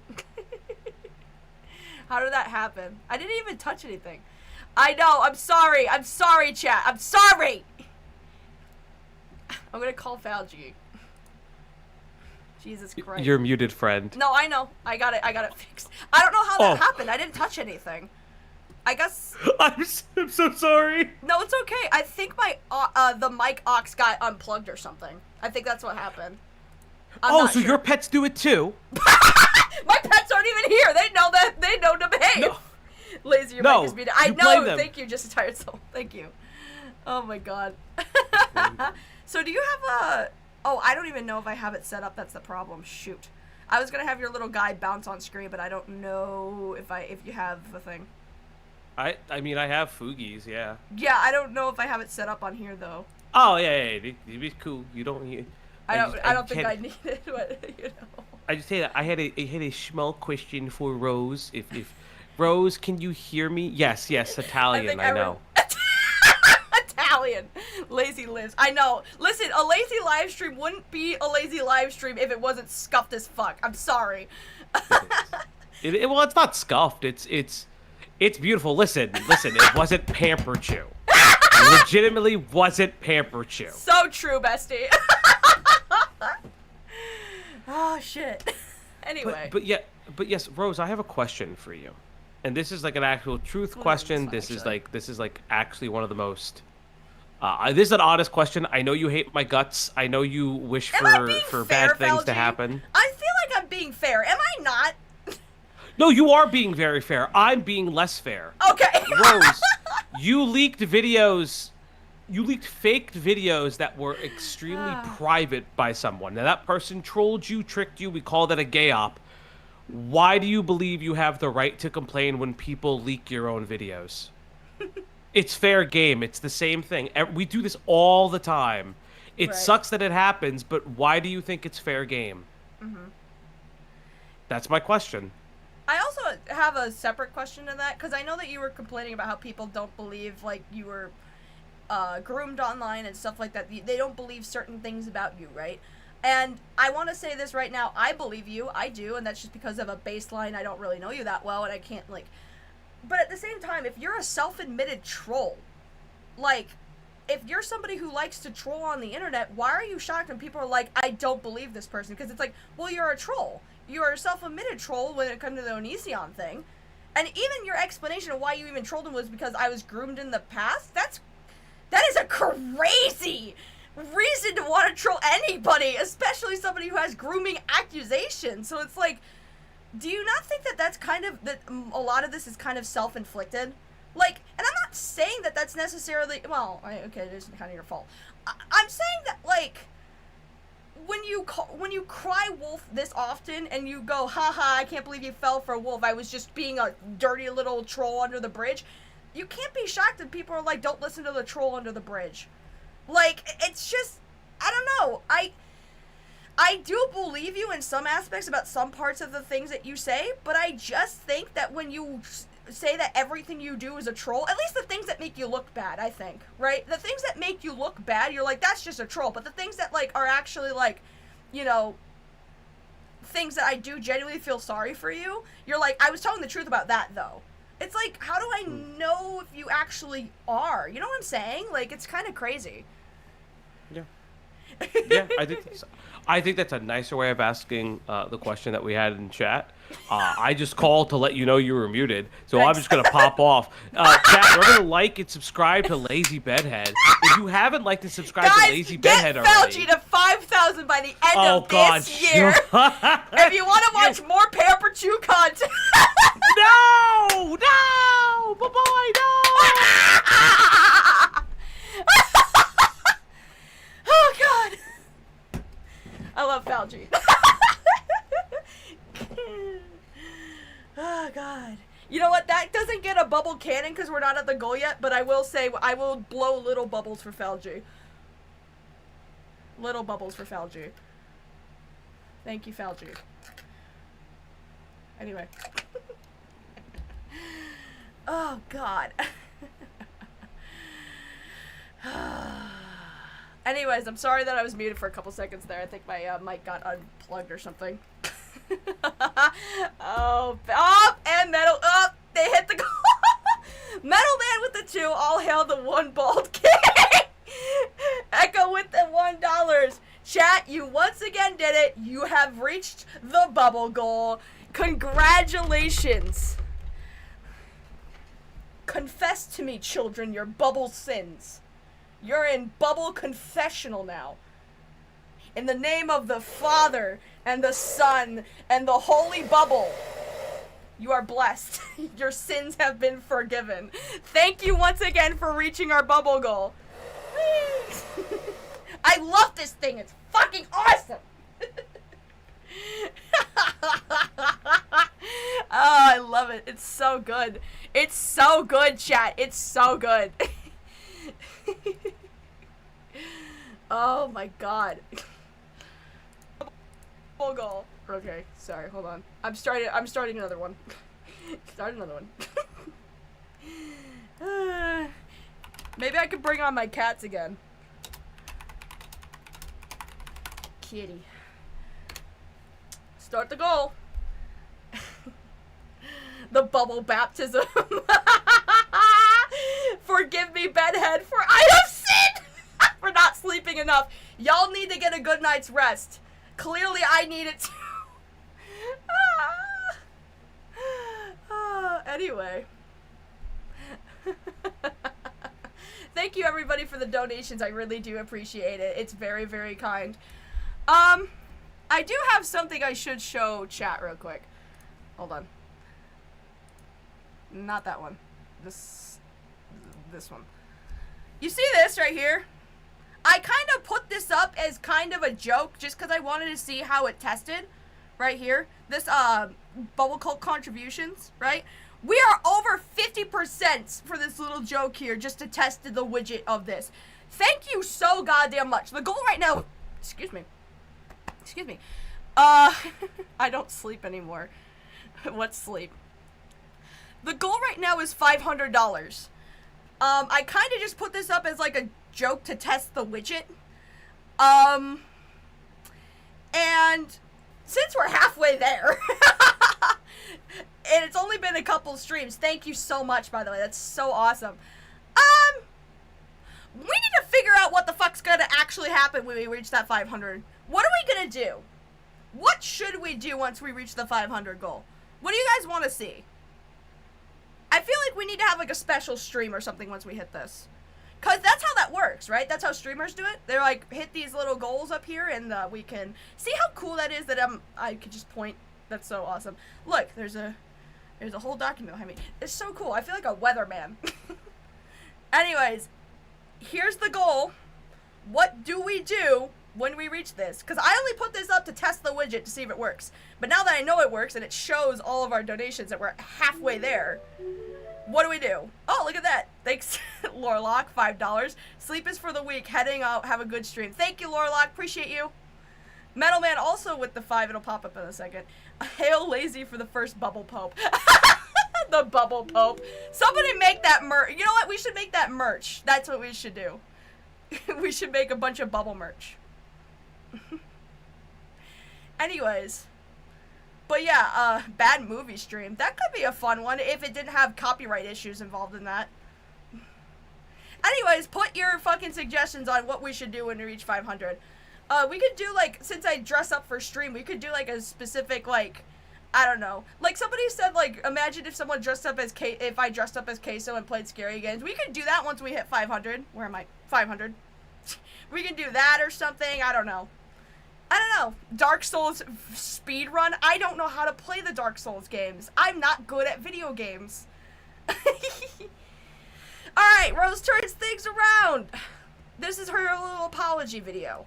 I think we should watch this because I feel like we should watch as Rose actually does do self-improvement, yeah? We've been making fun of her a little bit and asking some genuine questions about her kind of, like, whack shit behavior. But I do want to at least give her the floor to actually genuinely try to apologize. Let us watch this content. If it'll load. Loud. Recently, I've gotten a lot of criticism for my content. People want to know why I feel comfortable calling out people and doing commentary videos when I myself have a plethora of mistakes I've made. For the most part, I don't believe that anyone is beyond redemption or beyond improving as a person. With few exceptions, I do believe that everyone can address the mistakes they've made and move forward in life. While I do often mention my past mistakes, I said a bunch of stupid things, and a lot of the stuff I said, it was me looking to get a reaction out of people. Now, of course, this is not an excuse for the awful things that I said. Those things that I said were disgusting, and I was taking out my anger in a very inappropriate and disgusting way. I've never made a formal apology where I've addressed everything one by one. This video is long overdue, and it's time I've addressed what's happened. I'd like to preface this by saying that I'm not attempting to excuse anything I've said or done. I can provide an explanation, but at the end of the day, there is no excuse for my actions. Whether or not you forgive me is up to you. And in order for this apology to be genuine, I can't go into this with an expectation of forgiveness. I am not owed anyone's forgiveness. If my past statements are upsetting and disturbing enough to you, whereas you feel the need to unsubscribe and no longer want to associate with me, I completely understand. If at any part I start to get too emotional during this video, please understand that it is not because I want to garner sympathy, but because some of these things are genuinely hard for me to talk about. I'm sorry if So I think the setup for this is pretty good so far. Of course, she'll further get into it, but I think that she's just like, hey, I don't expect anyone to forgive me, but I do need to apologize for certain things. I'm not going to make excuses, but I can provide context and explanations. Like, I think this is pretty good so far. This is what people kind of want to see. No ukulele. Guys! Oh my god.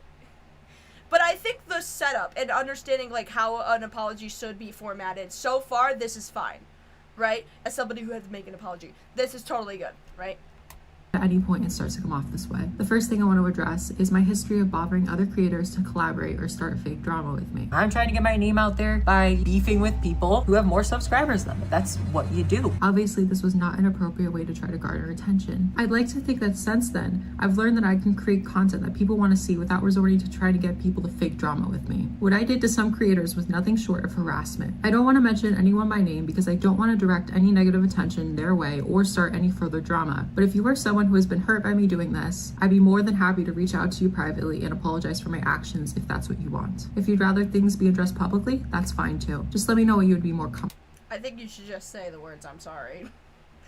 Not be like, hit me up so I can send you that apology. I'm sure she will do it further in this video, but like, I feel like that's an interesting way to word that. But I do at least appreciate that she acknowledged that was not an appropriate way to garner attention. Appreciate that. See, this is a very self-reflective thing to say, right? Seems pretty good so far. I'm working on something fun for you, Lazy. I need a warm-up doodle before I get back to work on Opblock's D&D project. Ooh! Send that to me on Instagram! Please! Is nearly 5 years old and I link it to people. Yeah. Lazy apology also lacked a ukulele. Metal Man on the table! With. I haven't taken out some of my older videos because I don't want to run from my mistakes, but if you think that it's the best way to rectify the situation, that's fine too. I've since learned that part of taking accountability is to accept that I am not owed anything. Other creators have the right to choose whether or not they want to work with me, whether it be because my controversy makes them uncomfortable or because they feel as though my controversy would be bad for the brand, or they simply just don't feel like it. It is ultimately up to them. The next thing I want to address is some of my homophobic statements. They described her as being a homophobe. I don't respect the things Rose Millay has said in the past when it comes to gay people. There's absolutely no excuse for these, and what I said was disgusting. The root of my homophobia was trauma, but any trauma survivor will tell you that you still need to take accountability for what you've said and done while you were afflicted by the trauma. As I've already mentioned in a previous video, I was groomed online by a group of people. The group of people would often say very inappropriate and abusive things in private, and sometimes public messages, and told me things like I would be more popular if I was more sexual. One claimed they wanted to stuff me in a body bag. This group of people was also very transphobic to me in their abusive messages and would invalidate my gender and treat me as if I was a drag queen instead of just a girl, and called me a gender faker, while at the same time encouraging me to be more sexual when I was only 15. They encouraged me to post pictures of myself to prove I wasn't just a 40-year-old man pretending to be a young girl. For me, the breaking point was when someone took control of my account and refused to give it back unless I did inappropriate things on camera for them. My account was never given. See, and this is why I kind of believe at least this part of Rose's origin story, because it is consistent with how she has said it over even onto Reddit, right? I feel like people who are like saying that they might be faking this is see how consistent it is between it. None of these details are changing at all. And I know that's not indicative really anything, but I just feel like a lot of this explains probably like the attention-seeking behavior, the oversharing of personal information. If she was groomed online to like exploit her own body and show herself off and stuff, of course she's gonna be an overshare. That only makes sense. Of course, she's been groomed to think that behavior of like oversharing her body and her life is fucking normal. Like, it makes sense. All part of this makes sense. It makes perfect sense as to why she acts like this online, right? And I mean, I don't know if I want to play this entire thing. It'll be her giving a reasonable explanation. I suppose I can link it or something in the description of this video. But I do think that like this level of self-reflection, being like, hey, you know, all of these attempts to troll, all of these attempts to garner attention were not in healthy ways. The origin point of this behavior comes from an unhealthy and terrible, traumatic place. I am sorry. Okay. Alright. Okay. And then we get to when she decided to become a political streamer. So people say that this is a terrible apology. I really don't think it is. Yeah, she apologized for her rape apologia, misogyny, student dating, and other various clout-related dramas. She goes over what happened to her at 10 gauge, claims that she was groomed and abused, that a hacker held her account hostage. Overall, it's a terrible apology. I do not think it really is all that bad. I understand why people think it's full of excuses based on, like, that particularly, but I think it provides more context to why she had a stint of being a troll on the internet. I don't think it's a terrible apology. I just understand why people may not perceive the apology itself as particularly self-reflective, especially when we get into her debate circuit. In 2022, Rose Malay makes an extremely controversial tweet. So this is even up until 2020. We're not talking 2018. We're talking now, not current year. This is fucking 2 years ago, 3 years ago. Makes an extremely controversial tweet in regards to an anti-rape device. This anti-rape condom offended her so deeply she compares women who should use such a device as war criminals. So she debated Destiny, Vosh, Hunter Avalon, and Keffels about the topic. This is the tweet in question. Rape has become an epidemic in South Africa. So a medical technician named, I don't really know how to pronounce your name. I'm very, very sorry. Sonette Ellers, I think is how you say it. That's my best take. Sonette Ellers developed a product for women to fight back. Ellers had never forgotten a rape victim telling her forlorningly, if only I had teeth down there. Ellers created a product she called Rapex. It resembles a tube with barbs inside. The woman inserts it like a tampon, and any man who tries to rape the woman impales himself on the barbs and must go to an emergency room to have the Rapex removed. Some critics say this is a medieval punishment. And of course, Rose says, this is evil, and any woman with this device should be sentenced to life in prison. So, here's the thing, right? I think if rape has become that much of an epidemic that the only way people can fight back is by using, you know, this advice, then the problem isn't that women are fucking evil. The problem is men shouldn't rape. So calling them evil for finally developing something that will help them fight back when it's become so much of an epidemic at this point is pretty fucking shitty. What did I come back to? Oh, God. Oh, shit. Oh, God. Let's see. I don't know why I said that. I'm just really against the idea of people celebrating hurting others, and I see the product as that. Yeah, well, rape also hurts others. So, it's like, I feel like the philosophy of this thing is an eye for an eye kind of thing. So, you know. So some guy could rape you, and you'd be fine if he adopted a puppy from a kill shelter. Yes, as long as he has no STDs. Jesus Christ, lady! Hey! So what you're saying is having sexual intercourse with someone either without their will or without them knowing, which can possibly traumatize the person being raped, is fine. As long as the people getting raped, yeah, I'd enjoy it. And this is old, I think, because this profile picture here is old, and then this one right here, so I'm not sure why these are paired together, because this is like somebody, the way this reads to me, the way it's paired, right, looks like this is like responding to this, but it's not, because these are different things, but it's because it's mainly because of the 17-minute thing right here.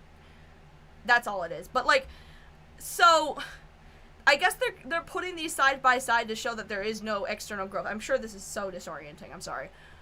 It's very clear that the growth Rose talked about is non-existent, and she is right back to the same bullshit. During this time, she also debated Bones of Doom about jazz being inferior music. What? Girl, what the fuck? Okay. Tell that to the people who made Sinners, by the way. She continues to debate people with topics of sexual assault into 2023, such as couples again. On August 5th, I was woken up with an assault rifle pointed at me and arrested for a crime I didn't commit. I need your help. Maybe if you released your debate with me. That is so not the thing to say with this. Now, granted, I have to say, I'm not too familiar with Keffels, really. I know they're controversial. I don't really know anything about them. I just know that, like, this whole assault thing has been, like, contended. Like, she has apparently, like, changed details about it. I don't really know. But I think if in the moment of this happening, once they are releasing a video talking about, like, getting swatted like this, the response should not be, release the debate with me. I'm just saying. Oh, God. So, I do have the debate with Hunter Avalone that we're going to watch a little... Excuse me. Oh, my God. I don't know what the fuck is going on. It's this one. I do have the debate here, kind of, put up here. It is about a good few hours long, so we're not going to watch the entire fucking thing. But, I wish there were, like, specific timestamps. Are they in the comments? Does anyone... I don't know. Whatever. It doesn't matter. Let's, just watch a little bit of this. I am sick. We talk about this with other, like, liberal issues and shit. If we want to talk about systemic issues, let's talk about rape. Rape is caused by a lot of systemic issues. Let's fix those. That's what we should be focusing on. Okay, not in like the process this, of fixing punishing this is like putting people in jail for, like, doing drugs and shit. Like, that's what when I see that, that's what it Do you want to walk like that back before you take, like, the biggest optics L in the entire fucking world? You are not about to tell me that some motherfucker raping another human being is equivalent to just doing drugs. You're not going to compare those, right? Are you saying I can't make a comparison? No, I'm saying you can, but if you want to, you need to be prepared that you are making the biggest optics L I've ever heard in my life. Oh my God! If you really see it that way, I don't think there's anything wrong with comparison. Like, it's not a 1-to-1, but comparisons. It's don't not have even to a be 2 to 1-to-1. fucking 5. It's not a comparison. Somebody doing drugs does nothing but hurting themselves. That's Somebody not raping true. is a violent act against another human. I would argue that, like, actually doing drugs is actually more deadly to other people, especially if you're behind the vehicle. Wow. Holy shit. I get that was just a clip, but, like, I'm pro rehabilitation, and look, trust me, I get that perspective. I do. I think that I feel like most, like, prison things, like, the prison system is purely for punishment and not for rehabilitation, so I understand it from, like, that perspective, right? However, you have to understand, especially with the state of things, right, that rape is one of those things that so many people get away with, to a point that it's, like, as horrible as it is, and this is just me talking from a systemic level, systemically, nobody gives a fuck. People care way more about punishment for somebody on drugs than somebody who's raped somebody. Our president is a rapist. Our president was in the Epstein files. He is potentially alleged to be a child rapist. Friends with a child rapist. And the only person who has ever been held accountable is Ghislaine Maxwell, and she might be getting a pardon. So who fucking cares? This is why when it comes to rape, people are so hostile with the punishment, because for centuries, and even up until today, no one's been punished for shit. That's why this comparison doesn't work, because they will put away a black man for 20 fucking years to life for marijuana. God forbid he smokes a little weed. But if you rape a person, they might make arguments like, well, we don't want to ruin the guy's life. He's a young man. What if he wants to have a family? Sure, he scarred this woman for life, but, like, you don't want to ruin a young man's life, do you? That's why people are so hostile and don't believe in, like, the rehabilitation argument when it comes to rape. Because you can rehabilitate a drug addict. You can get them off drugs. You can wean them off. They can be clean. They can live a normal life again. Once you rape somebody... They will make fucking systemic excuses for you. They don't make systemic excuses for drug addicts. They make systemic excuses for rapists. And that's why people are so hostile. Because not only is this one of the most underreported crimes in the entire justice system, you can search it up, but also the punishments most of these people get is disproportionate to what they've done. That's why. That's why. That's why. That's why that argument doesn't fucking work. That's why it doesn't work. That's why it doesn't work. It's that simple. Anyways, we're gonna go to the debate now, I suppose. Controversial. Like you said, you seem to be aware of the controversy that has come from it. The first thing I'm gonna ask, because I want to ask you to like explain fully your opinion and everything, kind of expand on the tweet. But first, a lot of people seem to think that you are just doing this for attention. That you're not actually, that you don't actually believe anything you're saying, and that you're just more interested in kind of clout sharking. What do you have to say about that? Yeah, so I've seen people think that, and it does bother me, because it's like, I understand that, like, some of my opinions are kind of controversial, but, like, I do genuinely believe, like, what I say, and a lot of the stuff I do. Like, obviously, like, you know, like, if I post a video on YouTube, like, obviously, like, there's some goal of, like, hey, I want this to get views. Right. But at the, like, if I'm saying something online, like, I do it with the intention that I genuinely believe a lot of it.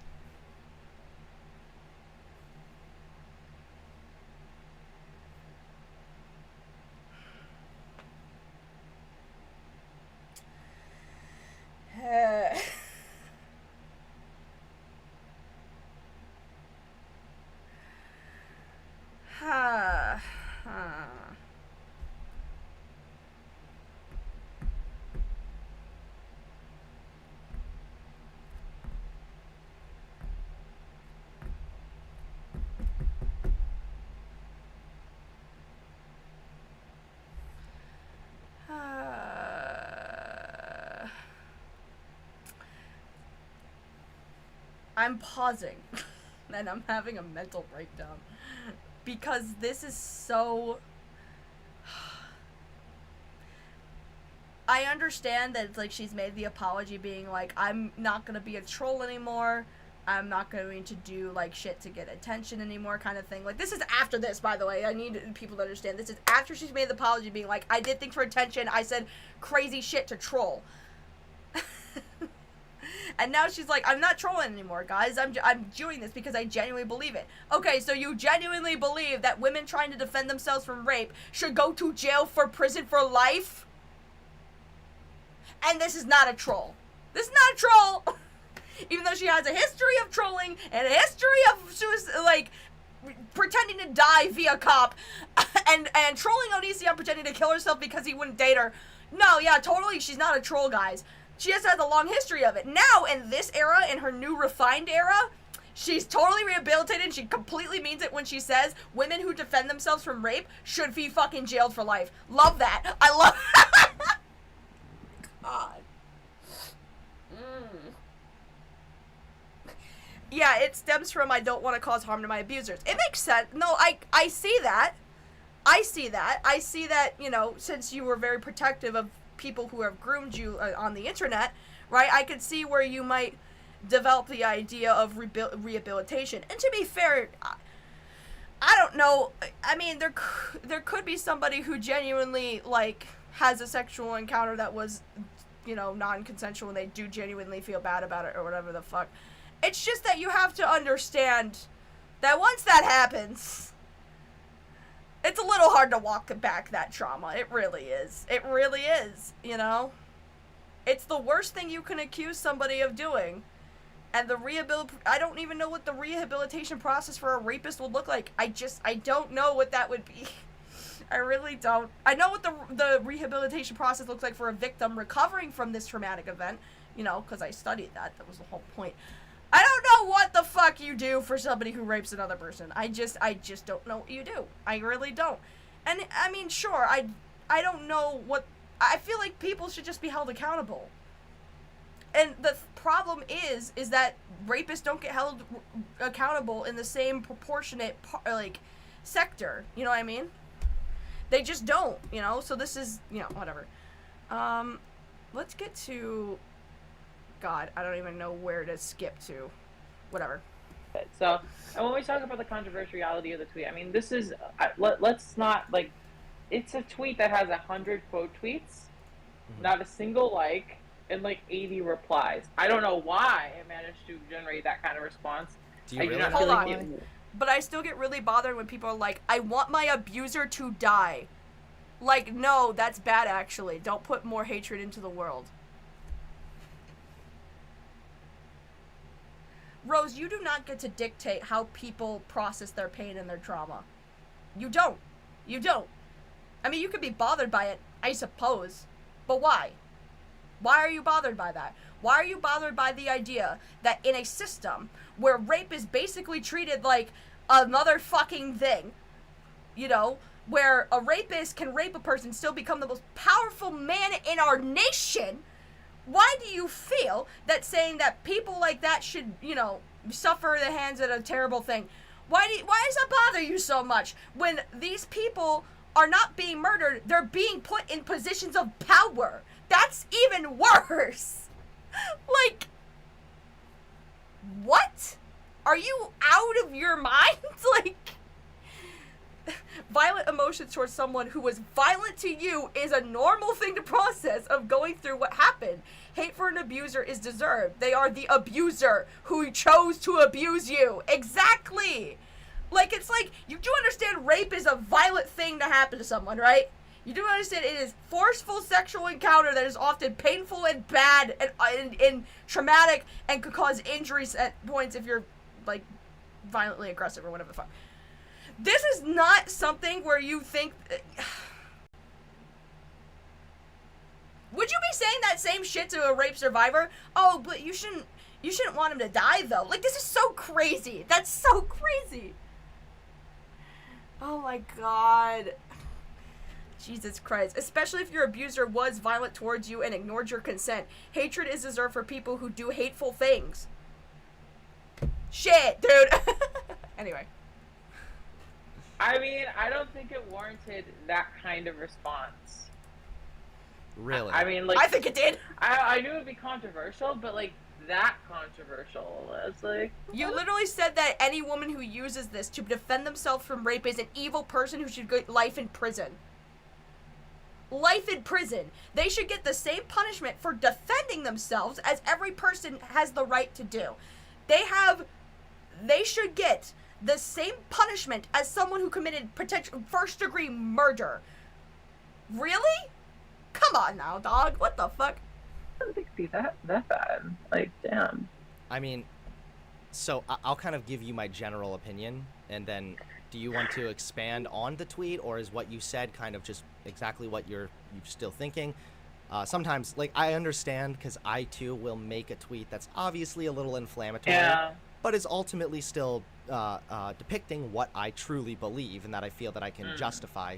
So I totally understand being on social media. Of course, you want to get attention on social media, but it really depends on whether or not you're disingenuously trying to get attention. So glad that we could clear that up, that you're not just clout sharking. Because a couple people, when I said that you were going to come on, were saying, like, I'm just doing exactly what you wanted, and this is exactly what you wanted because you're clout sharking or whatever.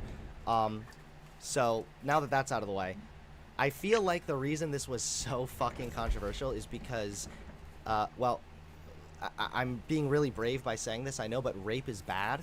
And so when people Sorry, I'm trying to find my phone. I'm a big proponent of self-defense as well. This is why I broke away from a large portion of the left when it came to the issues of Kyle Rittenhouse as well, because I value self-defense. Oh, for fuck's sake.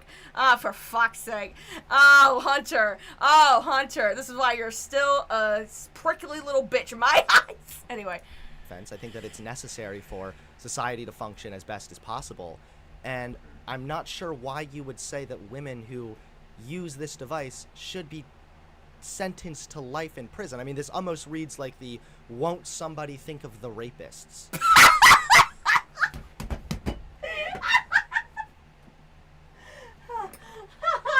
Oh, God. Oh, shit. I'm sorry, that threw me for a second. Won't somebody think of the rapist? It's so funny. I'm sorry. Anyway. Okay. Okay. With that context, and I got a little of that in the replies.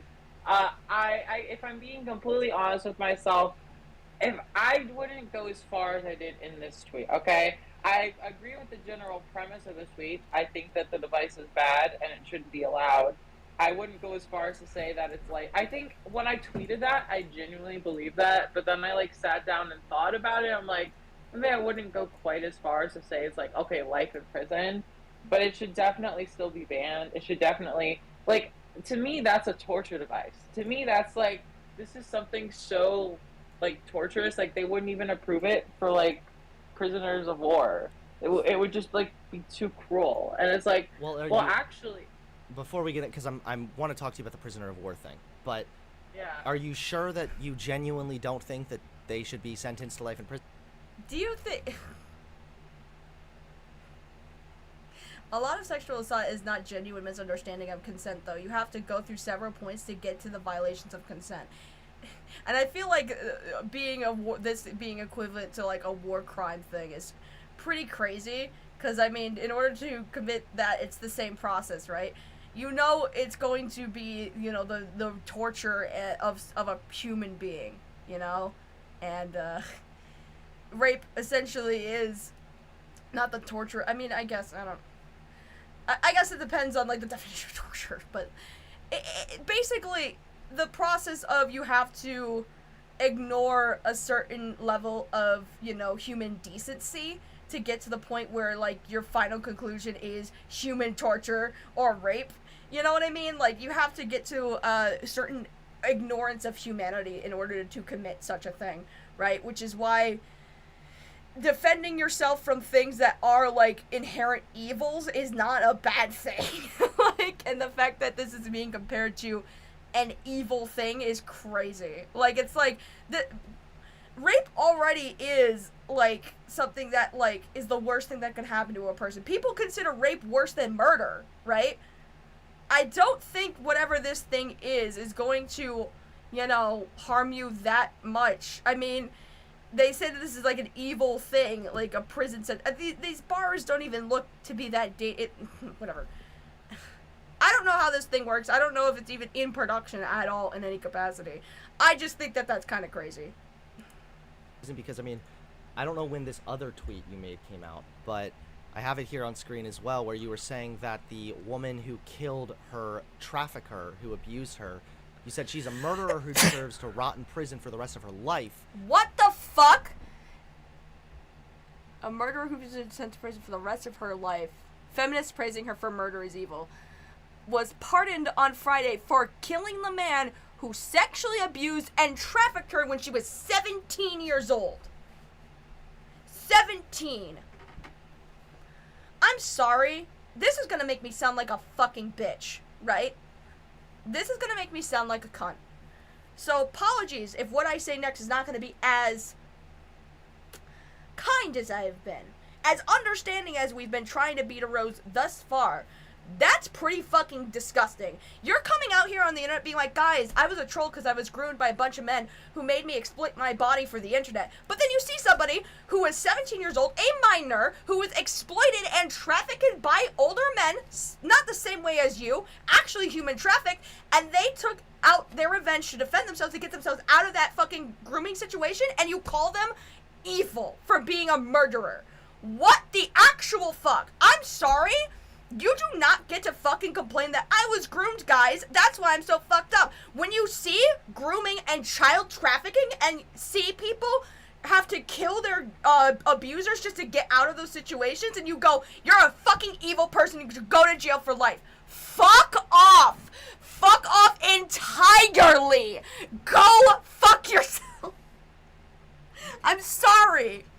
I know that I've been trying to understand. This is fucked. You cannot say when somebody is... What do you expect people to do, right? When they're in a situation where they're being sex trafficked. Just sit there and take it? Just be like, I guess I'm just being trafficked right now. I can't kill them. That would make me a murderer. That made me a bad person, despite the fact that they are committing a human rights violation on you!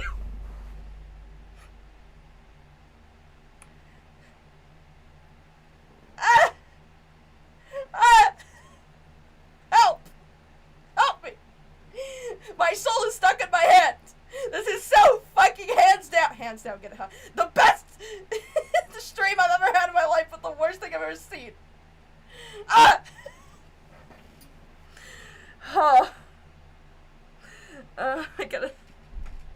gotta set the goal again.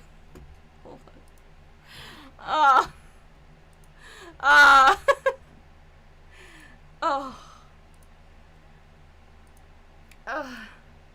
Ow.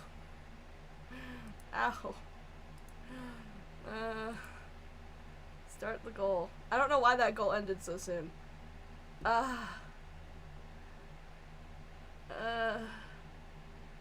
And I understand from the perspective of being a pacifist, but this is fucking bullshit. I'm sorry.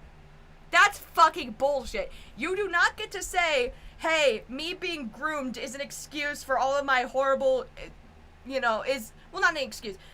Me being groomed on the internet by grown-ass man is the reason why I believed in what I believed in. Makes perfect sense. But then you see a story like this where people are like, I had to kill my abusers because they were going to sell me off for sex with older men if I didn't, I had no other choice. And you go, fuck you. You're a murdering piece of shit. That's crazy. That's crazy. That's so fucking crazy. That's so fucking crazy. Oh my god. Fuck all the way off. Anyway. Feminists praising her for murder is evil. So it seems as though you're pretty okay with sentencing people to life in prison. So is it do you just kind of want to walk that one part back where you said they should be sentenced to life in prison, or? I'd honestly, honest to God, like, I probably, before I say something like that, I should have looked more into the case. Like, I don't know a ton about this woman. I literally was just like, I don't care about the context. Like, this woman murdered people, and everyone that replies was like, well, she's so great. She's an amazing woman. She is a hero. And I'm like, no, this woman murdered somebody. Like, come on. Like, I hate this idea. But don't you think so the context matters? Like, when you say, like, the context doesn't really matter as far as the murder, like, it actually does. Oh, wow. If the context doesn't matter, then it doesn't matter that Rose was groomed on the internet into thinking that rape was okay then. I don't care about the fucking context that she was groomed by grown-ass men. If the context really doesn't fucking matter. Context doesn't really fucking matter according to her. Like, I don't care for the context that this person was sex trafficked and abused by older men. She shouldn't have murdered those men. She shouldn't be a murderer. Okay, then I don't fucking care that you were groomed then. Because apparently that context doesn't fucking matter. Now, obviously, I do. Like, I've said, I still sympathy for that. But by your own fucking logic, if the context doesn't matter as to why she had to kill these men to defend herself when she was a minor being sex trafficked, what? If she's being sex trafficked by older men and she's 17, a minor, and the only way for her to get out of there and escape her sex traffickers is to kill them to get the fuck away from them, but that context doesn't matter because she's still a fucking murderer, then okay, then it doesn't matter the context as to why you thought rape was okay back when you were a teenager. Doesn't matter. Doesn't matter. Doesn't fucking matter. You could have been groomed by older men. It doesn't fucking matter, apparently, because the context doesn't matter.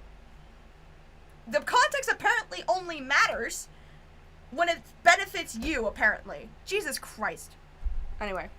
I also didn't really know very much about this story, and so I looked it up, and she was dating somebody at the time. So first and foremost, she had been groomed into being a child sex slave, essentially, from the age of 11.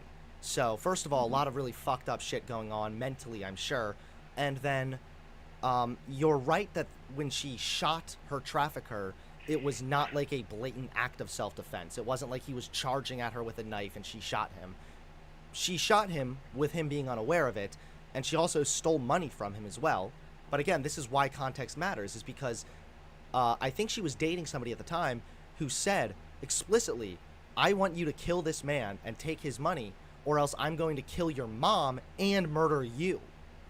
So, I mean, at some point, like, that's context that is crucial right there, because now we don't have a woman who was mad at her trafficker and just shot him, which in my opinion, I might still be okay with that. But we have somebody who was virtually forced or significantly under duress when they committed this crime. So with that added context, would you also be willing to walk this back, that she probably shouldn't be rotting in prison for the rest of her life? I would say that it seems like a pretty icy scenario to be in, but I wouldn't say that the circumstances surrounding you necessarily negate you from your own actions. Well, hold on, because I feel like you're doing the same thing we did last time. You did last time, where you're taking a position, but then you're not actually owning up to a specific position. You feel like the context shouldn't necessarily negate the actions. I agree with that. That is true. There is some context that doesn't negate the behavior of murder, but there are certain contexts that might. And that's why this specific context, with her being essentially threatened that her mom is going to be killed, she's going to be killed, unless she carries out this crime, at only the age of 16, mind you, after she had been sexually abused from the age of like 11. I mean, we're talking about a girl who probably is not in the right mental state, who is now being threatened, who seemed to carry out a crime because she was scared and desperate. So, of course, the context doesn't always negate the crime, but in this case, don't you feel like the context does kind of negate some of the crime at least? There's definitely some, like, it makes it less bad than it could be, but I think, like, a less bad version of murder is still, like, a version of murder. But, like, I also, like, there's very few, like, to me, it's self-defense. Like, I believe in self-defense, right? But I'm very, like, I'm very strict about my definition. My definition of self-defense is this. You're basically sitting at home, and someone invades your house, points a gun to your head, and is literally about to kill you unless you, like, you know, take their life or whatever. Then I'm like, okay. But unless... Okay, but she's being threatened, though. Her family's being threatened. Her people that she loved is being threatened. She's being groomed by the age of 11 to 16 and sexually abused by this person who's making her commit this crime. Is she not entitled to some self-defense if her family's being threatened? Maybe not her specifically, but other people that she loves? Other people that she's believed to actually be in real danger? If she's been so mind-fucked since 11 to 16 years old, you're not going to think normal after that. That's why Rose has the explanation that the reason why she thought rape was okay is based on conditioning and grooming from a bunch of older men on the internet. Do you not see, Rose, how that could be the same thing here? If you are groomed and conditioned into thinking thinking horrible things or doing horrible things, and of course you still have to take accountability for those things, but to what extent does accountability look like in her case? Because you're saying accountability in this person's case who's been groomed since they were a fucking prepubescent person, by the way. Prepubescent. Up until they were 16 where they committed a crime. And you're saying that they deserve to rot in prison? That doesn't seem like fair enough accountability, right? This doesn't seem like fair accountability to me. To have somebody who would not... Let's say, take this person out of that case scenario. Say she was never groomed. Say that she was never sexually abused and sex trafficked as a child. Say she was never turned into a child sex slave, right? Say all of that is correct. Would she have ever committed this murder? I don't think so. She would have probably just been a normal person.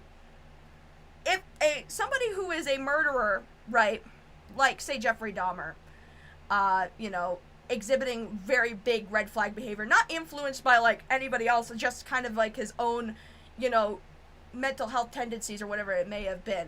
But I feel like Jeffrey Dahmer would have only not committed the crimes he committed if he got mental help. But he didn't, so that's what happened. same kind of with this case scenario, but the difference is that, like, the causing of her mental health was an evil fucking person that turned her into a child sex slave, right? I don't know what exactly turned Jeffrey Dahmer into, you know, an evil fucking person, other than, like, you know, some sort of hyperfixation on death kind of thing. But, and probably, obviously, maybe some abuse. But in his case scenario, you know, removing himself from that situation, getting mental health care, he could have been a normal person. Same with this individual. The difference being is that Jeffrey Dahmer, like, mutilated people and, like, became a serial killer. And this person just killed one person who had sex trafficker under the guise of a sex trafficker. Like, you know what I'm saying? It's like, it's... This is... And maybe Rose Millay is a pacifist to a fault. Maybe the reason why she's having this argument is that she's a pacifist to a fault, where she thinks that all murder, like, murder is murder, it's all bad, it doesn't matter if it's self-defense. And also her definition of self-defense is a little weird to me, where it's like they have to break into your home in order for that to be reasonable self-defense. That's pretty black and white. You know what I'm saying? Like, it's just that there's so many case scenarios where it's not just a breaking and entering, that where you would need to defend yourself. A lot of people get murdered by people they know, you know? So it's like, it's not always just like a random fucking individual who breaks into your home. Usually it's always somebody that you know, that you thought you could trust, who ends up fucking murdering you. Like, this is so strange. This is such a weird fucking thing. I don't know in what capacity this is your definition of that. I don't get it. Anyway. Like, completely black and white like that, I'm typically on the side of, like, it was not justified. Because then what happens is you fall into this line where it's like, well, please. I've always thought crime should start with prevention rather than rehabilitation, and more to put into research on how people with violent tendencies, because although not always, signs are shown in childhood. Very true. No, I think that prevention works better than rehabilitation, because once that crime happens, like, what can you really do? Like, it's like the damage has been done. Like, you know, and obviously the context matters, but, like, when it comes to something like sexual assault, right, it's not like murder. Like, murder has a lot of, like, there's degrees of murder, like first degree murder, second degree murder, all that stuff. I'm getting covered. Ah! Blue Yokai with the 2, thank you. Check the gram. You're being tagged. Do I want to check the gram? Guys, you want to see the gram? Hold on. Loading stream. I have to find my phone. I don't know where I put it. There it is. I'm checking my gram. Give me my gram. Give me my gram. Ah! Yo! Wait.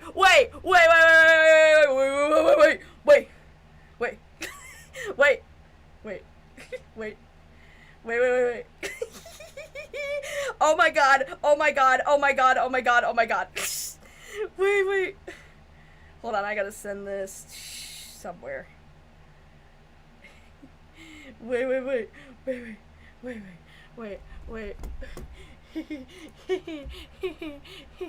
Hold on. I'm gonna pull it up. Hold on. I got it. Shush. Guys! I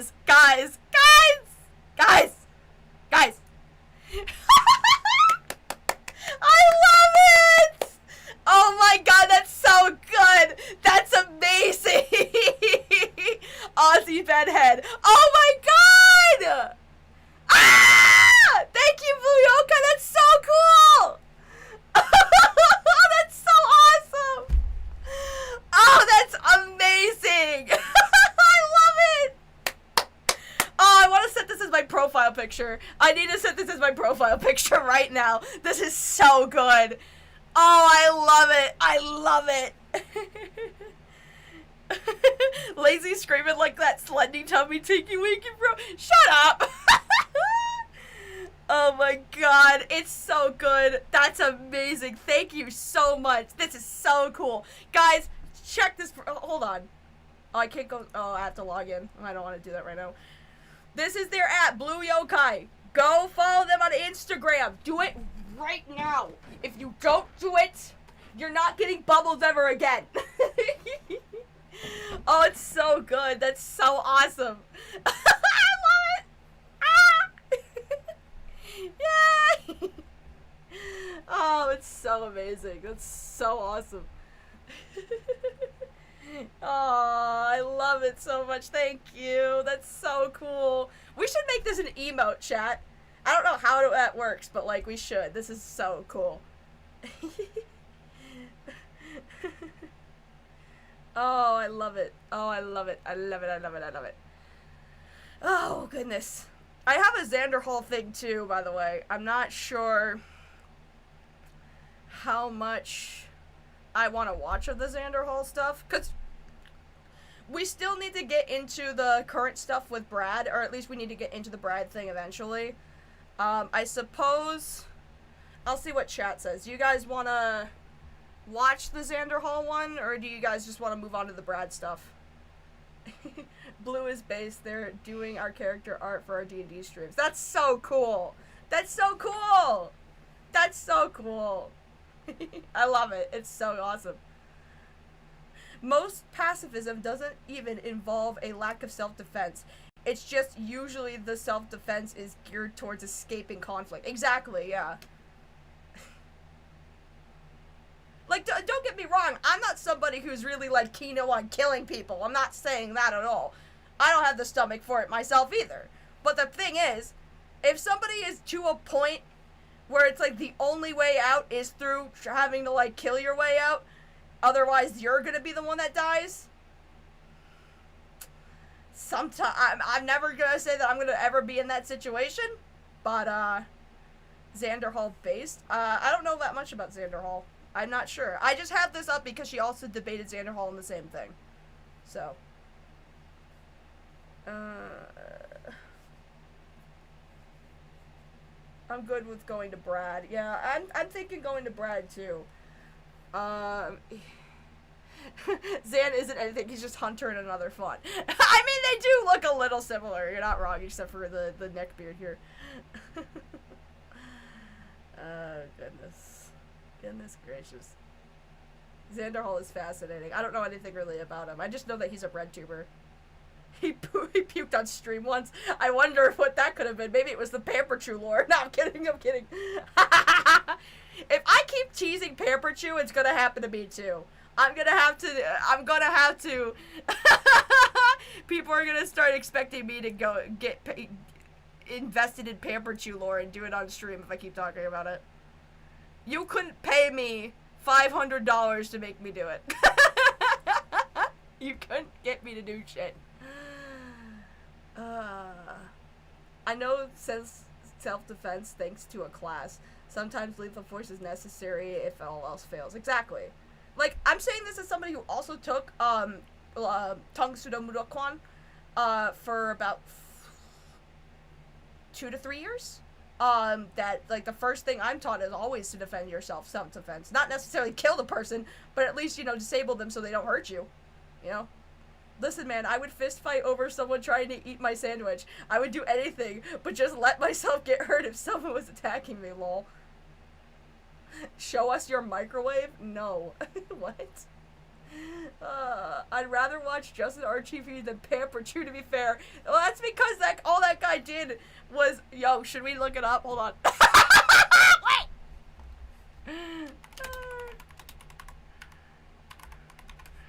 I don't even know if that's how you spell it. It's not, but... It's 5 minutes.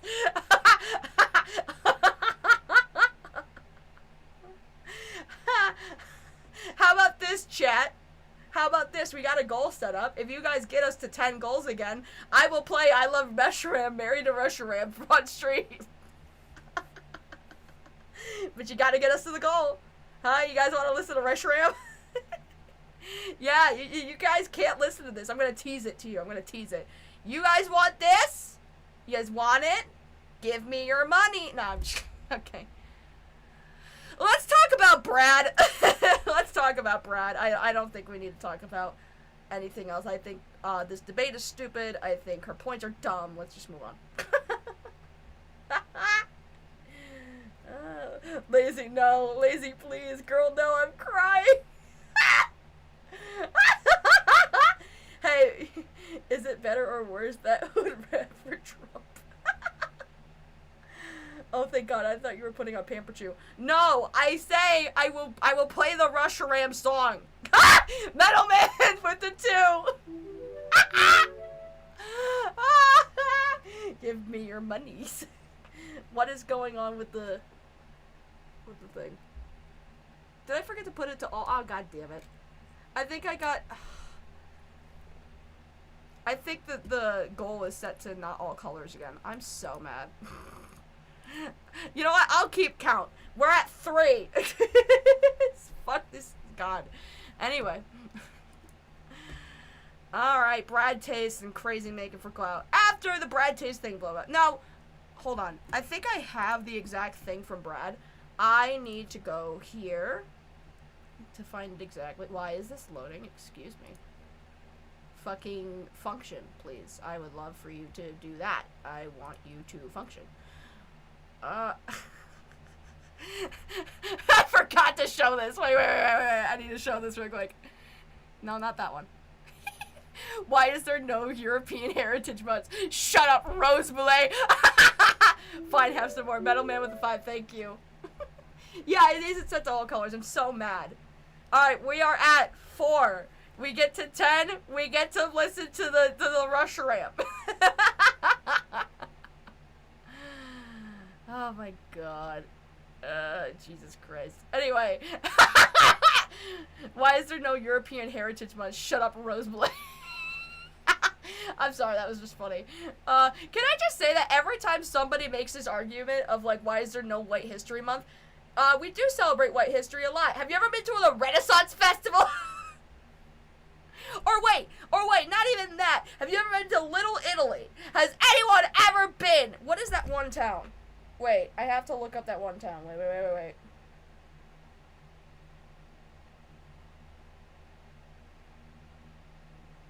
What is that town called? It's in Michigan, but I don't remember what it was called. Yeah, Frankenmuth. Have you ever been to Frankenmuth?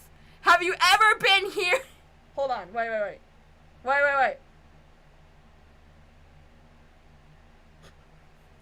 Yeah. Oh, we got plenty of European heritage. We have full-ass mock towns here in America. What are you talking about? Anyway. I mean, to be fair, nobody likes Keffel, so it's fine. Oh, no. Oh, no. Oh, no. Oh, no. Oh, no, Rose. How does it feel to be holding the mug of a guy who caused an insurrection and is in the Epstein files, huh? I'm a crazy person. Only the most base Keffels moment. The only base Keffels moments. Oh my god. Oh my god. Okay. Or maybe just don't rape people. Literally. Yeah. What is this? Oh. I guess this is, yeah. So much of the misconception about me can be attributed to this, by the way. My pacifism being misinterpreted as supporting really bad people or actions. No, I don't think it's justified for someone to be murdered because they raped someone. Again, time will clearly vindicate me on this. Okay. So fucking dumb that whenever I say this, by the way, dumbasses are like, what the fuck, you're defending murderers and rapists. No! Burn them in a fire and off with their heads! What? You're saying that you are a pacifist, but you want murderers and rapists to be burned alive off with their heads. And then you're wanting them to be murdered! Why is this so hard? I'm losing my mind! What do you mean you want murderers and rapists to be burnt? Is that not pacifistic? Pacifistic? Is that the word? I don't know. Is that not pacifism? What? Time will vindicate me. Gay. Okay. Even the worst murderers shouldn't have done those crimes if it wasn't for the abuse of their past, I believe fully. Yeah, school shooters likely had rough childhoods, and with the support, they wouldn't have done it. I refuse to believe that was inevitable. I mean, I also believe that it's because, you know, guns are freely accessible to just about any fucking rando. So, yeah. Hell yeah, dude. Like, we're beyond past the point of it being a mental health issue. I think it's also an issue of, oh, I don't know, no gun regulation. Anyway. Wait, oh, why did that happen? Anyway. Twitter likes become private, just ruin the lives of obsessed stalker girls everywhere. What the fuck? Gale cord. I don't know why is it doing this? It's just like randomly going, oh my god. I saved this because it was from the phony bonkers account. I thought that was really funny. Sorry, I'm still having my bonk moments, whatever. Okay, this is it. This is it right here. I don't know why it keeps phasing into random bits in my timeline. Anyway. So this is what we're talking about here. So this is what the first Brad explosion was, right? So, Brad Tasted Music decided to promote Rose Moulet's video, I Found the Worst Samples Ever Made. Rose is a creator who I've known for a long time, and they are making huge improvements as a content creator and person as of recently, and it's worth watching their work. They recently made a fantastic video on listening to a ton of bad music, and now they have a sample video in the same style. It's fantastic, and clearly a ton of work has been placed into it. Alright? I have not seen this video. Maybe it's good, I'm not sure. But, he says this, and the people made him aware of this. People made him aware of the things that she said, and the fact that she had been doing a lot of live stream debates, because I'm pretty sure the live debates happened before this, or before this, right? So when she was on there, you know, when she was on there, brain. I'm touching my nose as if that's gonna activate my brain and what the fuck I was saying. When he decided to do this, she was already doing the whole debate bro thing, I'm pretty. Took down the roast up, came from a good place, but it just wasn't worth scarring my entire community. True. So he backpedals, right? Oh god, is there any way to zoom in on this? Because there's a whole... Is there no way to zoom in on this in iCloud? I'm so pissed. It's basically... He goes on a fucking tirade, right, trying to defend his position on Rose, basically. I want to see if there's any way... Oh, there is. Wait. There we go.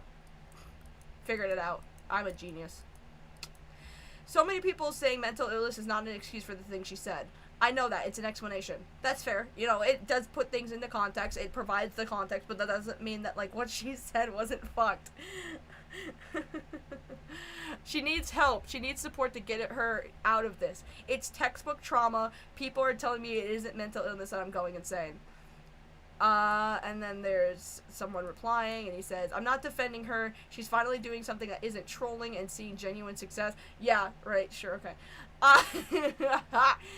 Because they aren't begging for attention. Oh, sure. I'm promoting the thing that is actually helping someone heal and do better for everything around them. She is incredibly traumatized and likely mentally ill. She isn't a monster. And sure, I mean, she's not... I agree with the traumatized and mentally ill things. But, you know, she isn't a monster, just someone who needs attention. Well, if she needs someone who just needs attention, that's a problem. That's a problem. Who will say really messed up shit to get it. She knows this. She's trying to learn from it and grow. So yeah, he basically has a crash out about defending and then decided to delete all this right after.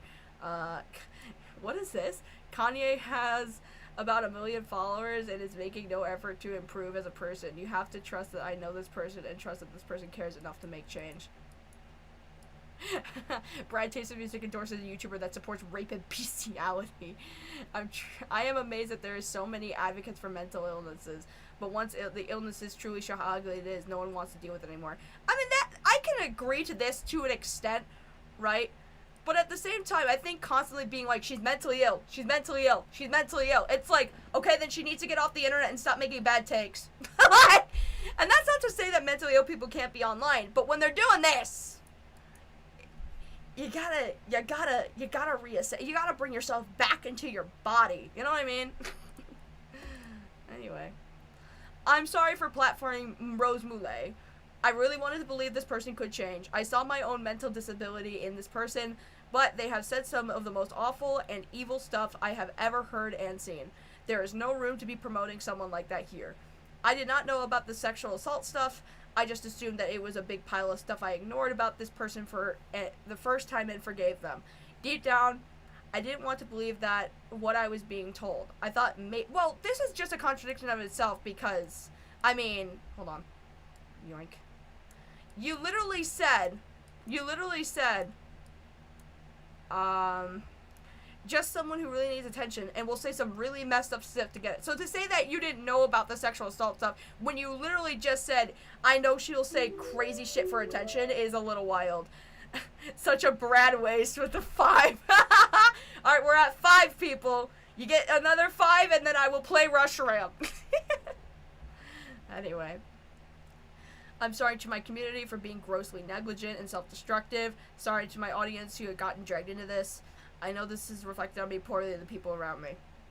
Right. So, this is what she ended up posting, either in reply to this or a video.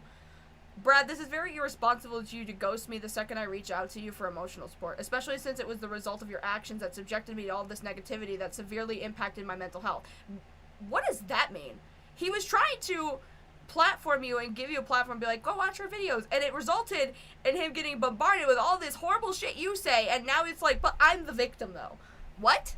I don't know what the fuck that means, if you would like to clarify, Rose, but I don't hate you, but the least you could do here for me right now, I don't hate you, but the least you can do is be here for me right now, and at least talk to me about this. You can't just put me through all of this and leave me to dry. That's cold. Okay. What is this? I forgot why I saved this. Wait. My IQ is 153. I'm a talentless hack. I just cruise by on laziness, optimize enjoyment, and having to work as little as humanely possible while not giving a fuck what anyone else thinks of that. Do what you love, have fun. Me in the 4th grade after my teacher told me I was reading at a college level. What is the highest IQ someone could brag about and you would believe it? The statistical data of having a 153 IQ is readily available. First link in Google says less than 0.1%.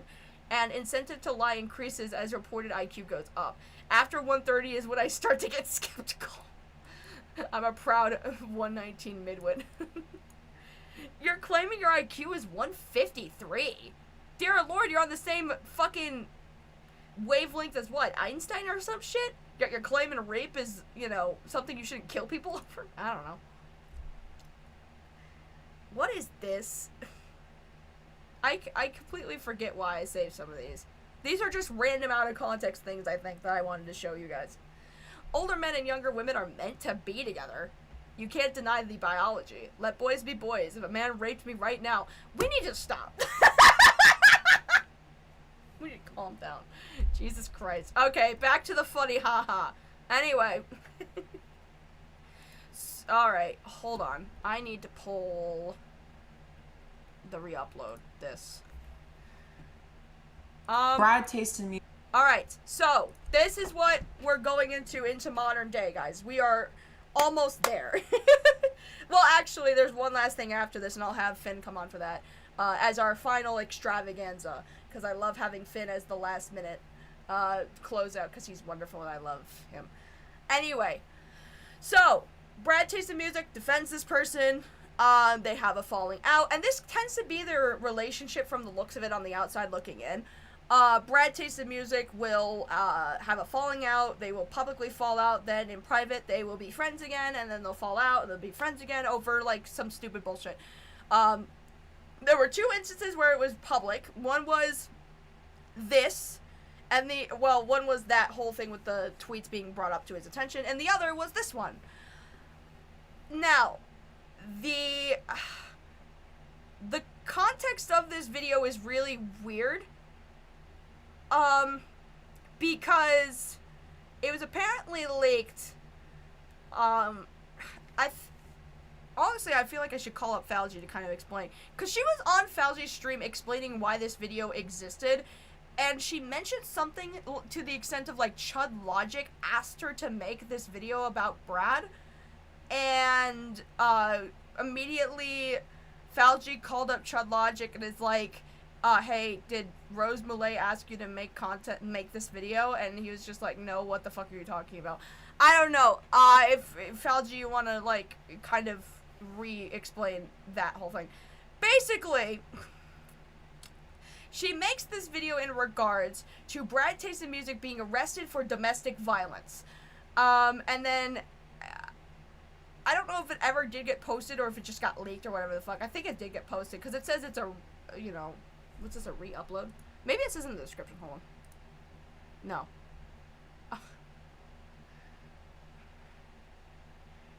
This video will be pulled by request. I don't. Yeah, I guess there's not really much of an explanation. Anyways, not the point. The point being, that she makes this video. Actually, you know what? I was actually going to show Finn this. Hold on, let me call him up. Un momento. I need to call him up. I need to call him up real quick. Because I said that we would watch this, and I forgot that I would save it for stream.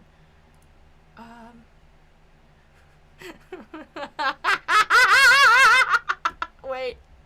Before I call him. Wait.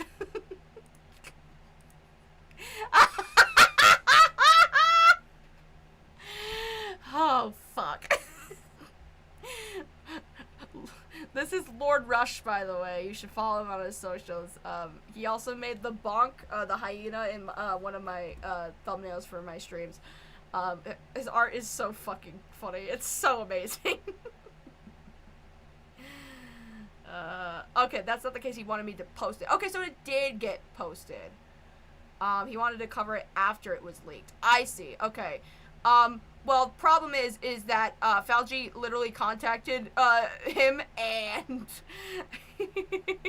and, he said, no, that didn't happen, so you're lying. Anyway.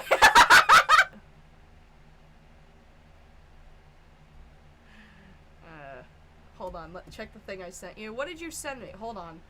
Alright. Everybody is sending me shit. Hold on. Jesus. Can never do anything.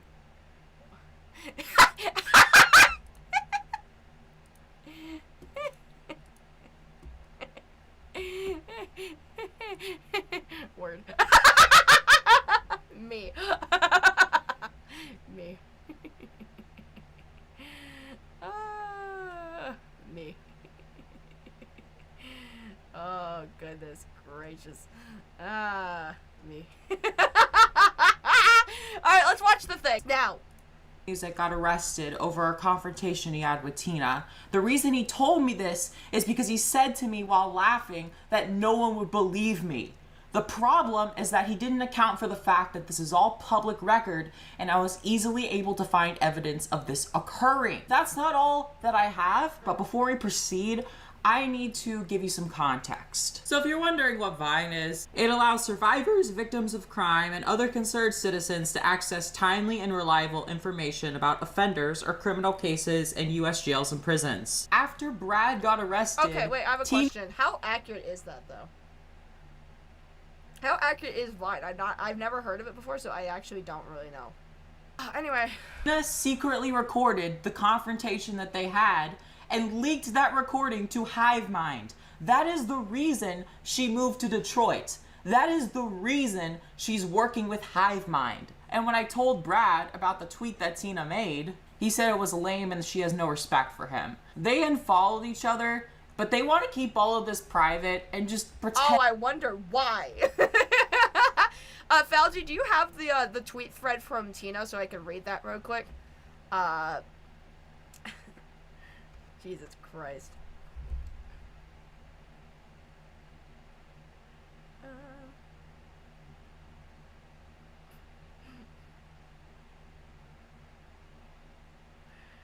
Who is texting me right now?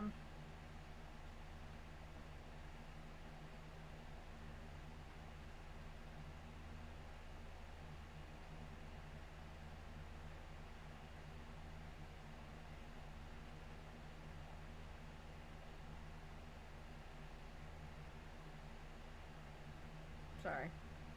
Partner's texting me. Anyway. You do have the right to defend yourself. I'm just saying that you need to fucking relax, man. What do you mean I've been shitting on you for 4 hours? I mean, sure, I've been laughing at some of the crazy, ridiculous parts of your history, because it is insane, but I've been trying to understand you. I may have gotten a little crass once we got to the part where you were just like, people who want to kill their rapists are actually horrible fucking people. Like, maybe that was a bit more of an unfiltered fucking amount of things. And like they're still on good terms. No, they're not on good terms. I had a call with Brad, and he was saying some very negative stuff about Tina. When Brad made that video... I hate that she... Because, okay, so I need to explain this real quick, right? Brad Taster Music gets arrested for DV. Tina is his ex-girlfriend who he was... the DV occurred. I will find a way to pull up her statement real quick, because it's kind of important to all this. The way she fucking speaks about Tina in this video is abhorrent. It's abhorrent. And this is recent, too. It's fucking abhorrent. She's fucking, like, being all giggly, and she's like, she's talking shit on Tina. Oh, my God. This person just went through a situation where her boyfriend was committing domestic violence on her. How about you don't fucking giggle, okay? Saying that he needed 10K, he made that video because Tina wanted money. What you need to understand is that Tina quit her job once Brad started to make money doing YouTube. And because of all the controversy, the money stopped coming in. Brad basically told me that Tina wanted money because he was gonna take time off of work. She basically ratted him out and betrayed him because her source of financial income was gone. And then Brad... So you don't see that as financial abuse, though? Having someone quit their job because it's like, oh, I have YouTube full-time, we can just live off of that. And you're like, what, we can't have any extra safety nets? Like, I still want to work and make my own separate money and not just entirely rely on you. But no, she's just like, oh, she backstabbed him and betrayed him. That's why she got domestically violented. Oh, guys. It's drug time. Drugs! Do I have anything to drink with this?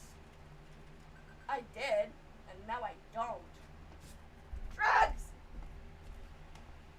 Drugs! Drugs!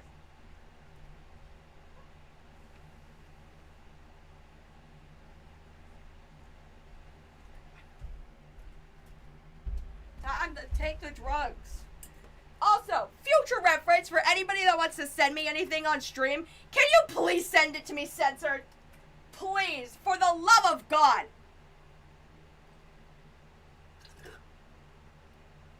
What was that?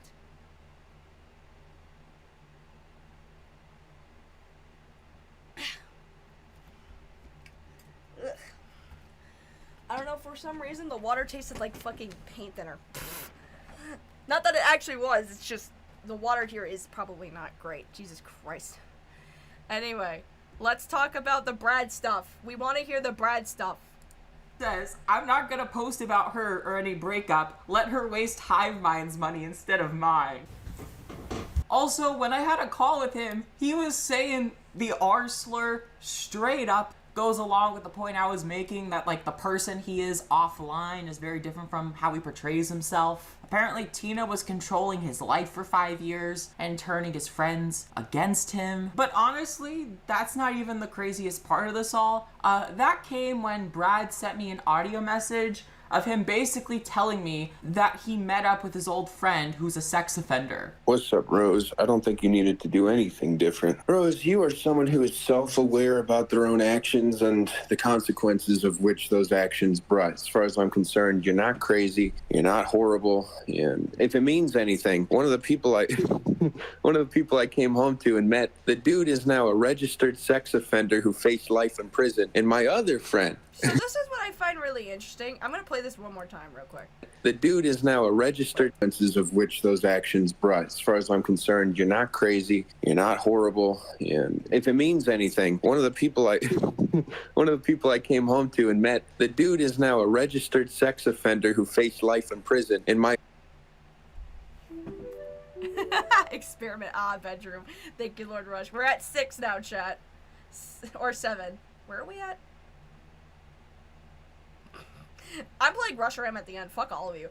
So, this is a very very interesting thing because he says he comes home and is to a friend who is now a registered sex offender, faces life in prison. Is he saying that as if he's still currently friends with this person, or he had to come home and figure out that this person is a registered sex offender? Because that is two completely different fucking things. If he is coming home, I'm assuming coming home from what? Rehab? Because I know he's been to rehab before for something. If he's talking about he's still friends with this person, then obviously I would question his friendships. Obviously I'm not one to play guilt by association. He's not a sex offender being friends with sex offenders. That's not always the case. Well. But if he's saying that I came home and my friend who I met up with then got arrested a couple days after I met up with them, and because he's a sex offender facing life in prison, I think that's pretty different, because he's like saying that, like, you know, I wasn't sure, but it did concern me. I would be probably a little concerned too. I would also, I'm just confused by this, because it's like, I think it sucks, you know, anyone who is friends with somebody who is like online who gets exposed for pedophilia, they're gonna be like, oh my god, that's so fucking horrendously awful, what the fuck. And I think what he's trying to say here is, like, I would rather be friends with you, Rose, because in comparison, I've been with friends who got exposed for, like, heinous, like, shit like sex offense, right? Like this, correct? So, I don't think he's saying I'm currently friends with a sex offender. I think he's saying I would rather be friends with you over a guy I found out was a sex offender. But that's just my interpretation of it, right? I never released the video for many reasons, but it's most likely he didn't know. Right. And that's fair to be confused, because I'm also like, of course when I listen, I'm like, what the fuck? I would have asked for maybe some clarification, you know. This video is never supposed to see the light of day. But didn't you say you posted it, though? Didn't you say that Trouge Logic wanted you, because it got leaked? I'm confused. It doesn't matter.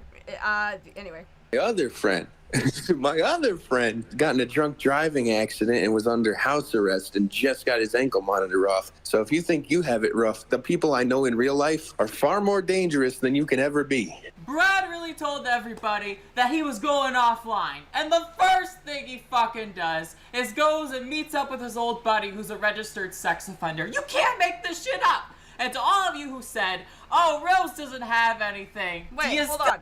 One second. Wait. Everybody that he was going offline, and the first thing he fucking does is goes and meets up with his old buddy who's a registered sex offender. Can you see the Rose doc? I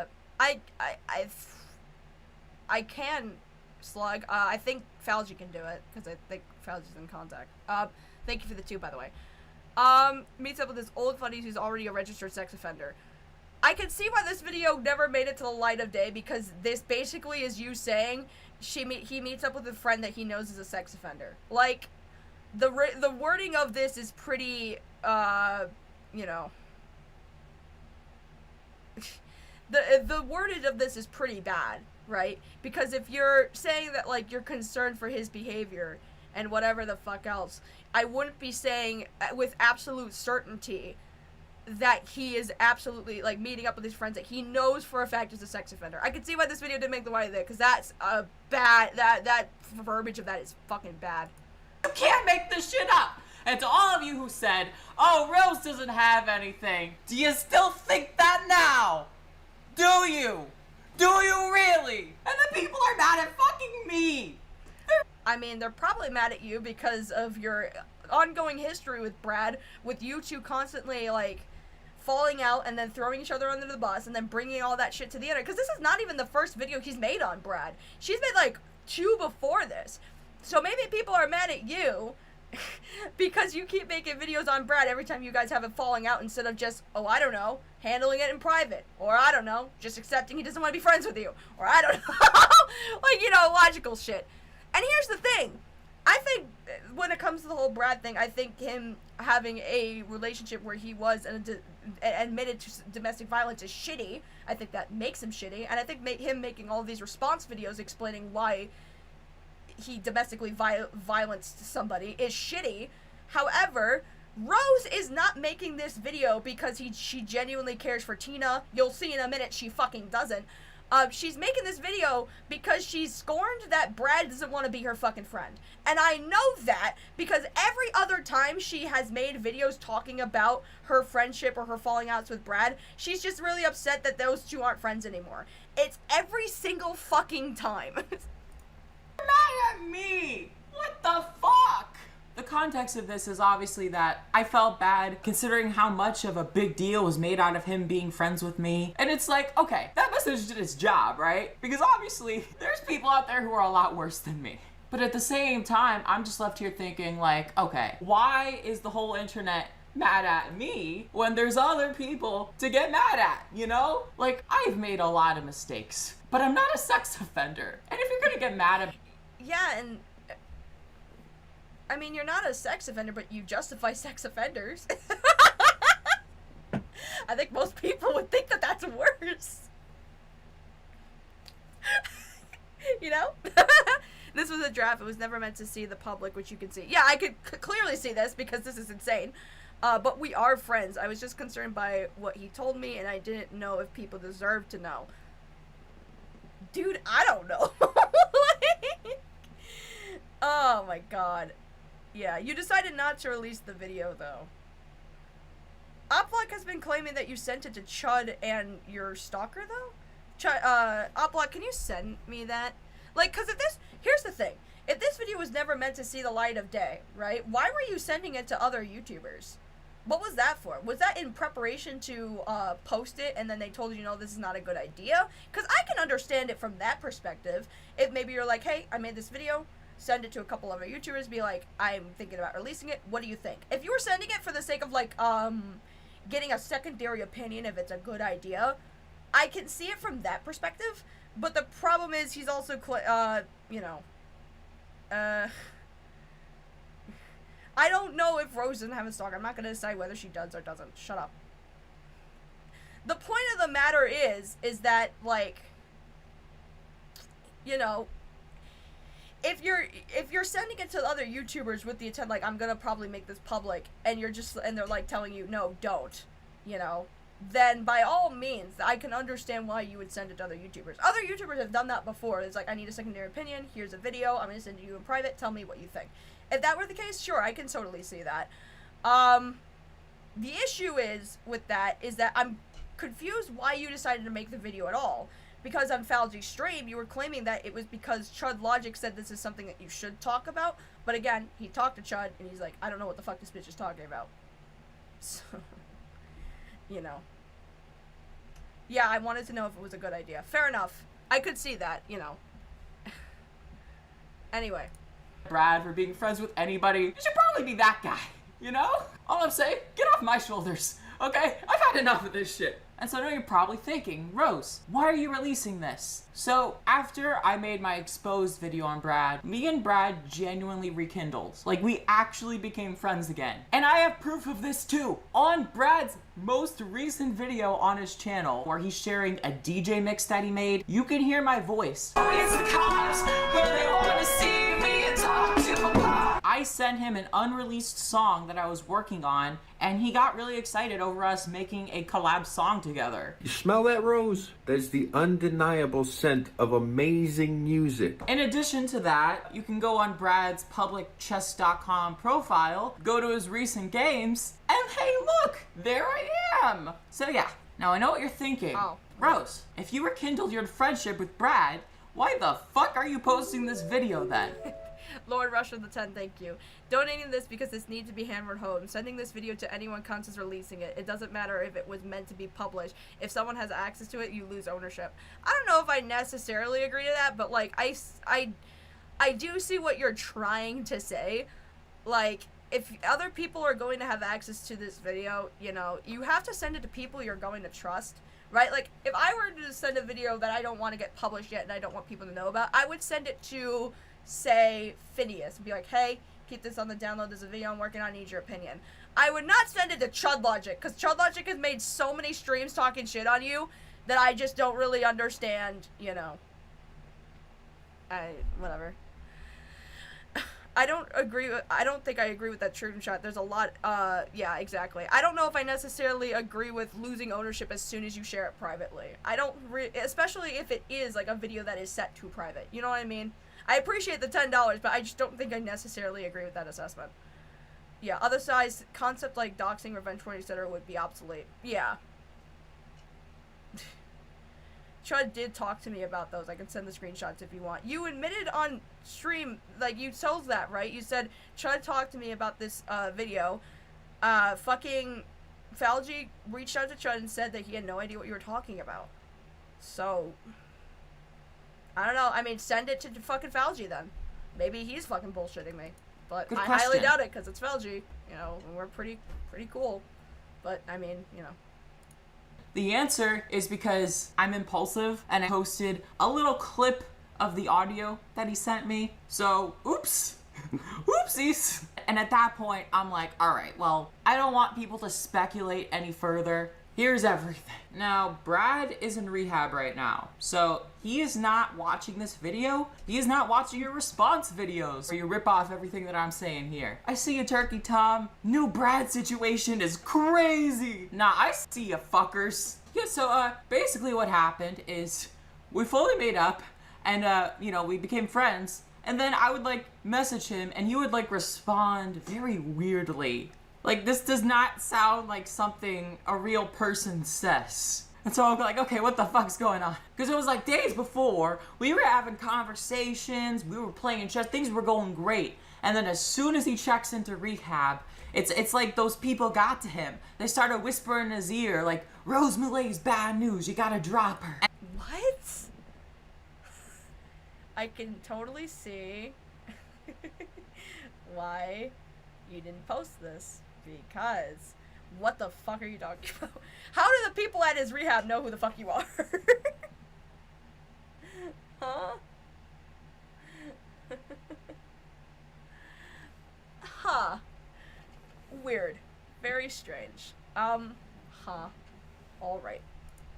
And he's trying to, like, let me down slowly because I know too much. I'm wording everything through careful structures I'm learning about in rehab, so please listen carefully to exactly what I say. What the fuck is that shit?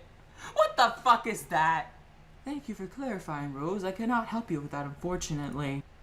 And it's like, listen, I'm that. So please listen. I'm wording everything through careful structures. I'm learning about this, so please listen carefully exactly what I say.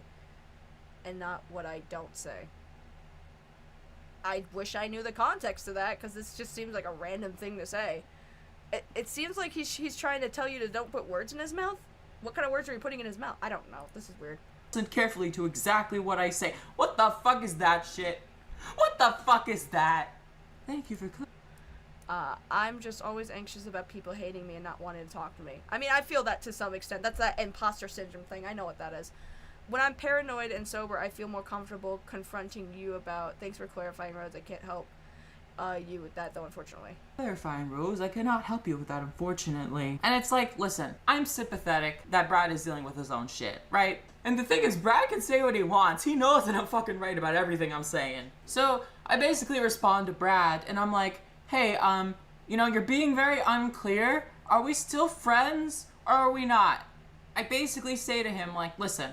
I understand that you're dealing with shit, okay? If you don't want to talk to me, that's fine. I'll talk to you when you get out of rehab. And then he fucking takes me saying that as like some sort of manipulation. I'm just a very anxious person, right? He's giving me weird responses. I don't know if he hates me. So I'm like, hey, I just want to make sure that like when we got out of rehab and stuff, we're still gonna like talk and be friends and stuff. And if we're not, just tell me openly, you know? Instead of whatever this weird shit you're doing. I say, I just interpreted that as, okay, you need some space at this time, and I get that, so I'm respecting that. I just want to ensure that when you do feel better, we'll still be able to talk, and you're not trying to burn a bridge. That's what I mean. Sorry I didn't communicate that well. And then he says, when you say, I want to ensure that when you feel better, we can still talk, my brain interprets this as emotional manipulation instead of reflection or the conversation. I feel scared for even thinking that, and the repeated interpretation that this has me fearful and sad. Unfortunately, I fear that you won't be able to be calm enough for us to play chess or spend any time together. I want to be your friend, and when I feel clinged onto in any way, I want to run. Hey Brad, you expect all your fans to forgive you for your 64,328 mistakes and counting, but God forbid I be a little I don't know what she means when she says by that.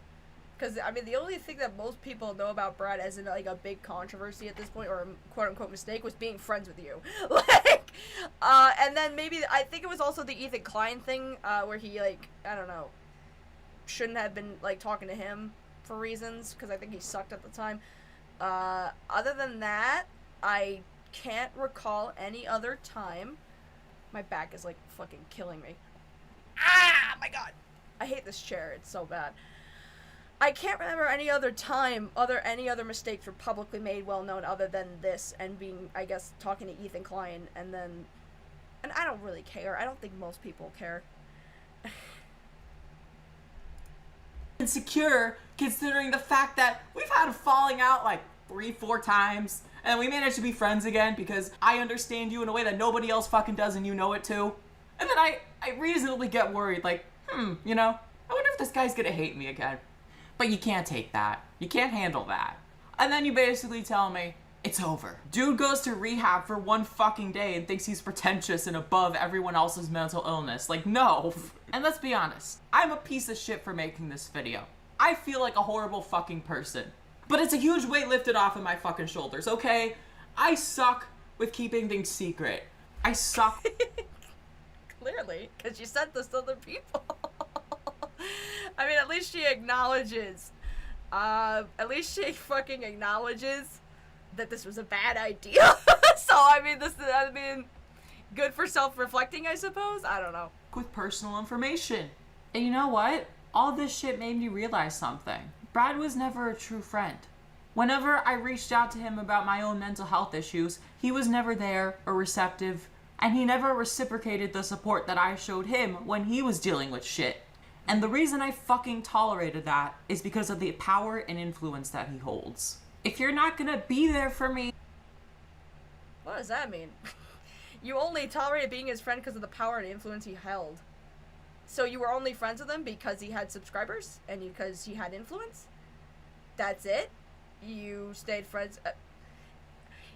Clout really is a hell of a drug. Like, dude, I can't... I don't care, like, here, let's say I was I'm friends with, let's see, who's a big YouTuber? TCR and Mr. Enter are bigger than I am, right? They're my, 2 friends on the internet I would consider friends. What is in my nose? Like, stabbing the inside of my fucking face. I hate it. If they were to, like, be dismissive of my mental health issues if I wanted to talk to them about shit, I don't fucking care how many subscribers they had. If they were like, yeah, that sucks for you, fuck off, I'm not being their fucking friend. I'm not being their fucking friend. It's that fucking simple. Oh my god. When I actually need it, if you're gonna fucking ghost me when I confide to you that I'm fucking suicidal because of all the harassment that you threw my way, I'm not just gonna fucking forgive you. And I don't know why I did. I'm a little confused again by this quote that, like, Brad sent her harassment. Is it because she made the video about him, like, not being her friend? Because there was that whole thing where Brad tried to defend her, right? He was, like, being really defensive, like, she's not a monster, she's just mentally ill, she needs help, blah, blah, blah. And then he deleted all that and said, sorry that I ever supported Rose. I don't think in any amount of his ever dealing with that first controversy with you did he ever send any harassment. I could be wrong, but I think a lot of that could have been because you were making videos about Brad and your guys' falling out in friendships. I think those videos probably could have invited some of that harassment, especially from his fans, but I don't think he would have ever said, go and harass Rose, because he was literally defending you with his main platforms on several occasions. I'm a little confused by this particular sentiment here, but we'll continue. And listen, I don't like contributing to fucking dog piles. I hate that this is coming out at the time that it is. I will say though, maybe it's a good thing that it's coming from me because like Brad said, y'all won't fucking believe me. I mean, it's all true, but what does it fucking matter? Maybe it's better that I'm the one saying this shit. That way when Brad gets out of rehab, it's all fucking out there and it's all fucking discarded anyway. And in case you're wondering, this isn't me hating on Brad, okay? I hate Tina equally. In fact, what?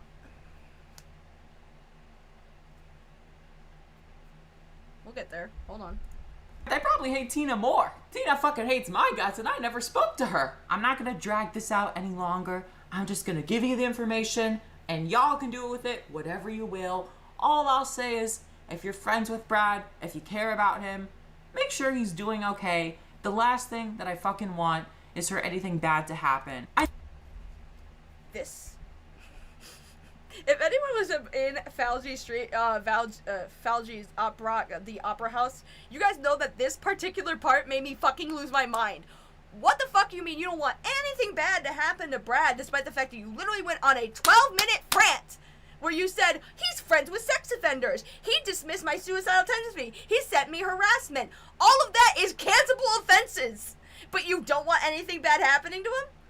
You're fucking putting out there, fucking slating out and like projecting this giant fucking banner, he got arrested, but I don't want anything bad to happen to him though. He was friends with a sex offender, guys. Don't want anything bad to happen. I just want to make sure everything with him is okay. What did you think was I'm so glad that this never, well, you know. I was on his side when he defended me and got mad when he did the 180. I figured that was probably what it was, but like, what do you fucking mean? You don't want anything bad to happen to Brad. I hope he's doing A-okay. By the way, guys, he's friends with a sex offender.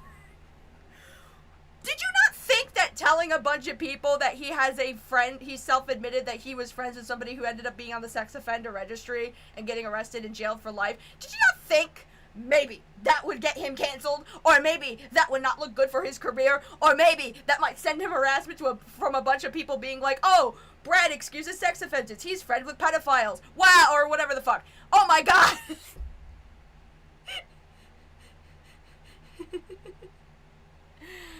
Oh my god. There's like cat hair all over. I'm going to read now the things with Tina, because Tina is the ex in question.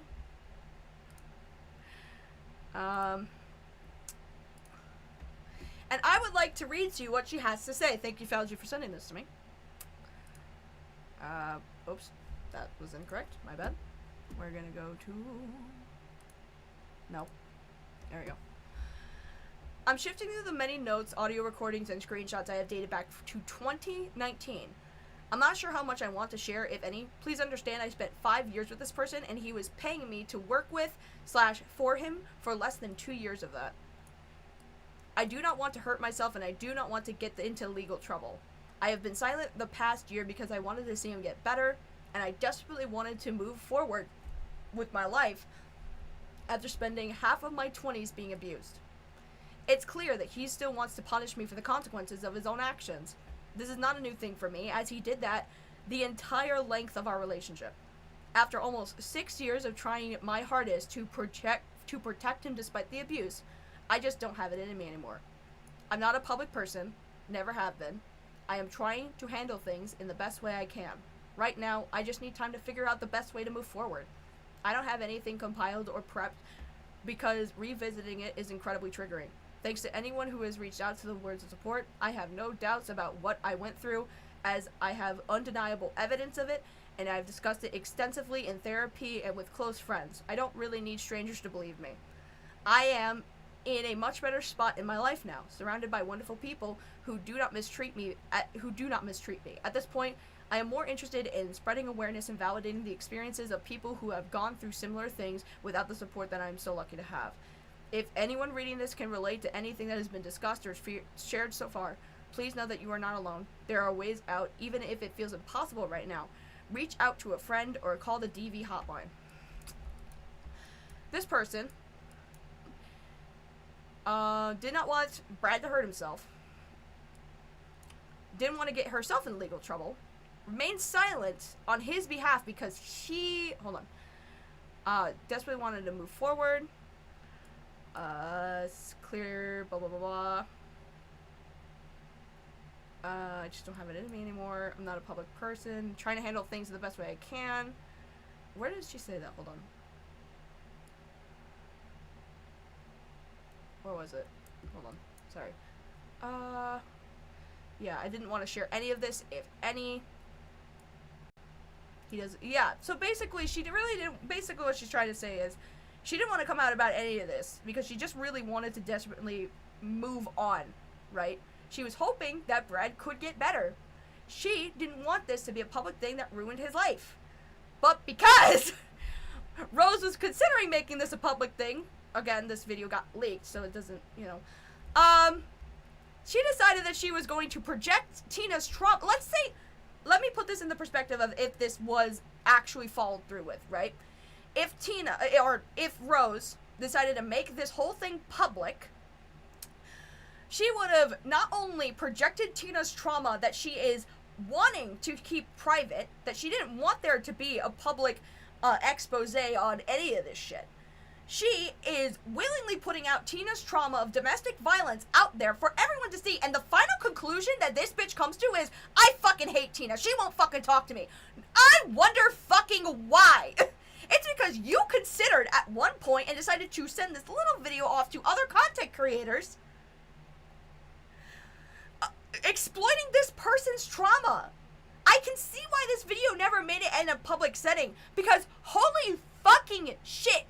You took this person's domestic violence situation, something that she says is triggering, it is traumatic, and she had been through for 5 fucking years, and decided to make content about it.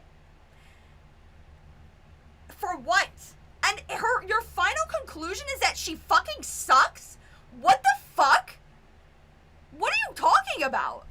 She was trying everything in her power to not ruin Brad's life, and now she kind of has to, and it's all your fucking fault. So much for the good friend you are to Brad. Jesus Christ, dude.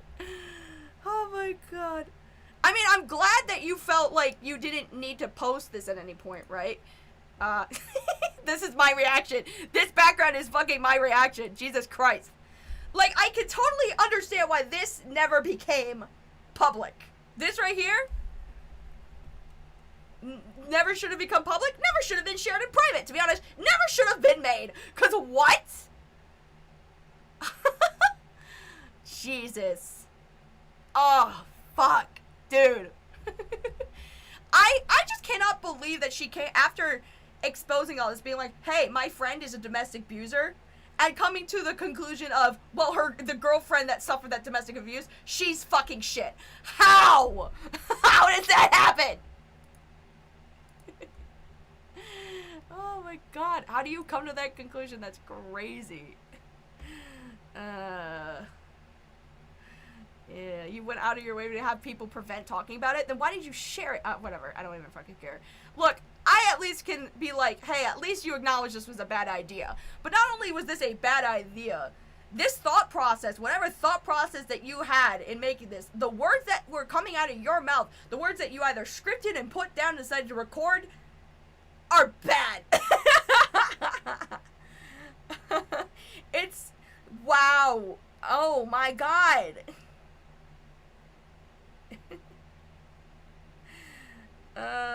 We need a palate cleanser ASAP. Thank you, Jenny. Jenny Joleka. Where are my cats? Hold on, chat. Let me find them. Hold on.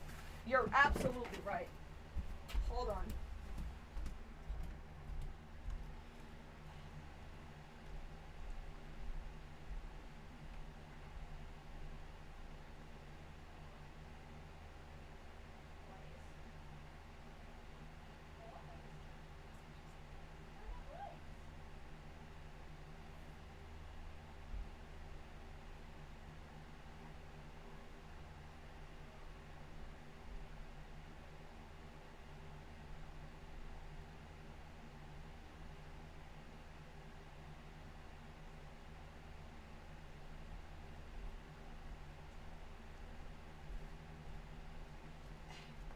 Found him. I have kidnapped the boy. I have him in my arms. I have you in my arms. Okay. Boop. It's okay, boy. Hi, baby. Welcome back. You want to say hi? Hi,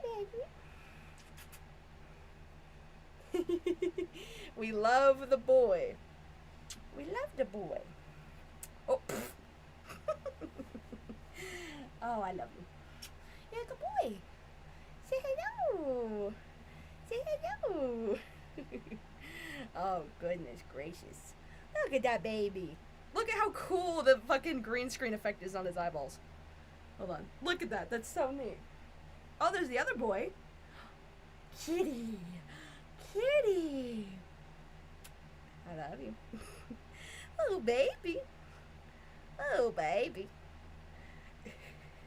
Oh, baby. Aw. I know. You don't want to be here anymore. Alright. Hold on. What about you, Mo? No? He immediately walks away. Whatever. It's fine. I'm gonna be covered in fucking cat hair. Get the... Oh my god, it's floating everywhere. I'm no longer the bubble cult lady, I'm the hair cult. Ugh. Exploiting us with cute animals now? Thank you, Metal Man. What the fuck?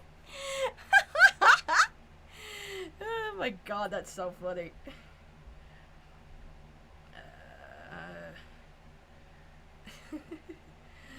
Yeah, kitty tax paid. Oh my goodness gracious.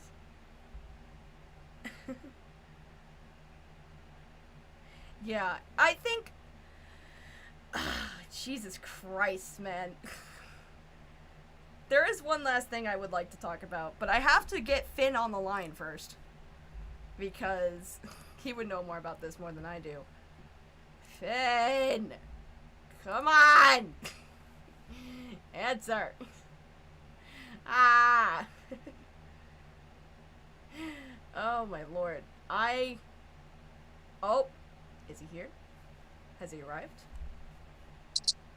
Oh. I'm kind of on a train at the moment. What's up? You're at a oh shit. Finn, hi. Hi, I'm on my way back to my apartment. What's up? How are you doing? I was gonna call you so we could talk about Beast Games real quick. Yeah, give me a little bit, but that, like maybe 30 minutes, I'll be back home. Yeah. For sure. Yeah. You're awesome. Take care. Have a great day. Thank you, Best of luck Finn. to everyone. Goodbye. Alright, Finn will be back momentarily, ladies and gentlemen. He's got to get back home before you can talk about it because his phone quality is shit. Oh my lord. Oh my lord. Jesus Christ. I mean, I suppose we could talk about, you know, fuck little things in between. In the meantime, as we wait for him to return, we can talk about the Beast Game stuff. Cause there's a lot of, like, little things in Rose lore that I find interesting. Like, there's the fact that she gets in a lot of beefs with commentary bros. Like she said, she, has apparently been in contact with Chud Logic, despite the fact that he shits on her all the time. Way worse, by the way, I would say, than maybe myself or Falgy, because at least we're trying to understand her, we're listening her out in chat, but, like, I don't think fucking Chud Logic would give her the fucking time of day. I think she also got into some beef with Nicholas Diorio, where Nicholas Diorio told her to shut up or something.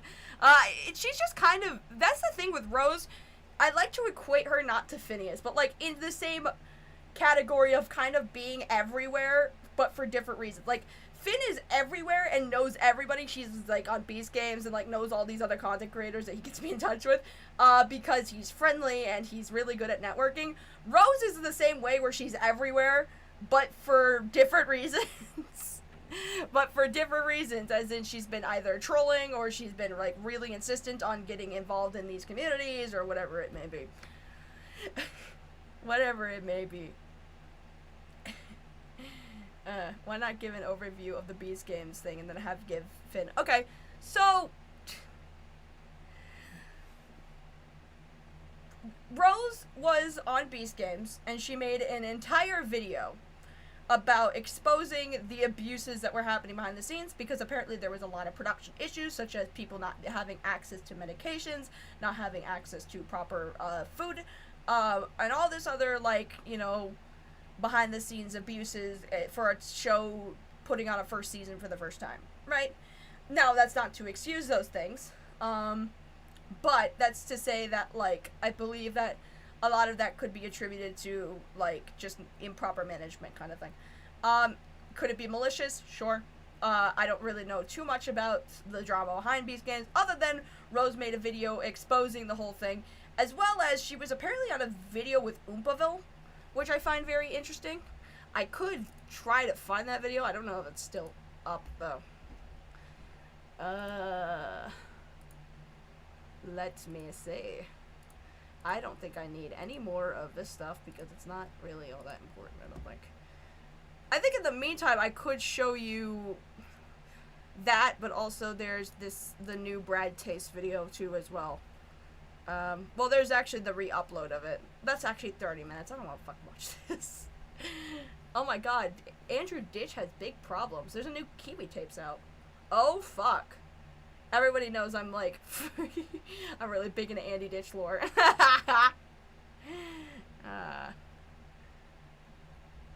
That's funny. Actually, you know what I want to do real quick? I want to read some of these real quick. Some of these. Un momento. I want to see what the general reaction is of... There's not that many comments. I'll read a couple of them, though. Let me go to the other screen. Absolutely out of her mind. Ro needs to get the hell off the internet. Both these parties suck. The way that she's all giddy about exposing their relationship issues. Yeah, that's exactly the issue I have. Now, granted, I've been a little giggly bitch this entire stream, right? But I think the difference is that I'm being a little giggly bitch at somebody who has justified rape and has said, think of the rapist. Meanwhile, she's airing out relationship shit that is stuff that should not have been public. Like, I'm being a giggly bitch at the horrible thing she says public. She's being a giggly bitch about a relationship that happened in private and a domestic violence issue that happened in private. You know, acting like she hasn't been doing the exact same thing that Brad did, then some. God, this woman makes me so mad. What are the replies? Okay. This video will be pulled by the request of the person this video is made on if he confirms that he's seen it. Okay. Could someone please give me a rough summary of this? I don't want to hear Rose Bully speak for 13 minutes. Yeah, basically. Yeah, I don't know. Let me try to find the Beast Games video that she made real quick. Because I can pull that up.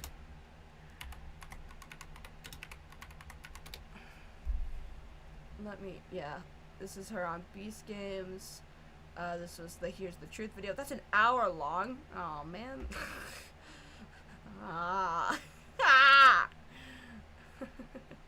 What the fuck is happening? What do you mean? What? Beast Games is such a weird... Yeah, this is the interview thing. I wonder if this is linked in here. I could go through this. So Oompaville just completely, yeah. Is it linked in this video? Yeah, it must be. Let me try to find where Rose is, and then, you know. Ladies and gents, today I've got a special interview. That's not him. Hold on. Videos. Oh, interview. Sorry, I'm stupid. I found it. Mac with some cheese with the 5, thank you. I leave so many of my I leave so my friends can have me watch the entirety of Murder Drones, and you are still streaming about Rose. I'm so proud of you. I'm not proud of me. This is, oh god, wait. Oh, this is also an hour and 40 minutes. Dear fucking lord. I mean, I guess I can't say shit because, well, you know. Is Rose even in the video? Hold on. Hold on. I'm sure she's here. Give me a second. Where is she? Is that her? Wait. No.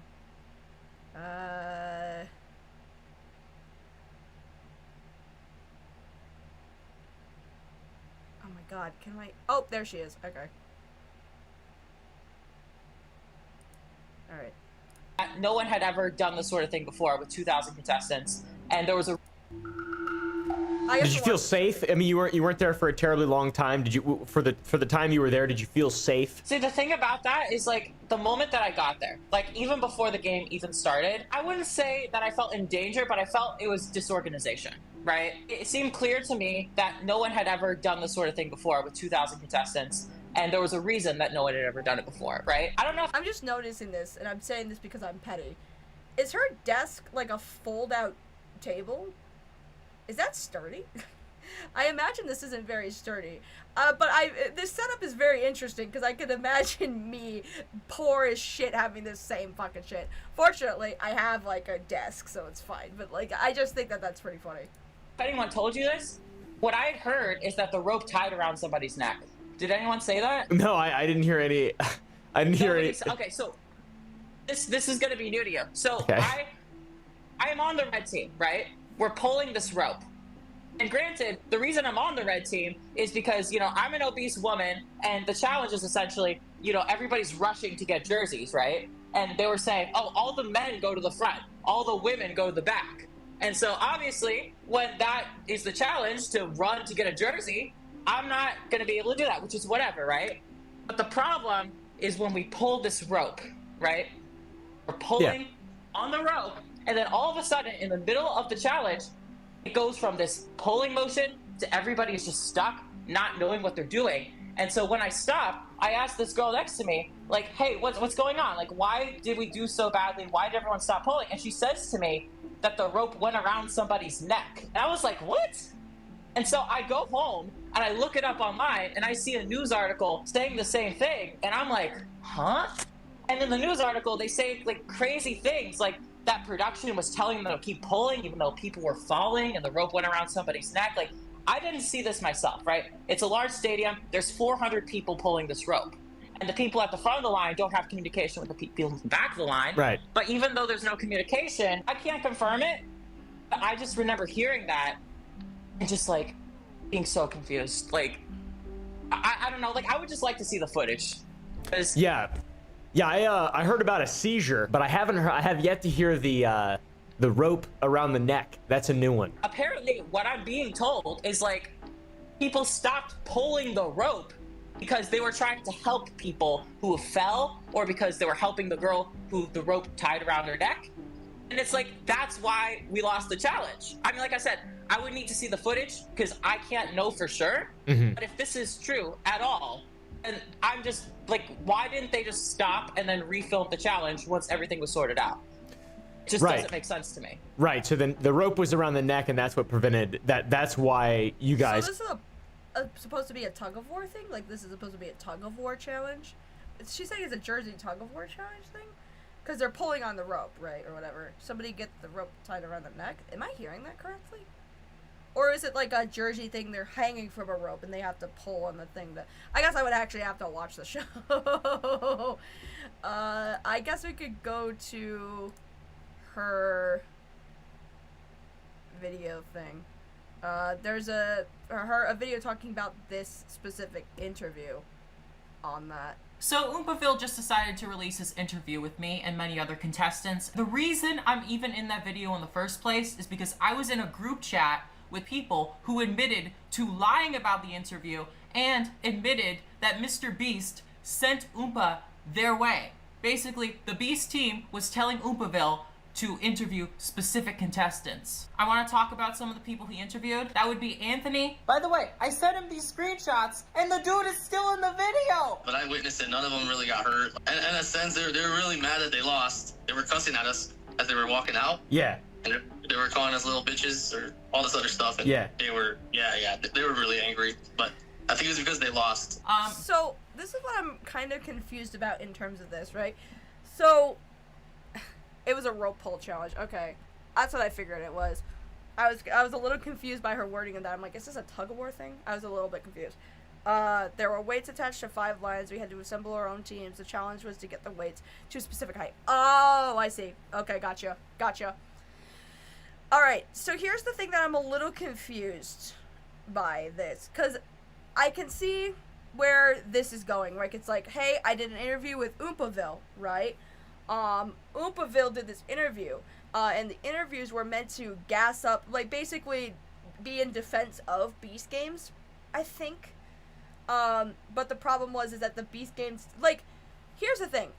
If the Beast Games team did send Oompaville these people's way and all that stuff to do these interviews, and But I mean, some of the interviews are like saying how bad the experience was, like, you know, Rose's whole thing. So my thought process is this, right?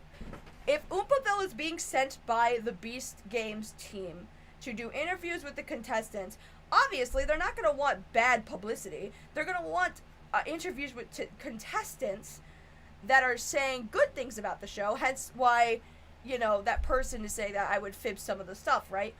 To make the show look better. But most of the interviews Oompaville has is with people describing horror stories, like someone almost getting hanged during a challenge. If you're sending Oompaville to be kind of like your spokesperson for your show, you don't want to have a video out there with your spokesperson having a conversation with somebody who's saying, yeah, somebody got hanged on this show almost. That's not good publicity. So I'm just a tad bit confused. I'm simply asking questions. Why is Oompaville like somehow like some sort of Mr. Beast psyop who wants to make the show look good when everybody who is interviewed in that, well, not everybody, I'm sure there's people that say good things, but there are people in that interview process that are saying bad things about the show. Like, if all they want is a good publicity and they don't want any of these contestants to be saying terrible shit about the show, why the fuck would you include those people? If this is supposed to be, you know, Oompaville doing interviews with a bunch of people in his video to have good PR for Beast Games, right? If this is supposed to be Oompaville doing good PR for Beast Games as being the interviewer and whatever the fuck, why is he including the testimonials of people talking shit? I'm a little confused by that. I'm just a little confused. Just a tad. Let me see. They put the person who won the island after me. And there was a bunch of reoccurring characters in the video. Evidence, like, this Leland guy who worked with Jimmy. Leland? Isn't... You basically pressured Oompa to having you on. What? What do you mean you pressured him to have you on? That's weird. How did you do that? If you're in a group chat where all of you were in there and like, we're gonna do interviews with Oompa, you don't have to pressure him to have you on. You're already in the group chat. You're gonna get interviewed anyway. I don't know. That seems odd to say. Finn, are you almost home? Okay. Beth. This Beth lady, she was in previous Mr. Beast videos before Beast Games, and I don't know if I can reveal too much, but she's still close with the company. Mia? Actually, you know what's funny about that? Finn was also in a Mr. Beast video before being on Beast Games. I think a lot of the people who were on the Beast Games show used to be in previous Mr. Beast Challenge videos. So her saying this isn't a shock to me, because Phineas was already in a previous video on Mr. Beast. Like, is she trying to say that the show is, like, rigged or stupid because all these other people who were on Beast Games already were on Mr. Beast's videos before? Because that's not, like, unknown information. Like, that's not... They already have the contact information of people that were previously in the videos. They could do a follow-up and bring them back on again. I don't see why that's a bad thing or that's a problem. Is it just because it's like, oh, they were on Mr. Beast several times, therefore they're not going to have bad things to say because they worked with them multiple times, and so they would cover up on the basis of seniority or something like that? They went to ask previous contestants on that. Yeah. What video? The island one? I think, Phineas, I don't remember which video it was. I think it was the one where you went to Vegas for it or something. I can't recall. But anyway. Won $1.8 million. So I think it's so funny that they have the person who won a freaking island before me, and so the viewer is supposed to see the contrast between her story and mine and think that I'm the unreasonable one. Like, no, maybe the person who won an island is just maybe a little biased towards the show, you know? And I suppose I can see it from that perspective, but at the same time, I think that this, because there was a lot of, like, old Mr. Beast employees, even before Beast Games, that had come out and said that, like, they didn't like working for Mr. Beast, and they've previously worked on videos with him. I mean, Dogpack was one of those, and that ended up being whatever it may have been. But even the guy, what was his fucking name? The guy who was in that torture challenge, the isolation challenge, came out and was like, hey, I've worked on, you know, been on Mr. Beast games, or Beast's channel before, and that was a bad experience. Like, are you saying that it, because a lot of the people who were on Beast games were previously on the content before, it's impossible for them to have a bad experience and to talk poorly on Mr. Beast? Because that's clearly not true. There have been people who are on Mr. Geese's videos who have come forward and be like, hey, I didn't really have a good experience. I think that's allowed to happen. Like, I don't know. I feel like having Oomphaville, I have not seen the full video, and I'm not trying to sweep for anyone. My main thing with this is, I think if you're trying to say that Mr. Beats is doing, like, PR cover-up by using Oomphaville, then they would have never featured you at all. They would have never featured you, period. Like, I think if they just wanted, like, a complete glazing of Mr. Beast and Beast games, they would have not had those articles come out talking about how bad it was, and they would have never featured you at all. Like, and I don't believe this idea that you pressured him to be on the thing. That's so weird. Like, because if you pressured him to interview you, and he's apparently, according to you, a Mr. Beast psyop to only interview people who had a good experience on the show, then they wouldn't... Oomphaville edits his own videos. He would have just edited you out completely if you were really that much... If your addition was really that damning to the show. But no, he includes testimonials from people who had a good time and people who had a bad time. It's called a balanced reporting. I don't know if you've ever heard of that, but... I don't know. This is very, very weird. This is a very interesting thing. Did he get any screen time? There is a little snippet of him, yeah, but why does it really matter how much screen time he got? He was already in a Mr. Beast video. Does it not? Anyway. I mean, Dogpack objectively, like, yeah, I'm not saying anything. I'm saying, like, there was Dogpack, which is you know what I mean? Or the other guy who was, you know... The point of the matter is that, you know, people have had negative experiences with Mr. Beast and come forward and say, you know, these are negative experiences. You have. Nothing really has happened to you. In fact, you got featured on a giant YouTuber's channel for doing that. So is your argument that you're outnumbered? I think that's probably what you're trying to say, is that you're just outnumbered by the amount of positive experiences, but... Then anyway. He mentions to the people after me, you know, about the rope thing. One person mentioned it, and then you look it up, and it's in a bunch of articles. Rope around their neck somehow, which I don't know how that's possible, to be honest. I don't think that's possible. I want to... Those two people didn't personally witness this, right? There were 2,000 people in the stadium. Even with the seizures that happened, like, only the people that were located right next to that person would have seen it. So the fact that these two people didn't personally see it doesn't debunk it. In fact, in my video, I have 5 to 10 different examples of people confirming the rope story. I heard people talking about someone getting choked. And I saw the bruises on her neck. The rope kind of accidentally wrapped around her neck. Ooh. And it was attached to 10,000 pounds. And it was just dangerous. It was very dangerous. I witnessed a rope literally wrapped around a young woman's neck. Isn't that... Who is this person? Is that the cooking lady that tried to report Mr. Beast for CP in his server? What was her name? Rosiano? Something like that? Mancino? Rose... What was her name? What was her fucking name? Rosiano something. Is that not her? It looks like her. I don't know. So they tried to use use Oompa to spread good PR. I wasn't supposed to know this opportunity even existed. Rosiana, thank you, Finn.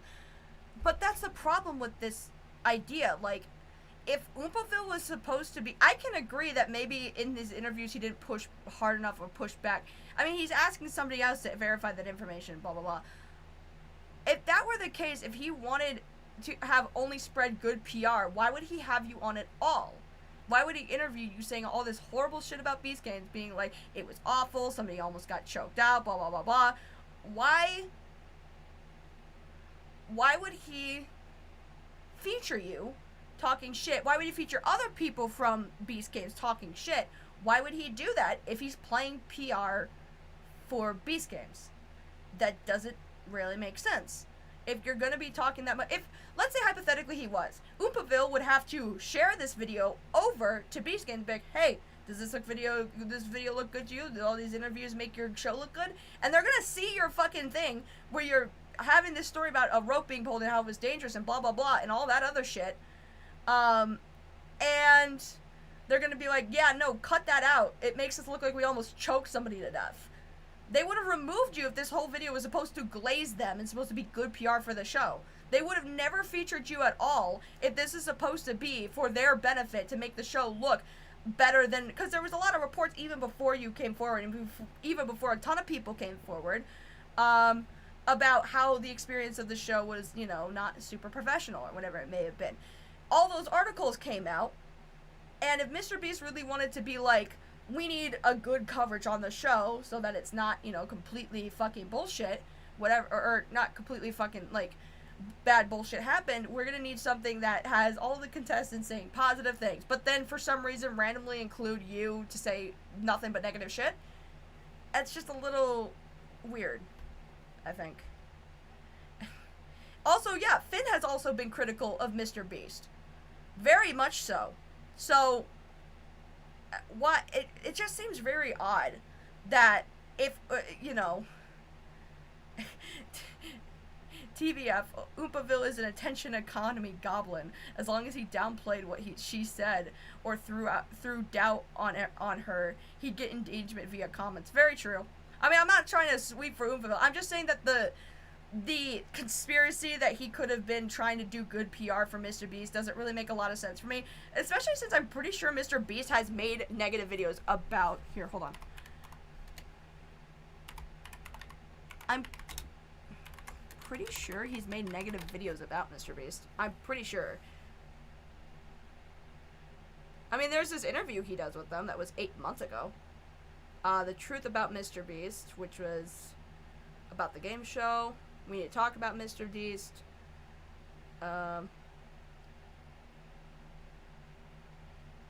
Insane Mr. Beast update. This is about even the Ava Chris Tyson thing. Shit. Mr. Beast group chat got leaked. Insane Mr. Beast drama. He makes a ton of shit about Mr. Beast. How that show, the new Beast game, sucked. Like, and this is just me on surface level observation, you know. Mr. Beast drama got complicated. He makes a shit ton of videos on the controversies of Mr. Beast, especially the ones that make him particularly look bad. So, why is he now playing PR for Mr. Beast? Got way worse. It just doesn't make sense. I don't understand. I mean, I guess you could say right here, if he's giving an interview to him now he's playing good PR. Maybe they paid him enough money, but not by the time, you know, I don't know. It's strange. Oompaville is a very interesting individual anyway, because how do I describe him? He talks a lot of, like, he talks up his opinion when he's super confident about, he'll be super confident and talk up his opinions a lot, and then, like, as soon as he actually meets the people that he's talking about, he suddenly softens. I can't really describe it other than he's a little bit of a pussy. Yeah. Anyway. Yeah, Oompa leans really safe about Mr. Beast, which is hence why I call him a pussy. Oh my god. I mean, if you're going to be doing interviews with anyone from Beast Games, I mean, I think you would work directly with the Beast Games crew as well. That's only fair. I mean, I don't know.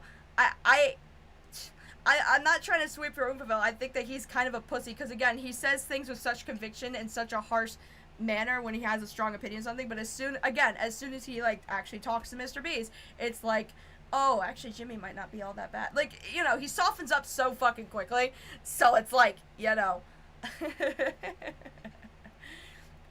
You are attacking a YouTuber's credibility with that claim. You could say that Oompa goes soft on Mr. Beast, but to say that he is PR for Mr. Beast and they used him, that's a big claim. It is. Like, you can say absolutely that his fucking interviews were ass and they sucked and they were shit.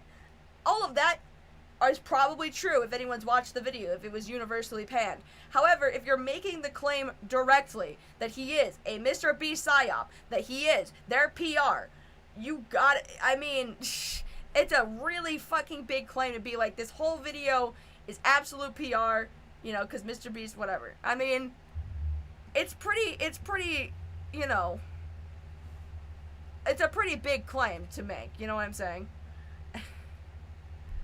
And I mean, I'm sure, let's see. Let me see what the Souls-like fatigue is setting in. That's so true. Seems like he only wanted good comments. I actually really liked your segment of the interview.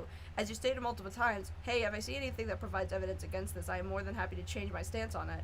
On one hand, I do believe in innocent until proven guilty, but you're just sharing your experiences and what you heard. You weren't saying, I know this for a fact. I mean, you kind of were. You were saying, oh, this is a story you've never heard. Okay, this is something I witnessed, blah, blah, blah, whatever. A lot of other people being interviewed were, I think it's good that you're stipulating this and what you heard. And that you cannot attest to it personally. I don't get why someone would be upset about that, because you were asked for your experience. Also, I see a weird amount of hate towards you for plunging your stuff when literally everyone else has also plunged their stuff. I think what you're saying was perfectly fair, reasonable, and nuanced. Also, I knew something fell off with the Anthony segment. I think you're a beautiful person. I hope you keep good with the whatever. Don't let the glazers and the trolls ruin you. The glazers? Isn't glazing supposed to be a positive thing? I don't know. The entire interview extremely off. I mean, your claim that the Beast team is picking the people he interviewed is kind of wild, because he found the people and they had a choice. Along with some of the things I found in your past uploads, I'm not sure if you're just rage baiting or genuinely feel like you should have won something, but you had a whole segment. Ooh! Slug, thank you for 2 roses to be super defamation. Slug, I don't think I would have gone to that far. I really don't. I don't think I would have gone that far. I don't know if this is grounds for defamation. I'm not sure. I'm not sure, because I don't know the case. I just think that the claim is a little weird. That's all. I'm not saying one way or another to glaze Oompaville, because I don't know the ins and outs of it. I'm just saying that it's a very strange claim. It's a very interesting choice to put that out there. Anyway, along with some of the things I found in your past uploads, I'm not sure if you're just rage baiting or genuinely feel like you should have won something, but you had a whole segment to say what you needed, and you made a few points, but we're all slapped with broad statements of I'm not sure or until I can find more evidence, etc. So you can't call Caleb out for these interviews and people who made it farther than you and start making claims and allegations about how it's an Illuminati conspiracy. Lol, best of luck. I literally have screens up of the guy admitting that he was chosen to be on Beast Games. Wait, he was chosen by the Beast team, and that they sent Oompaville his way, and then the guy in the screenshot shows up in the video even after me telling Oompaville about it, which is why I'm even in the video, by the way, and you're telling me the claim is crazy. Oh, this is the whole thing. Made it further than all of you, I said, was the person who won the $1.8 million island, which is separate from this anyway. On the show might have been a bit biased, and then having people like Jimmy, like 42 Jimmy, and the old lady from the Circle video, Beth, who had been featured heavily in previous videos with the company before it was sketchy as fuck. Sketchy as fuck as in, like, what? Like, all the stuff that the dog pack thing came out? Because that was all a lie, so, like, I don't know what you're talking. Then there's a guy who works with YouTubers, his job, Leland, which I think it was mentioned. I have screenshots of him saying that he wants to blacklist people, calling out the way that they were treated on the show from the industry. And then, of course, Anthony is the guy who admitted to being picked by the Beast team and lying in the interview.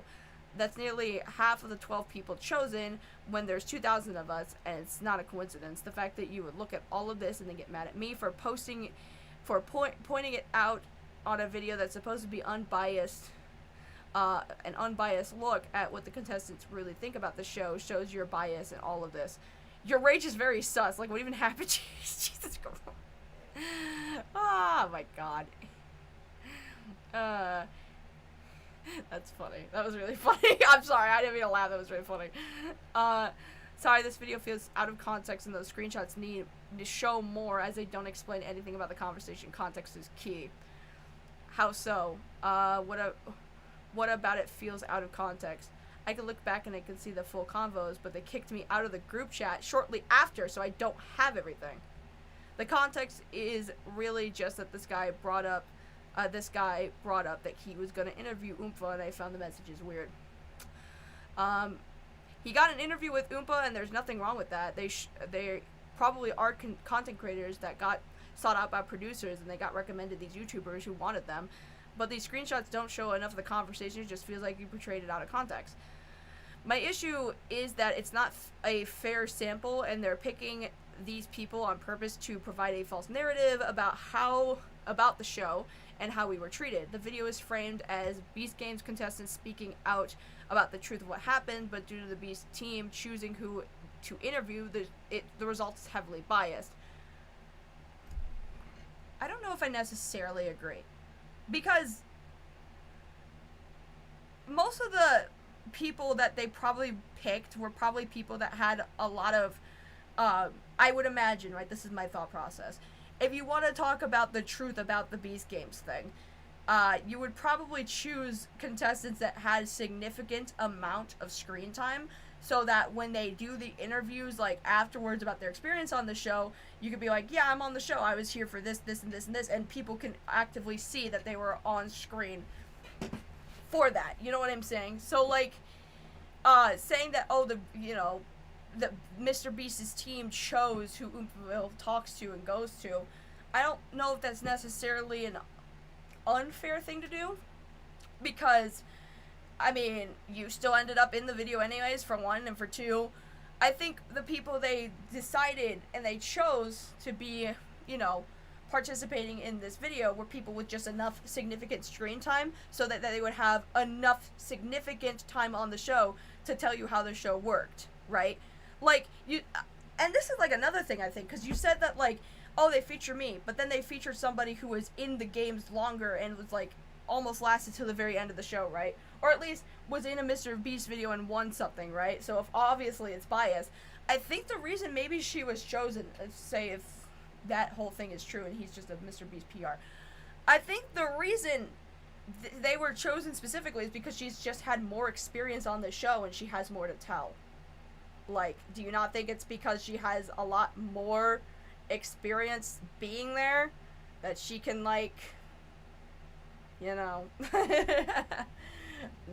it can give a little more insight than, say, maybe you, who is on the show for, I don't know how long. God. Oh, Phineas is calling. Finn! Finally! Why is it only showing up on my iPad? That's weird. Anyway, let's get Finn on here. Yo. Hi! Hey. How are you doing? How do I sound? Do I sound better than I sounded earlier? Yes, you do. We all love that. How you doing, my friend? I'm having a great day. I'm having a fantastic time. I mean, I'm not, but I am. Let me zoom this in. Hold on. It's a good day, honestly. Like, days like this are nice. I had improv class. I love a good lore stream, too. Lore streams have been fun. I don't understand lore streams, but you do you.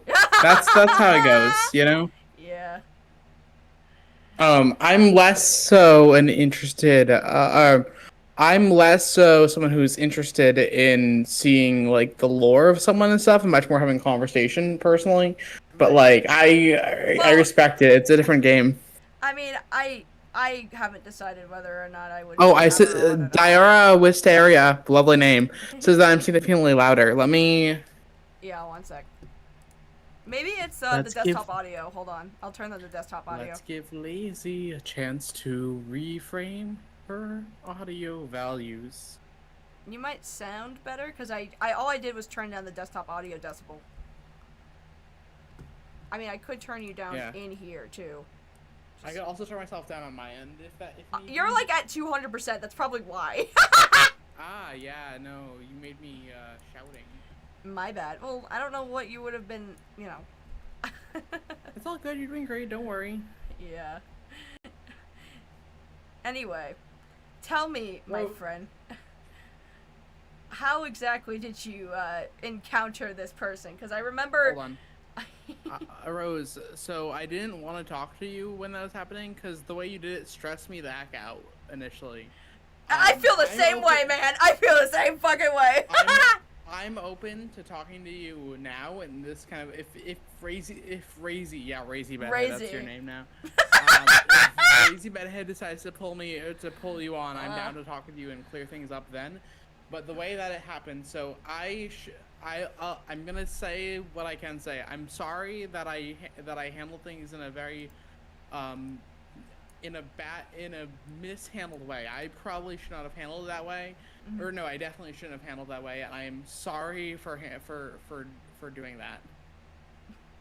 Can you kind of elaborate? Like, what do you mean? Yeah, I used an alt account and shot news that Rose Malay was a Beast Games contestant on the YouTube drama. I blocked you on there because I blocked you on there because I just didn't want to deal with you. That's as simple as that. I didn't want to deal with you then.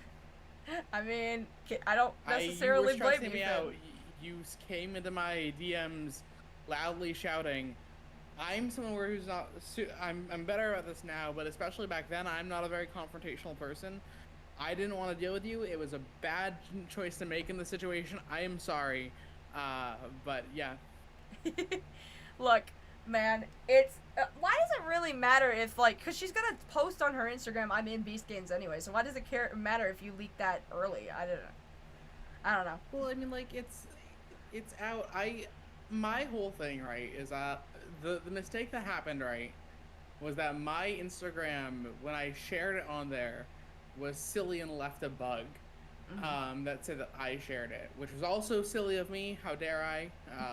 I didn't understand how Instagram worked at that point yet as much, I guess. Yeah.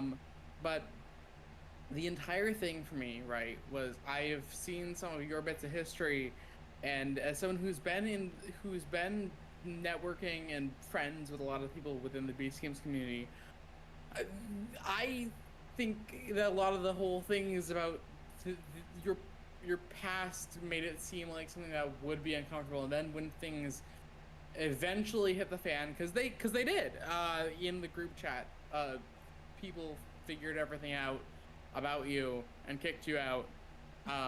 Wait, is that the reason why they kicked her out? Yeah, no, Rose, so the I'm not gonna say the names or anything. Yeah. But in the WhatsApp group chat, someone was like, "Rose, is this you?" About a few of the past screenshots of Rose's actions, and it wound up erupting into an absolute not fight, but definitely an argument in the group chat for Beast Games.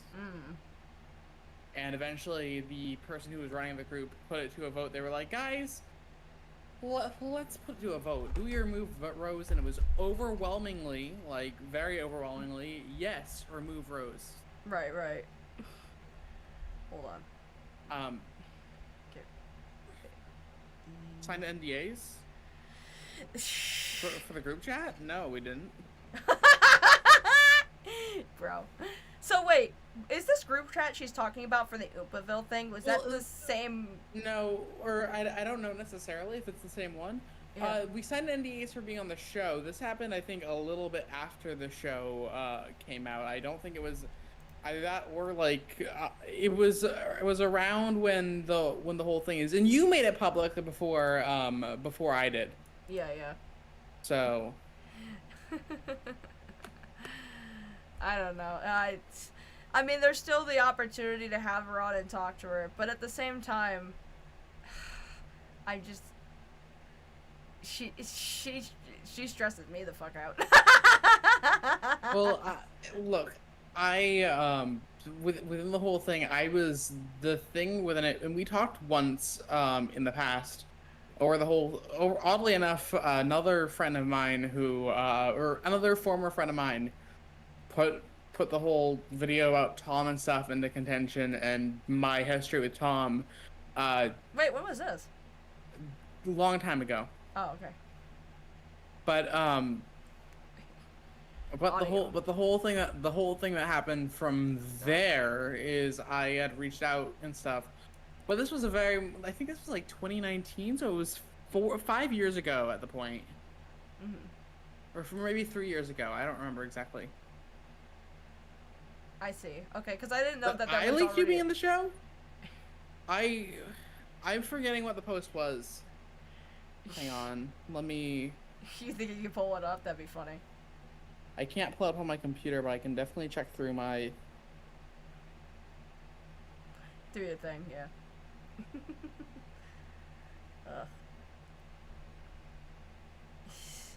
Well, I mean, do you think that we should put it up to a poll?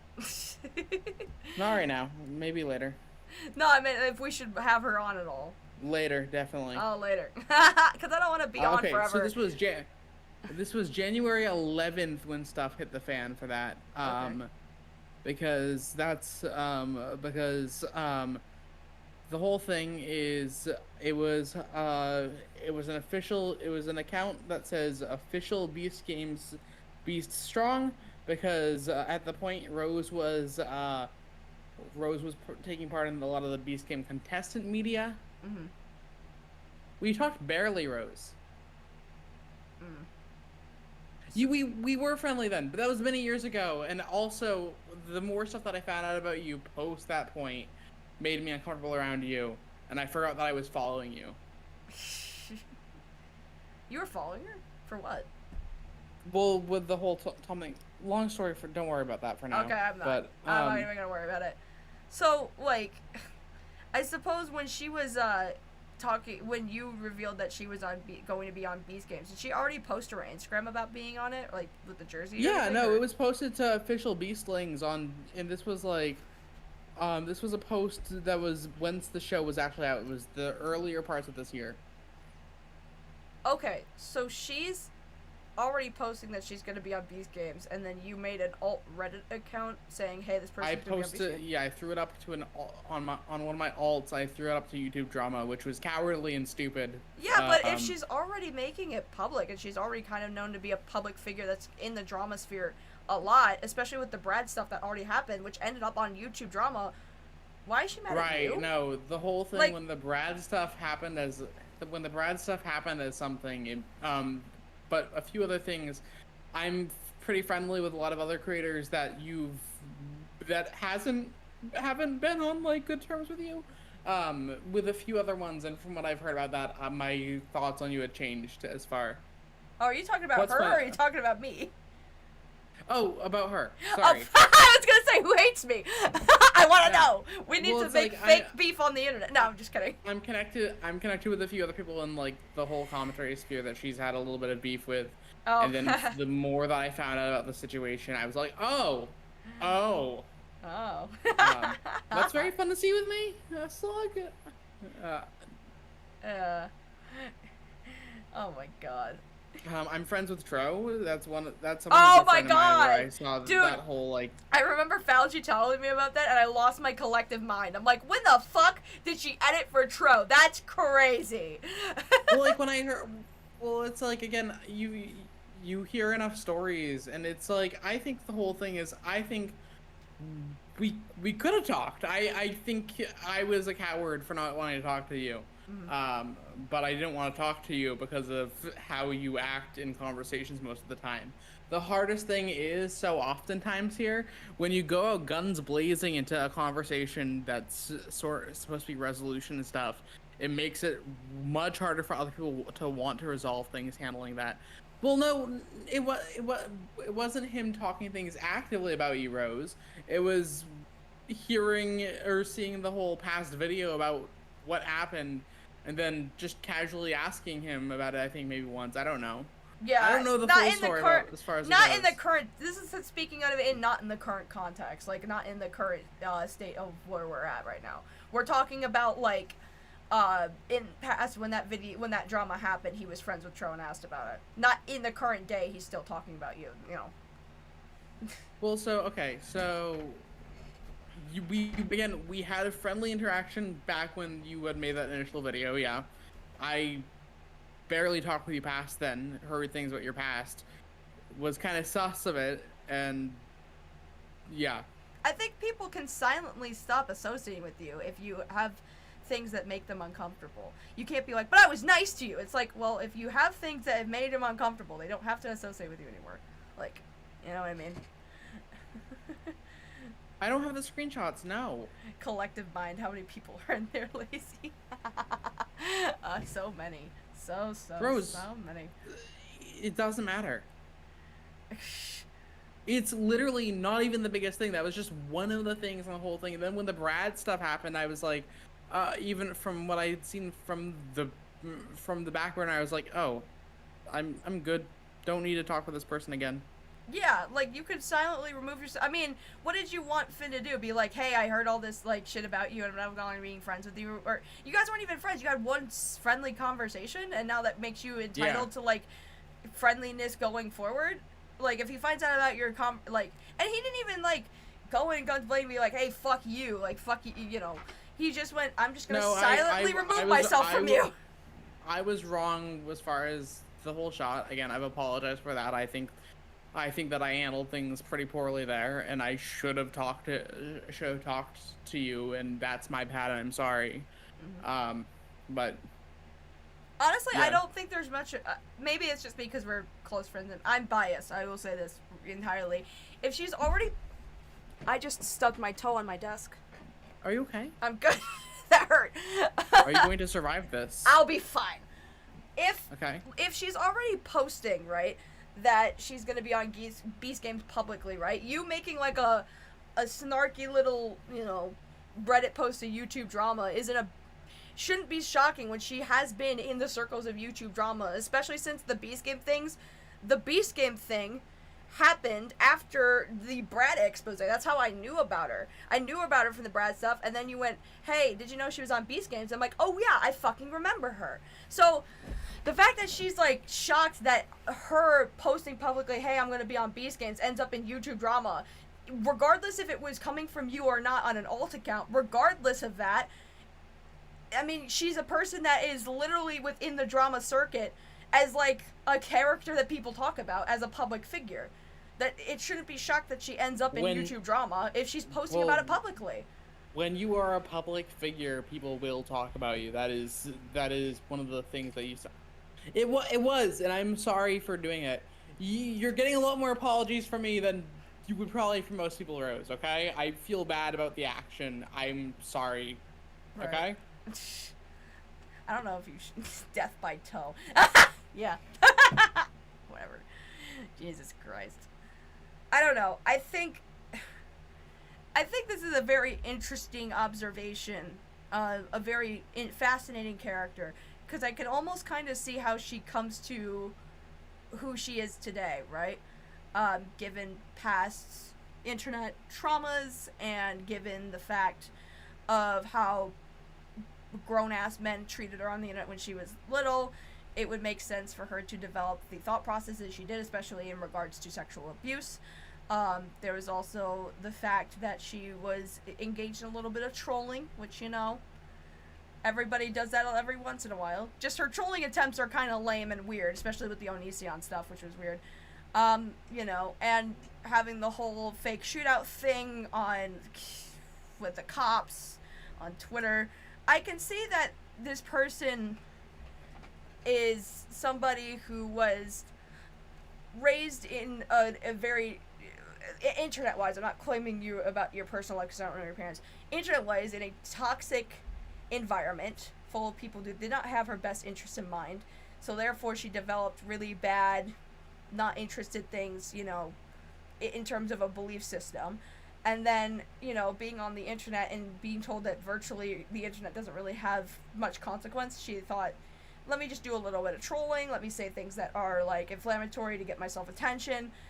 Especially since it seems like a big part of her motivation is to, like, be a YouTuber. So I believe her whole thought process at this point. I'm being covered.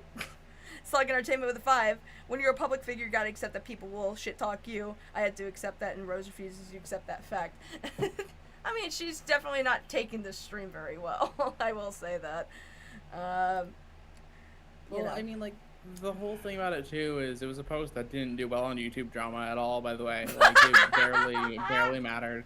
It barely mattered. Nobody cared. Well, what happened, I'm gonna guess, is that Rose looked up her own name and encountered the post. I mean, that's probably how she found my stream, because she was literally in this 24 hours before being like, damn, I don't even know this person, but I guess they're gonna fucking make a stream about me, and I'm just like, I don't know you. That's so stupid. I don't know. I just feel like Rose is so determined to make the internet her place of employment and to be an online influencer and all that stuff. But through her own hubris and like constant need to like know how everyone, like what everyone says about her, she just doesn't take the online world very well. And I'm not saying this to be rude. I'm not saying that she's not welcomed on the platform. I'm saying this as somebody who has observed her behaviors. She's full of controversy, and she doesn't handle it with any amount of grace. Even in this live chat, no offense to you, Rose, I'm very... Stubbs toe dies. Yeah. I'm very hesitant to have any sort of conversation with you because you've been nothing but, like, angry and hostile and freaking the fuck out. Like, why the fuck am I gonna... What kind of conversation are we going to have, Rose? What kind of conversation are we gonna have? Let's be so fucking for real. A conversation happens with an agreement of terms and both parties being understanding and willing to hear people out. It's a thing where it's if only one party is interested in hearing the other one out, it becomes a weird slate. Okay, so like two people want to hear each other out in a two-person conversation, perfectly normal. That's how most conversations go. One person wants to hear a person out, it becomes very grating for the person who wants to hear the other person out, and then in 2-1, that's when you get violence in in the form of verbal combat, and the whole verbal combat. I mean, I'm not gonna blood sports her. I'm just saying that, like, you know, she already clearly doesn't like me. She doesn't like the idea that I even started up a stream to begin with. You know, well, you've been bullying me for Rose, 6 hours. How have I been bullying you when I've been like, hey guys, this is a person who's been groomed on the internet, who developed very, very bad thought process because of it. I even showed you your direct apology video and said it was a good apology, and even when I was given, like, you know, false information, I cleared it up when I listened to you and I had Falgi, like, forward me information that cleared your name. How is that bullying? I'm confused. Well, so, I thought I was at least being fair. The only time where I think I lost my shit was just listening to you talk to fucking Hunter Avalon about how rape is, like, something you shouldn't kill over. Like, and I was like, fuck you. Like, that was the only time where I was verbally very much hostile and rude. And to be fair, like, you know, I wouldn't otherwise be. I would be a little bit calmer. Maybe I'd make a joke of it. But I just think that that thought process and that conception that, like, anybody who tries to, like, who wants their abusers to die or, like, is very so angry at their abusers they want them atoned and saying that they're just as bad or whatever the fuck, I think that's really shitty. I think that take is an L, personally. Agree to disagree, I guess. Like, I'm just here to say that some of your takes on the internet are bad and some of the ways you handle yourself online is not good.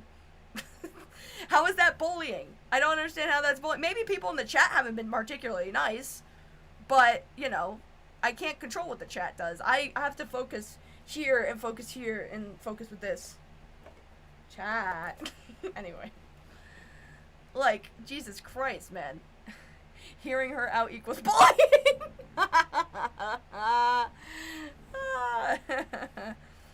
I think myself and OpBlock maybe have been less unfair on you, and that's because we are commentary people and naturally know what you're like.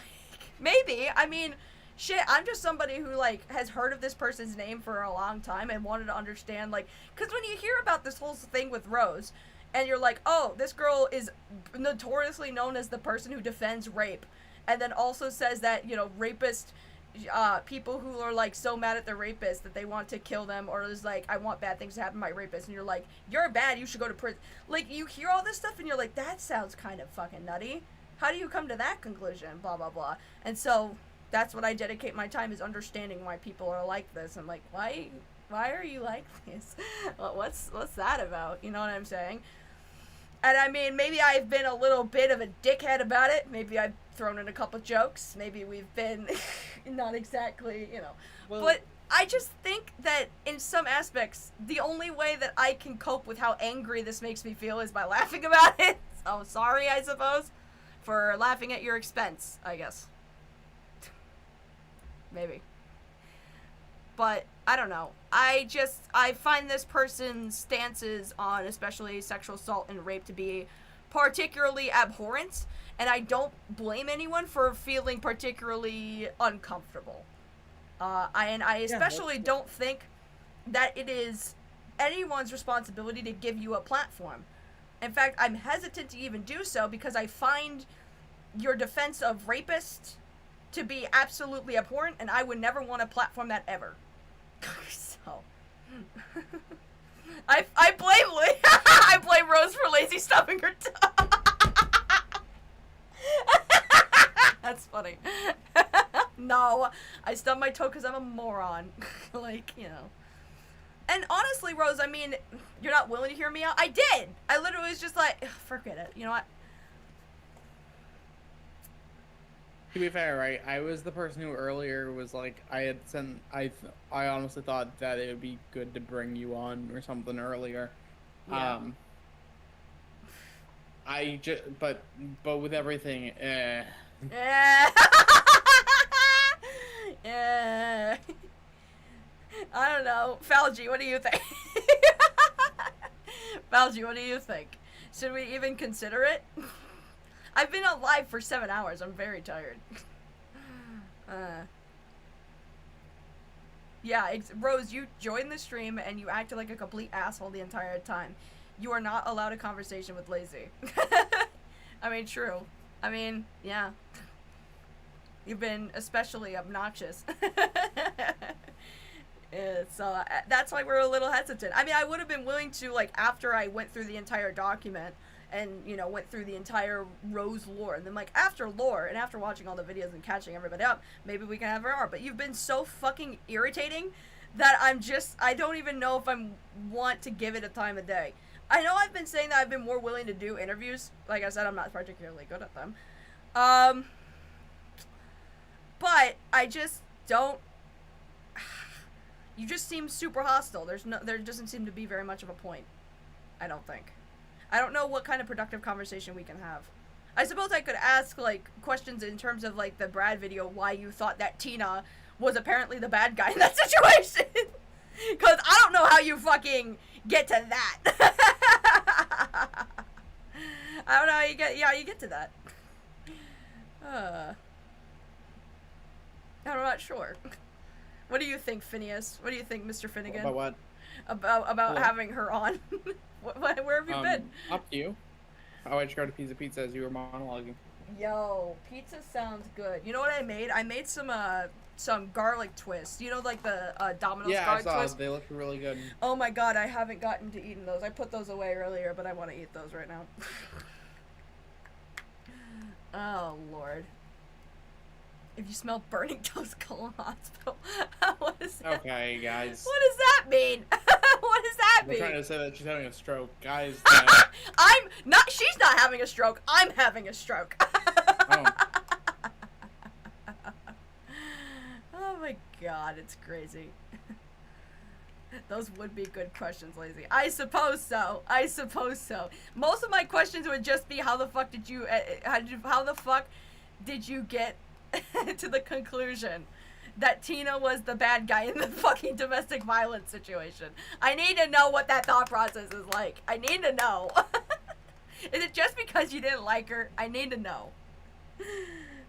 I'm gonna put it up to a poll. As I do all things. Finn, do you want to stick around for that, or do you want to fucking... I'll leave it for the first part. I might later on.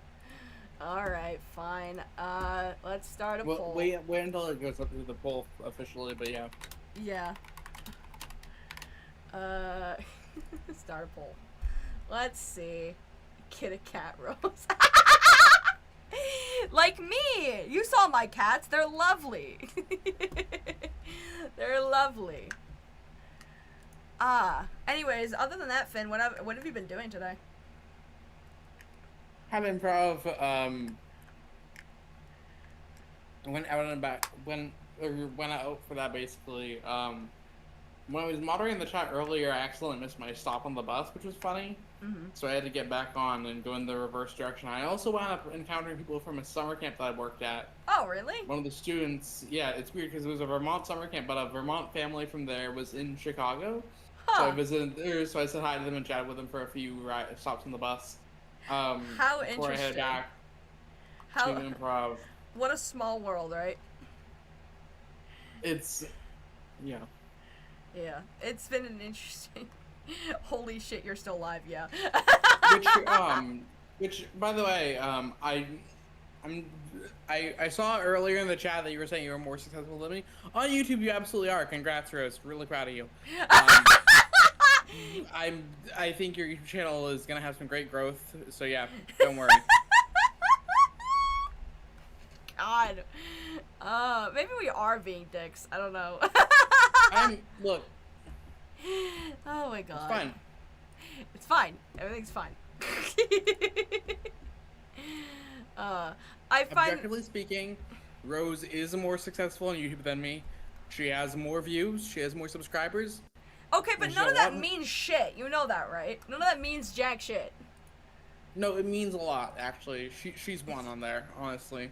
Why does that matter? Nobody cares. So, I guess I should show how well this poll is going, because the mass majority of people have been saying no. Yeah, no.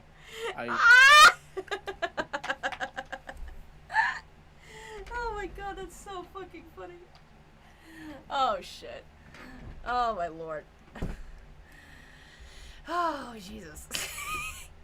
That's really funny. Right, you're true on TikTok. Absolutely clear me. You're right. Damn, it's almost as if Phineas doesn't really have.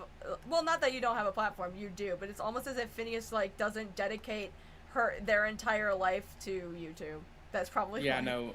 Well, it's like for me, I've got a lot of other things going on, you know. See, Rose, this is why nobody wants you on here, because as soon as you like start, you know, getting all flustered, you start using numbers in order to like get a one up on somebody.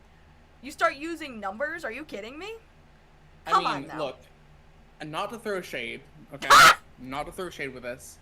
I know one number I win on is the amount of money I won from Beast Games. Finn, you're fucking killing me. Look. And scene. Amazing, Finn. Fantastic.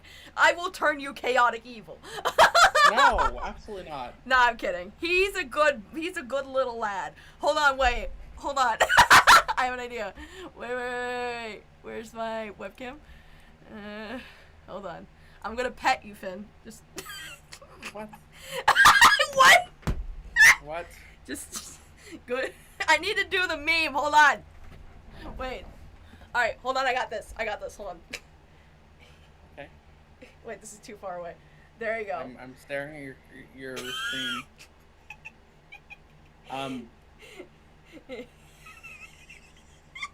Okay, I see what you're doing, Lazy. Thank you, very cool. Wait, it's not aligned properly. Hold on.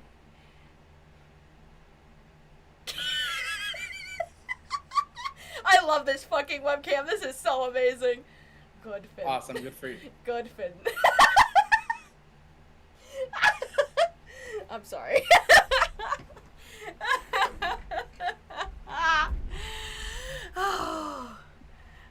I'm sorry, that was really funny. Somebody, good for you. Somebody clip that. We should have a dono thing where every time somebody donates a certain amount of money, it'll just be like an animation of somebody petting my head. That would be really funny. Oh my lord. How's that poll going, by the way? 69, nice %. Nice! Yeah! Oh my god. Finn, what kind of videos are you working on, man? I would rather interview you than interview Rose. What kind of videos are you working on? Documentary stuff mainly right now. It's been pretty quiet, but again, pretty chill. Yeah. Ooh. Yeah. Anything in the works? On the verge of being posted, or? Nothing near done, no. I've got a few projects in the writing phase. But yeah. Honestly, same. I was supposed to like edit the Minecraft video that's in the midst of being edited, but like I don't know what it is. I just haven't been able to get into it. I've been mainly preparing for on Monday next Monday I go back to work as a substitute teacher. So. Oh, by Monday? Yeah. It's August. Yeah. It's fucking August. Well, I got 1 week of working at a summer camp first, as part of my program. Mm-hmm. And then after I have that, it'll be down the line. I'll probably be getting a longer term job, and then and then working for maybe 1 or 2 months or so, and then like building up a bank account so I can kind of like once I'm stabilized and set up for a little bit, I can start focusing on my own stuff a little bit more again. So. Yeah, for sure. Do you mean like a back catalog of money, or like a Yeah, that's safety the net? way that I'm gonna work the whole substitute teaching thing, right? Because it's like, it's a good job for, you can work a set amount of days, and it's not a boring job, which the biggest thing in life is you don't want to have a job that bores you, and working with families and working with kids has been something that's been one of my side passions past film, you know? Mm-hmm. And you're really good at it too. Sam, my brother Sam does the same thing, except for he works for disabled kids, I think, or at least he will be. He wants to move out to Ann Arbor though, at some point. I worked like at a summer, or I worked for about a month, a little over a month, with a classroom of kids who were the 6th grade like special ed group that went for like to have some extra help for like math and English. Mm-hmm. And it was the sweetest thing I've ever done for, like, it was I had such a good time with the job, honestly. That sounds so nice. And you're good at math. That's something I am absolutely not good at. Oh, yeah. That's a triumph. Well, the biggest thing in life that I can say, right, it's like, I think the whole thing, I think, of course, when you're younger and stuff, right, you start to seek out, like, attention a little bit within things. Mm. It's like, you want to be popular in XYZ thing, you know? Yeah. But I think it's, as I grow older, I say at the age of 23, it's weird because it's all about what you can kind of do to make whatever time you have impact the world, you know? Mm-hmm. I've got a lot of time left. I'm only 23, but the whole thing that I think is so beautiful about life is that we as humans work towards trying to make our lives matter as much as possible. Mm-hmm. And if I can, at this stage, be doing something that I feel like matters and I don't hate, that's a pretty big win as far as jobs go. Oh yeah, for sure. And you know, I don't know if I particularly put out something that is beneficial to the world, but like, I don't know, I entertain people, so I guess that's something. Yeah. And I'm a good friend, I guess. You are. I'm a good artist. You've been a good friend of mine for a few years now. Yeah. It's been forever, right? Good lord. Yeah. So I suppose we can near the end of this stream, kind of like self-reflect, chat. What have we learned? I should start another poll, I think, of whether or not. Because you should give it a second chance. Huh? No, I wanted to ask the chat if they believe that this person has entered into lolcow territory. Obviously, I have my criteria, so my stipulations of what makes a lolcow. I kind of hate that term, honestly. Do you? Do you? It's it's like, I'll say this as far as it goes. I think the whole thing of coverage of people is interesting, but I think the term and culture around it isn't necessarily. I think a lot of it can things be very happen where people... it can be very ableist and transphobic at times. I will say that. Yeah, no, I mean, like, it can be more than that as far as it goes. I think the whole thing within things is even the worst of people out there don't deserve to have their lives like chronicled. Yeah. I mean, if they willingly put it out there, though, of their own free will onto the internet, where people, if you become a public figure, you're allowed to be talked about, kind of thing. Like, I guess, I don't think A-logging somebody constantly like that, it would be, you know, very beneficial. But at the same time, it's like, if you willingly put it out there, expect people to kind of talk about it, you know what I mean?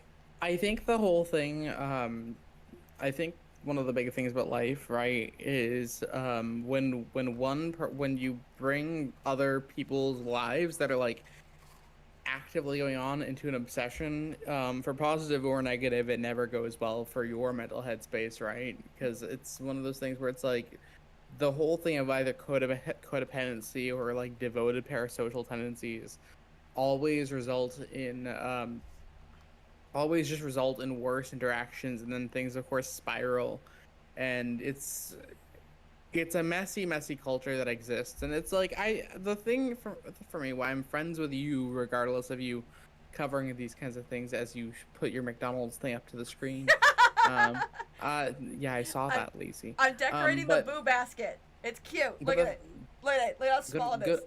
Good for you. I am really proud of listening. you. I'm just I'm double tasking. But so the way that I always like view and look at this kind of thing is, it's one of those things. Your stuff comparatively, I think, is always more understanding and stuff. Well, I like to try to understand people, unless of course they're coming in and blowing smoke up my ass in my live chat, in which case, you know. Well, again, I think the whole thing is the only way you have productive conversations is if at least one of the two parties is genuinely interested in, or if both parties are interested in hearing the other one out, that's when it happens. Right. I mean, I am genuinely interested in hearing them out. It's just that clearly they want to do so. Like, I just feel like she's one of those people that, like, craves searching up her name online and, like, you know, figuring out what people think about her all the time, that I'm just like, I feel like I'd just be contributing to the problem that is very apparent, is that you care too much what people think about you. You know what I mean? It's a destructive process as far as things go when you care too much. I just think that, like, a conversation between us would be destructive to her personally, because I'm not gonna have particularly nice things to say, especially given her views on rape. Like, well, or the other thing is, it won't be constructive because again, if she's not willing to learn from what you're saying and ignores it, or goes on and makes like another video about the whole situation, then things get worse for her as far as things go. For sure. It's always a thing to figure out, where we always exist trying to move ourselves to the next step. And yeah. I just think it's like, I don't know, for me when I make locale content, I don't like the whole, like, how would you call that, roundup culture, I guess, with it. I like genuinely kind of like observing it in a vacuum, you know what I mean? Right. You don't like the whole, well, so this person did a silly thing this week. Yeah, I like humanizing something. I like kind of humanizing. They showed up at their mother's door and said, "Mother, won't you love me?" And their mother said, "No." And then they said, "Oh no," and then called the police on themselves. That's today's roundup, I guess. People who are used to me, I think, at this point know the kind of jokes I make as far as that goes. Phineas just perfectly described locale live. No, if I was going about locale live, I would say it's a show about. Okay, no, this is. What are you trying to do right now? I don't know. Were you trying to do a Wings of Redemption fucking? Is all Southern people Wings of Redemption? The answer is yes. No other answer. That's so funny. Where is Wings from, by the way? Is he from I don't know. Arc Tennessee? Finn, I have a question for you. Yeah, what's up? Do you see, you're on the stream, right? You see the goal, the bubble cult contribute. I'm trying to figure out. $331.16. Yeah. Oh my God, we're 66% there. Jesus Christ, guys, thank you. Yeah. I'm trying to figure out what to do when we reach this. What do we do? What do you think we should do?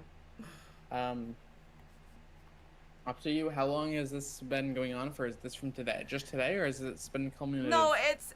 I started it a couple of streams ago, and we are already 50% of the way there.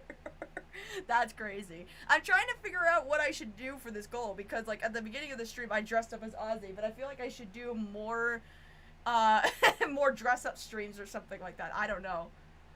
I'm just trying to think of ideas. Cuz I can't figure out. Why would you dress up as a dead racist? Hey man, I didn't I'm not dressing up as Hulk Hogan. Jesus Christ. Same person. Same flavors. Oh my lord. Listen, man. Listen. Wait, is Diesel watching you live? Dude, is he?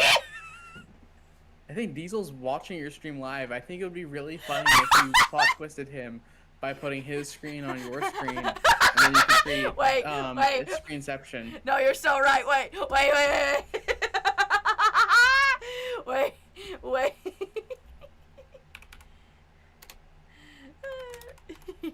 Okay, guys, it's In August of 2014. No, like shut up. he's not live, but I thought he was. But he's at least he has your stream pulled up. That's so funny. Yo, Falgi's on there. Hey, that's funny. I'm annoying. I'm sorry. This is like his first introduction to me. I'm so annoying. I don't really know who Diesel is. I just looked him up because I heard he was also doing the thing. FPS Diesel, do you remember the stuff that happened with Slazo? And No. You don't remember that? Well, maybe from a while back, but yeah. Do you remember? Okay, basically the thing is that like I believe FPS Diesel was like friends with I'm Alex at the time during that whole thing. He was. Damn, why did you just what? Huh? Oh, this is his stream. I'm looking at his chat stream thinking it's mine. I'm so stupid. I'm like, what the fuck? No, Diesel used to be friends with I'm Alex, and then that whole thing happened where I'm Alex and a bunch of their like commentary. So I call that like softcore commentary. The softcore commentary people, aka the British, they decided for some reason, Jesus, to make accusations against Slazo of sexual assault or something like that, or being abusive to his ex, and it all turned out to be a lie, and FPS Diesel used to be friends with all of them and then stopped being friends with all of them because of that thing. It was kind of a big thing, and now he is friends with Beckett and Falgi and all of them, and they do D&D all the time. I heard he's really nice. I've actually spoken to Diesel a long fucking time ago when I did the Essence of Thought thing, because he was doing Essence of Thought streams, so I asked him about it. Ethel. Ethel, yeah, Ethel Thurston. That's one of the other stories. Didn't I hint you towards that? I think so, actually. I don't know, I kind of witnessed it in real time, but I think we did talk about it, because you were somebody who spoke to Evangelina Scov. Wait. I don't remember actually talking to her, but yeah. Have you acknowledged? I think he acknowledged. I think that's funny. Wait, hold on. A fighting chance. You know Rose will be here It all night. literally won't let me type. What is this? Oh my God. I'm literally crashing out. Has he? I think he's waving at Rose, but that'd be funny.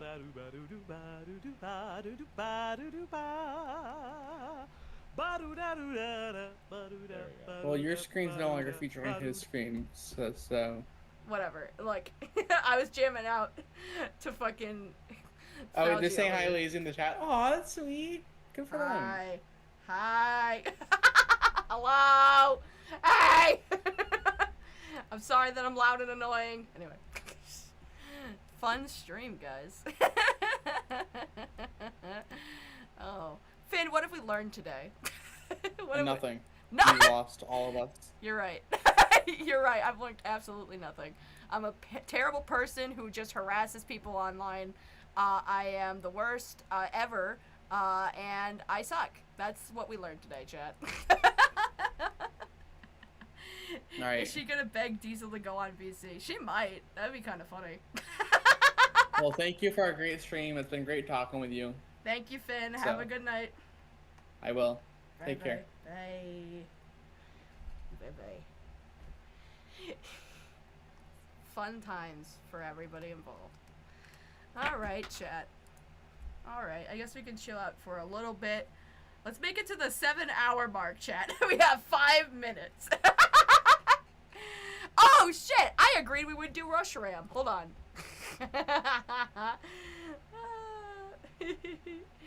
Wait, can I do that thing? I want to raid somebody.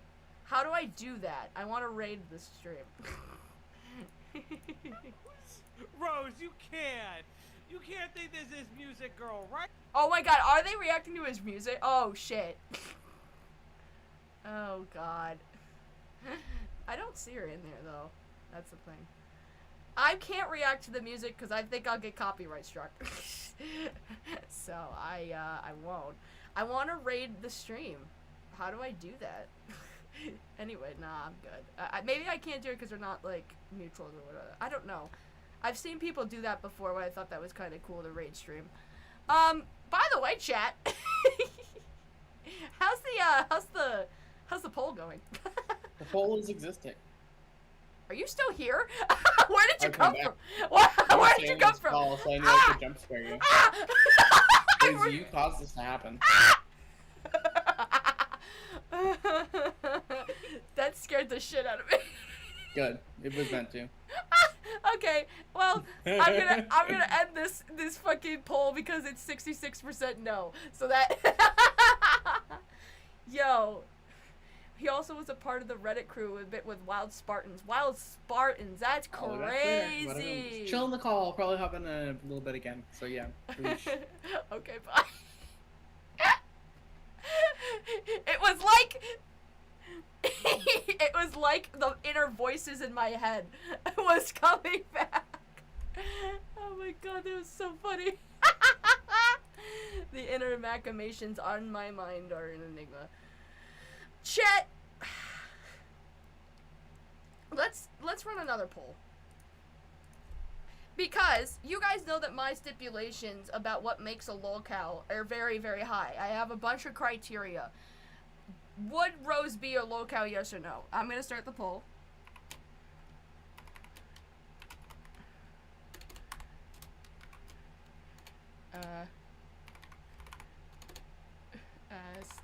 I'm sorry, I'm like fucking freaking the fuck out. So let's analyze the characteristics once again. Let's go through them. Jesus Christ.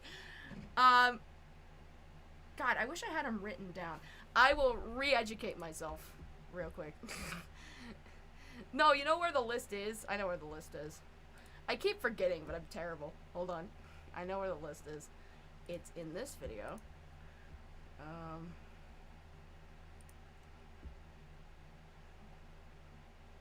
Yeah, it's in the Wes Watson one, actually.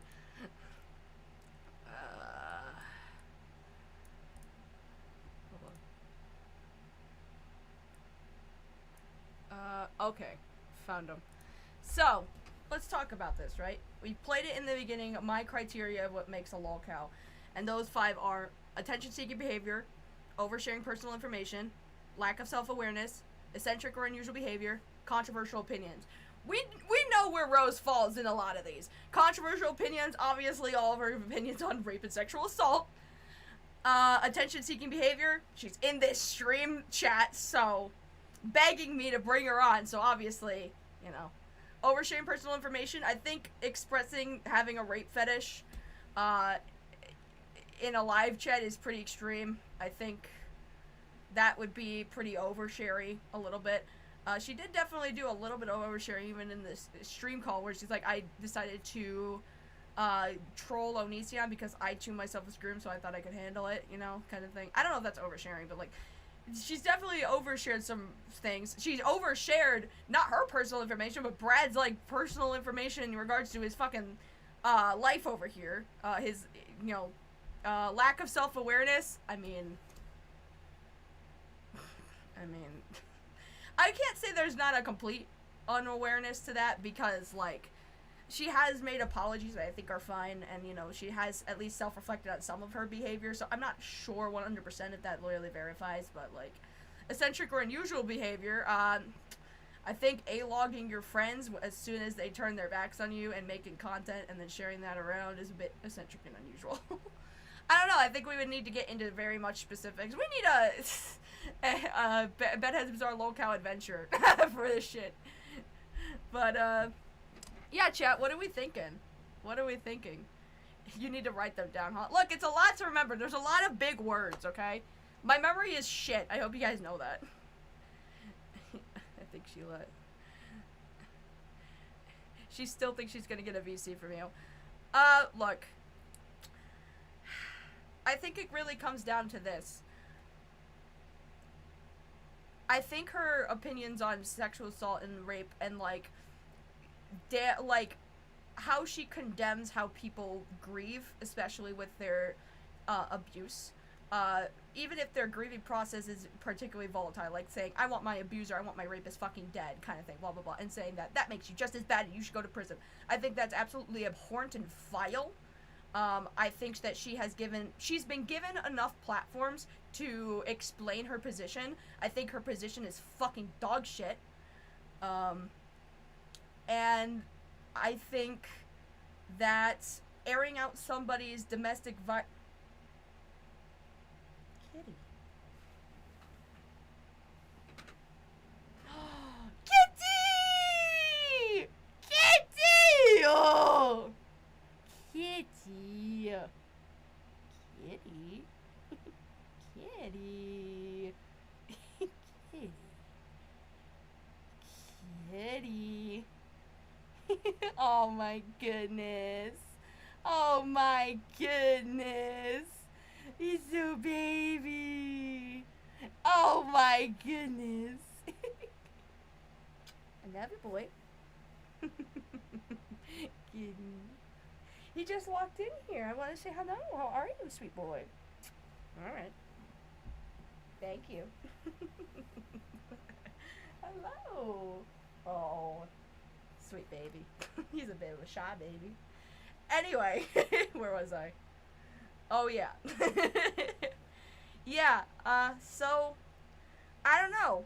I think it's very obvious to some extent, like I said, even when I talk about the attention-seeking behavior when it comes to lolcow behaviors, everybody to some extent that ends up on the internet, that especially makes content on the internet, wants attention, right? To some degree, content creators do want attention. I think Rose is a special case scenario where, not that she thinks any coverage is good coverage, because she addresses negative things about her a lot, so she clearly doesn't like the negative attention, but, you know. We love Kitty. We love the kitty.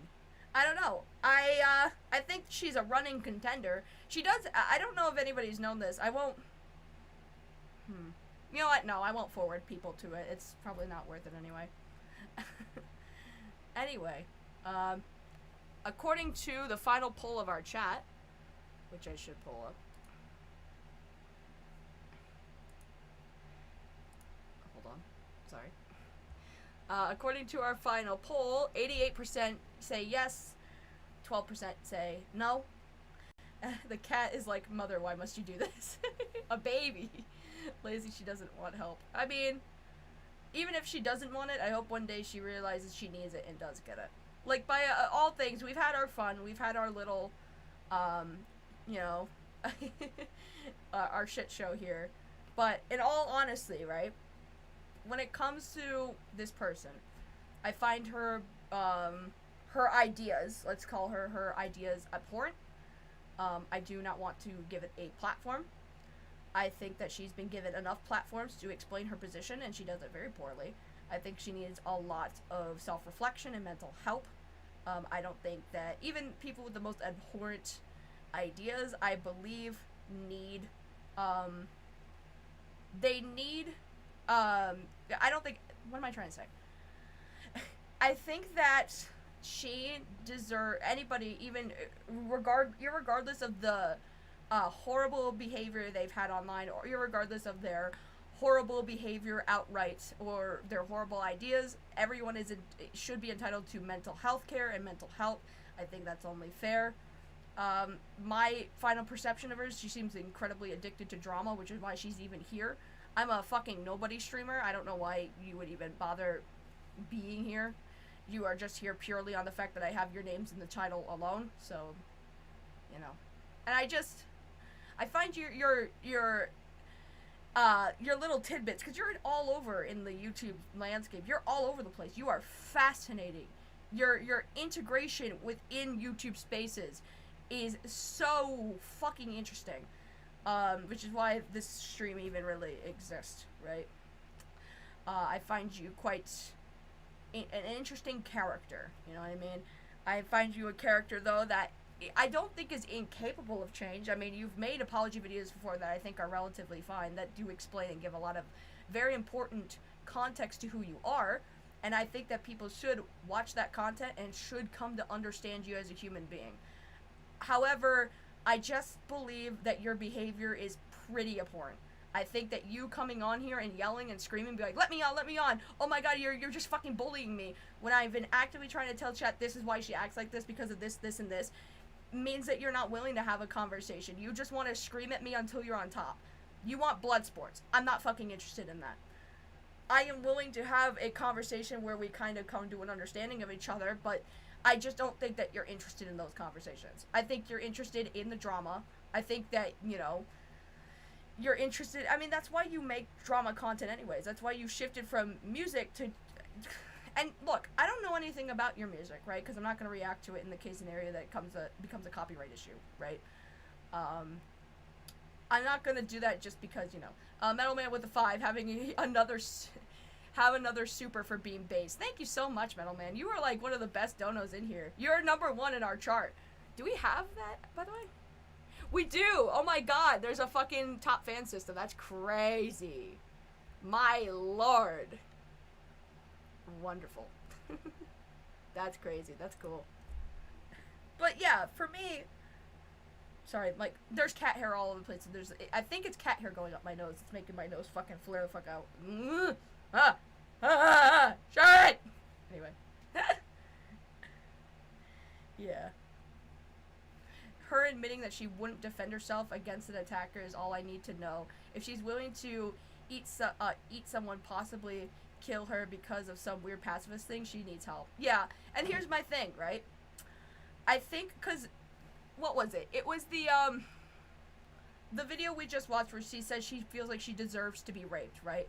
I feel like maybe the reason she feels the way she does, especially about sexual assault and, people using self-defense, extreme forms of self-defense for certain case scenarios, and be like, nah, that makes you just as bad, murder is murder, maybe it comes to the fact that she feels like there's a part of her that deserves to be hurt. And I want Rose to know, like, you don't deserve to be hurt. I understand that this stream has been hard and maybe hurts your feelings, and I apologize if that's the case. I'm trying to understand you as much as I can, as I always do on this channel. I try to understand why people are the way they are. I think you are the way that you are because in some aspects, I think you crave attention. I think that you say inflammatory shit for the sake of attention. Echo with the $1, thank you. And I think that giving you a platform is just going to fuel into this problem, which is that you constantly need people to hear your voice.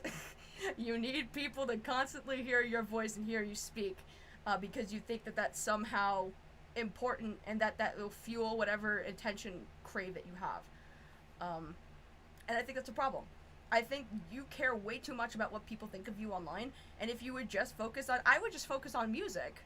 I feel like Brad Taste in Music shouting you out for that musical thing that you did, I think that was a passion project of yours. I think music is your passion project. This whole drama thing really isn't. And to be fair, maybe it's not mine, but I do it for the sake of trying to understand people. You don't want to understand people, because what I find very interesting, chat, is that every single, like, video that she has where she is exposing someone, like, she has a Trouge video, she has a video about Nate is lame, she has the video about the Beast Game stuff. All of that comes from a personal gripe. She worked for Trouge, he no longer wanted to work for her, so then she makes a fucking Rose Report expose.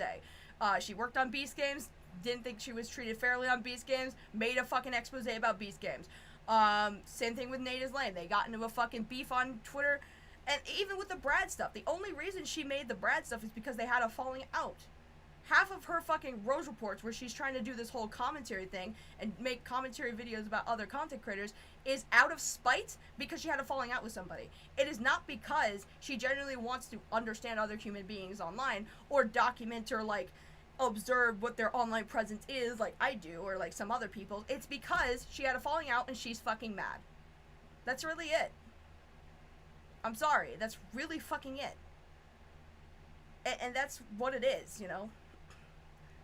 I think that commentary is not good for you because you purely do commentary out of, one, it's an intention thing, but also because you're bitter and angry over shit that doesn't fucking matter.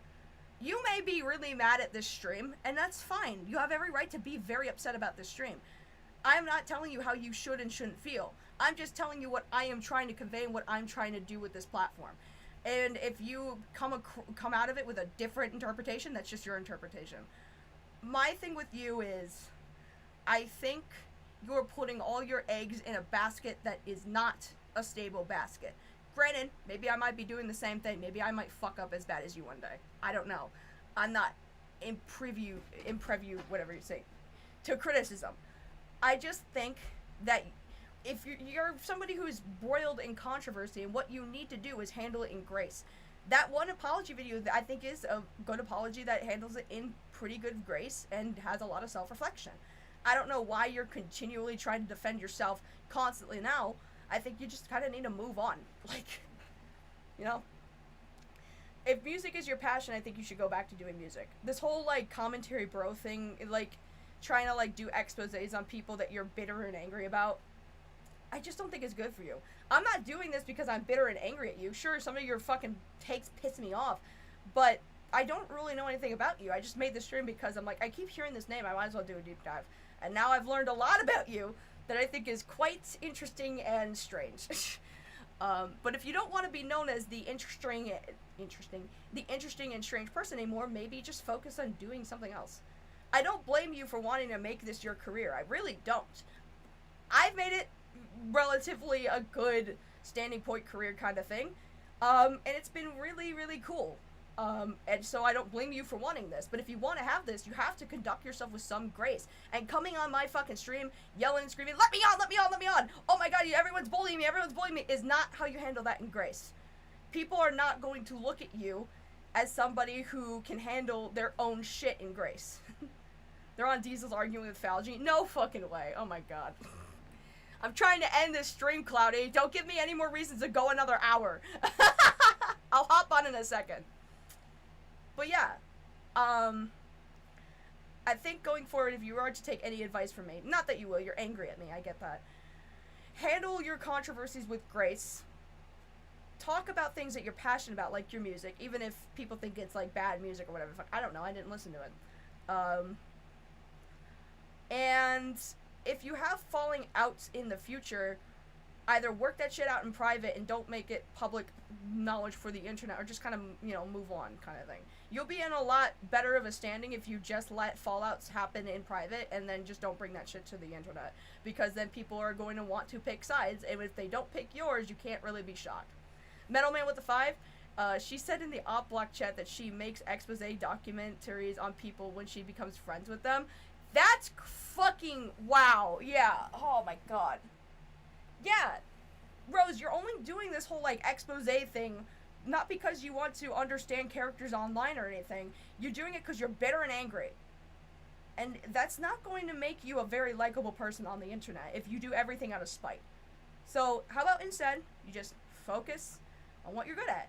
Focus on, you know, your music. Focus on talking about music, if that's really what you're into. And I just think that if you're going to continue to have people bring up your past, just handle it in grace. You know? This whole, like, screaming, like, I already said I'm sorry, what you said is so important, you're gonna have to probably be saying sorry for the rest of your life. I mean, you know what I mean? Like, God. Thank you so much. Thank you for a good stream. You did really well balancing everything out. I hope so. I hope I wasn't, because there were certain points where I felt like I could have handled that with a lot more grace. Like, I probably shouldn't have, you know, screamed and shouted about her fucking views and should have, I don't know. I just, it's also gonna screw you in your mental health and ruin your day. True. Chat, do you guys want to jam out? Are we ready to jam out? I think we should end the stream by jamming the fuck out. You know what time it is. We've pretty much hit the goal at this point. There's no way we have it, because there was like, there was a super chat that I ran for only 30 minutes. I don't know why it timed out. That got 3. We're at 7. We're at 10. Ladies and gentlemen, where are my glasses actually? Hold on. These ones. Alright. Ooh. Thank you for joining me for probably one of the weirdest streams I've ever had. If you guys want more lore streams, I will probably do streams on people that I'm not interested in making a video on, but I think would be interesting to go down a rabbit hole. So if you guys want to do more lazy rabbit hole streams, I will be trying to stream every week, once every week. I'll probably be streaming after uploads, like I'll upload and then the day after we'll stream. And I think that will be great. Echo with the 5 for the vibes. Thank you so much. And chat, I think, moral of the story, don't use Twitter. I think that's a good moral to end off this stream. Chat, it's time for Rush-A-Ram. Hit it! Hold on, I gotta turn this shit up. Wait. I love Rush-A-Ram. Oh my god. I love Rush-A-Ram. I am married to Rush-A-Ram. Rush-A-Ram, I love. Marriage is strong. Rush-A-Ram and Justin, together forever. Together forever. Together forever. Rush-A-Ram and Justin, together forever. Together forever. Together forever. I love Rush-A-Ram so much. Love is love. It doesn't matter if one is a Pokemon and the other is human, as long as you love each other. Love each other. Love each other. Love each other. Love each other. Love each other. Love each other. Love each other. Love each other. Love each other. Sing with me, Rush-A-Ram!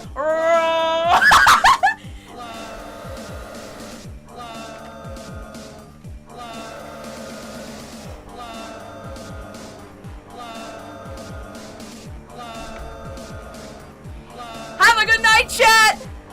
I will see you all next time! Have a good night!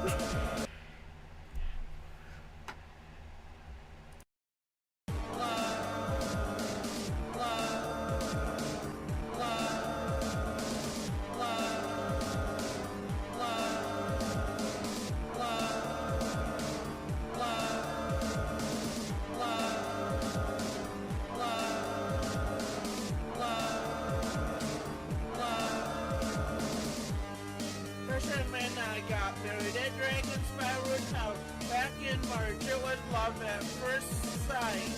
Love each other. Love each other. Love each other. Love each other. Sing with me, Rush-A-Ram.